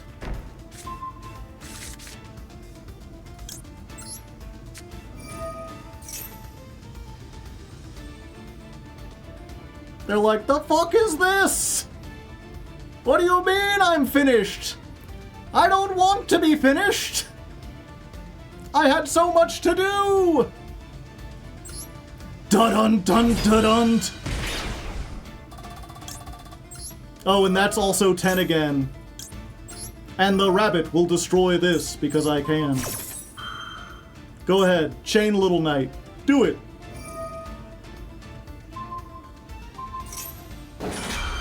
Oh, you done goofed!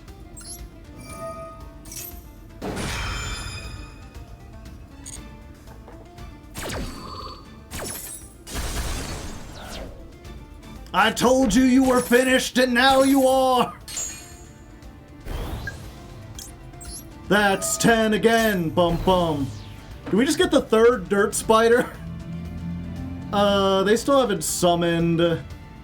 We don't have anything banished. I think that's all we can do. Unless we just try to, like, Adra.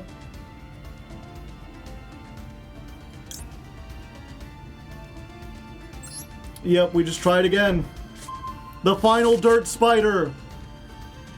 We can still summon this. We've got one more pop.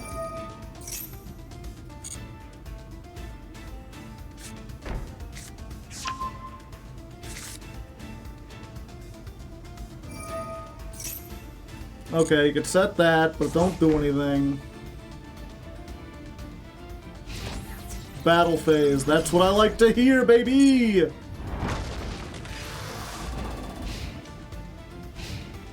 End phase. Put a little dirt under your pillow for the dirt spider. In case he comes to town. Oh, you put a little dirt under your pillow for the dirt spider. He'll send you to the ground.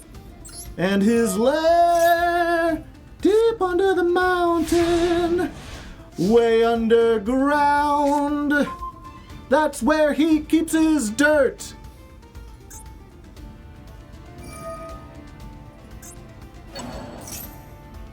Yeah, we just do this now.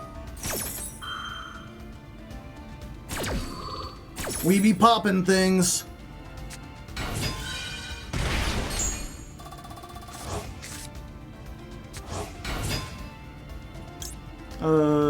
Yeah. You pop this. You pop this. All in the draw phase. It's a very busy draw phase, chat.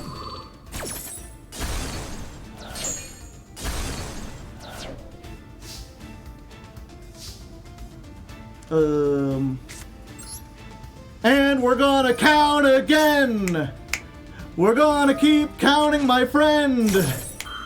Counting it up, counting it twice.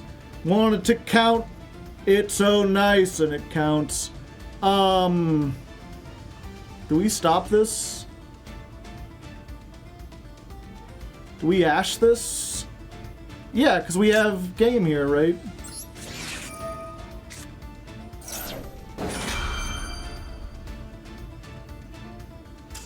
Yeah! That was the most countinous duel we've had! We counted so many times, but the power of numbers compels you! And with that... Wait, was that not a rank up? Okay, well we're still in Diamond 4, but it was neat. We gotta beat a Fiendsmith deck. You know? Fiendsmith, Primite Bestials. Yeah. Good job, me.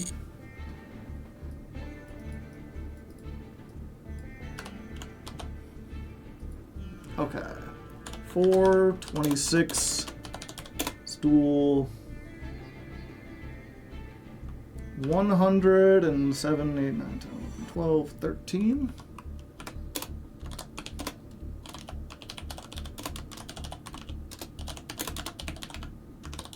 Bestial Primite Fiendsmith.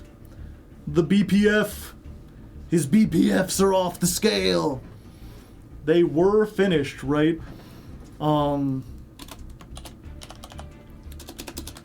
There's so much counting. You'll probably want to just skip past it.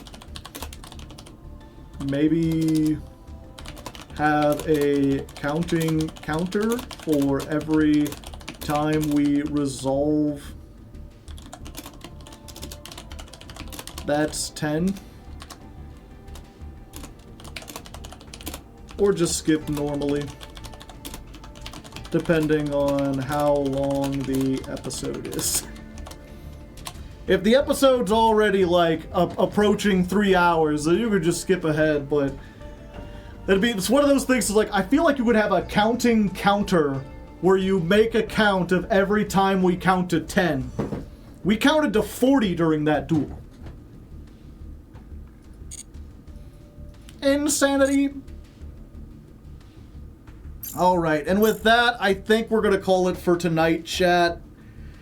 It's been fun, but it's getting a bit late. How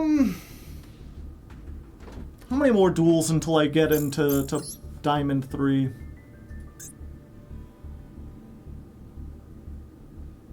One more win? Alright, let's try it.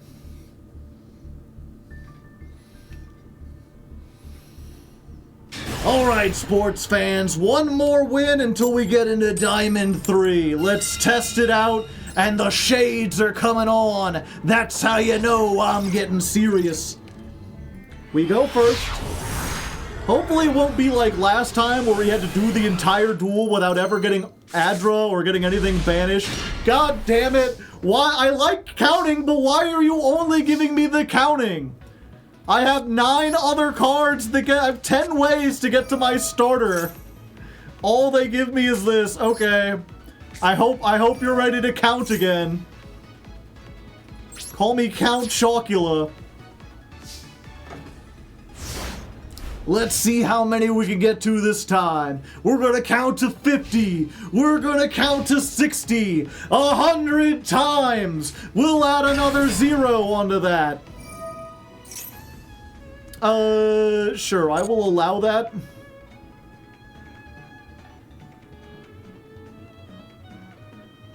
I probably shouldn't. That's fine. It's fine. What are they gonna do? Grab a trap? Traps don't do anything. He said, playing a trap deck. I was like, if I destroy this, and they have, like, what's it called? Fenrir or whatever. Like, then I'm screwed. Except, they don't have Fenrir. If they had Fenrir, they would have summoned Fenrir. And we'll just droll them. If they were hoping to do any more searching, now they cannot.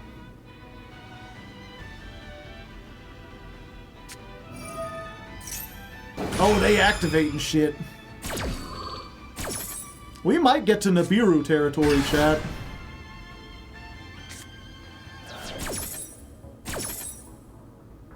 Okay, 1.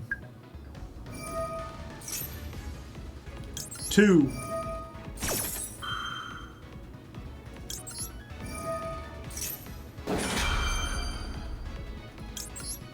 3.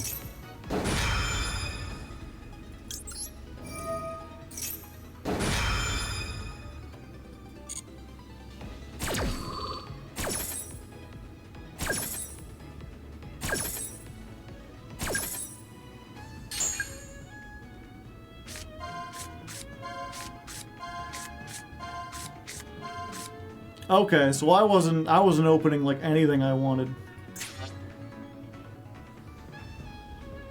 They're just gonna give me the Takatom board. Well, maybe they'll get rid of it and be like, without it, you can't do your combo, not knowing the Giant Slaying is like one of the best cards in the deck. Oh, they actually did it. I didn't think they were gonna do that. I said that as a funny joke.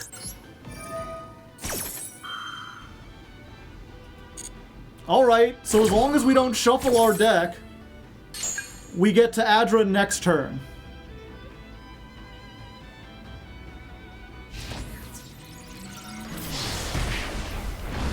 Alright, 28, 26.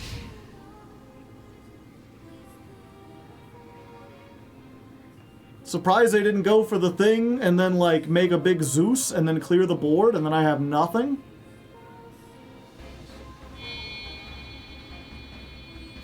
They're probably not worried about reading because... Oh. Uh-oh. Oh, no, chat! No!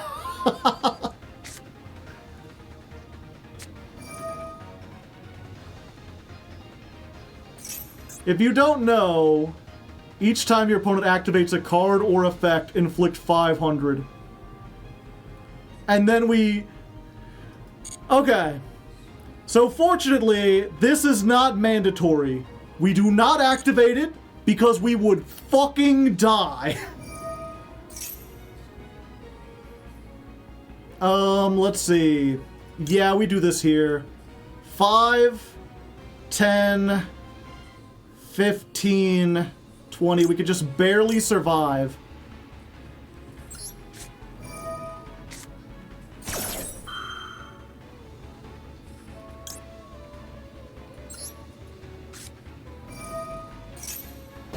Do this now. No! Oh, they've turned the counting against us!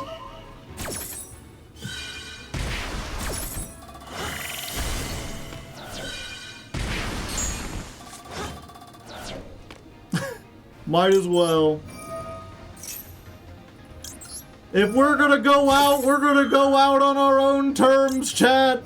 We are going to count our way to hell, one way or another. The taxes are too high. That guy in New York was right. The rent is too damn high. I will face my death on my feet. I will stare it in the face. Take me, Zeus. I am yours. Ah! Oh! Three! Four! Oh!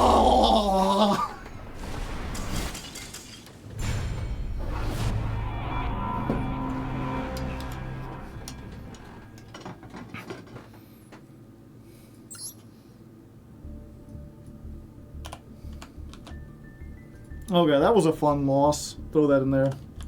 435, duel 114 versus Kashtira. What a way to die.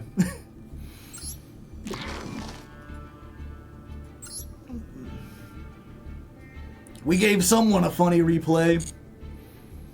Speaking of funny replays, I probably should have mentioned this at the start, but if there was any moments in particular tonight that you found especially compelling, especially funny, especially goofy, remember that I have a specific room in the Discord for Hardleg clips. I'm trying to get all the cool clips from the show, everything that would fit in a short, and put it out on the YouTube so we get some more YouTube content, maybe get more people coming out to the streams, more people checking out the ladder climbs and stuff like that. So if you're on the Discord, be sure to do that. If you're not on the Discord and you're like, I would like to get on the Discord, it's patrons only. You join the Patreon, you get on the Discord. If you're curious of that, it's patreon.com/hardleggaming. There you go. Now you can get on it. It's this fun time. Just $1 a month gets you on there. It's a paywall, yes, but it's like the shortest paywall. It's like if you have a job, you can step over that paywall pretty easily. You got $20? That's a whole year of the Patreon. With some extra left over for a nice sody pop. Maybe a big old candy bar. Tax Tira. Yeah, maybe I should call it that. Tax Tira. What if I don't have a job? Well, if you're a student or whatever, you don't have a job or you don't have a source of income, unfortunately, you're just going to have to make do with, like, chilling out in the streams. Hopefully that it's unfortunate. I didn't want to, like, cut people out just because they don't got no job or whatever. Although it is... I do question how you can afford, like, a computer and, like, internet and you have the time to be here. The stream is free. True. Well, the stream you have to watch, like, ads, unless you've got an ad blocker. Last I recall, Twitch was, like, winning the war against the ad blockers. Like, YouTube has trouble keeping up, but Twitch always seems to find a way to, like, cut things out. I can give you some Trump merch I stole over the weekend. I wouldn't... You're basically saying... It's like giving me an Arby's gift card.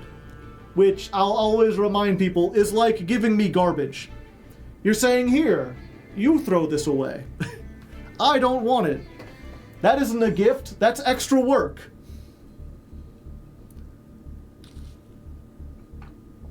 I am a Trumpy bear. I didn't know those existed, but I'm not surprised.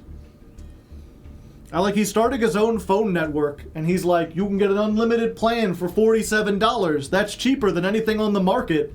And it's like, T-Mobile is like $40, and Mint Mobile is $30, and those are both unlimited.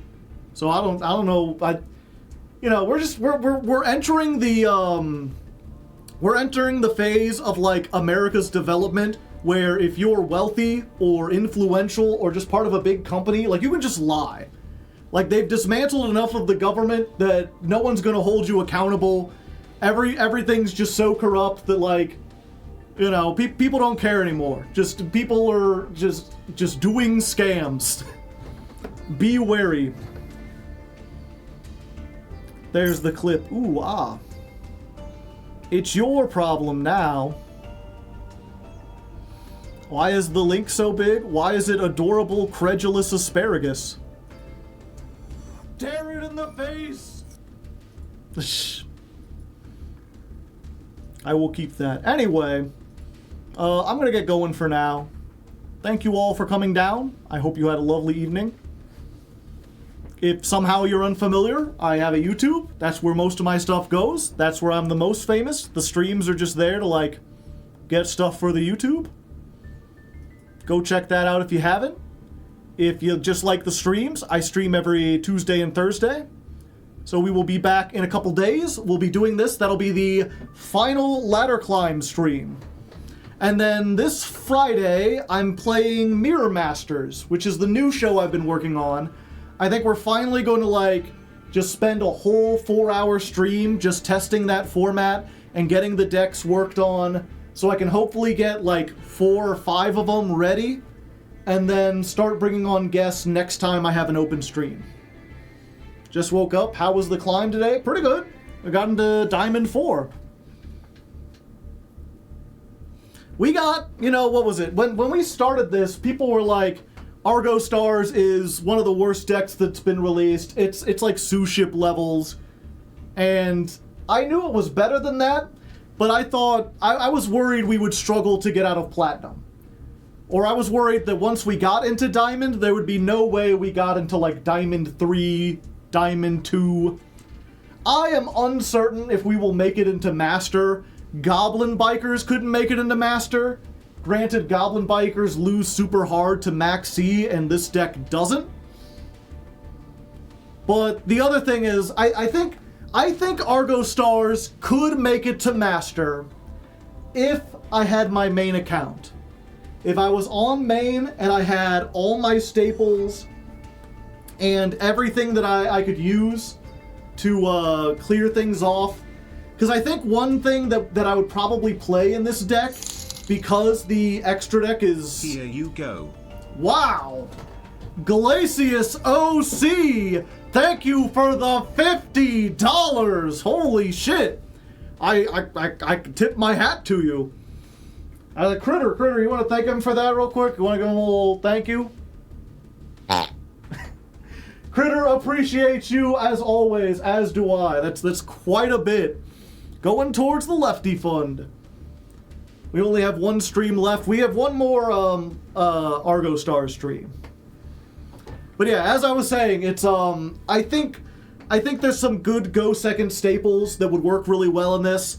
I think this is also a deck that could make pretty good use of the Fiendsmith engine, or Fiendsmith, or the like Millennium engine. Both of those are great ways to like bait out ashes, bait out ogres or whatever, and then after they've done that, you can put two of them together and make like Silhouette Rabbit, and then get a continuous trap from the deck. So I think there is possibility to break into Master. I'm not sure if you could get like to Master 1. I think getting to Master 5 would be challenging. And again, you would have to have a lot of stuff. I don't think I can do that on this account, because I just don't have the resources. And also, we only have one stream left at this point. I like the idea of an Eldritch build. Eldritch are just a little too slow these days. What are we going to do for the last week of June? Probably... Well, like I said, I've got, what's it called? I've got Mirror Masters, and we're going to do some more Masochist. I think it's just going to be focusing on those two. I really want to get the Mirror Master show kind of, like, worked out and get all the stuff ready for it, and maybe get some episodes of that recorded and out by, like, August. I can see the deck hitting Diamond 2 and just hitting a brick wall because it keeps running into players that rank down from Diamond 1.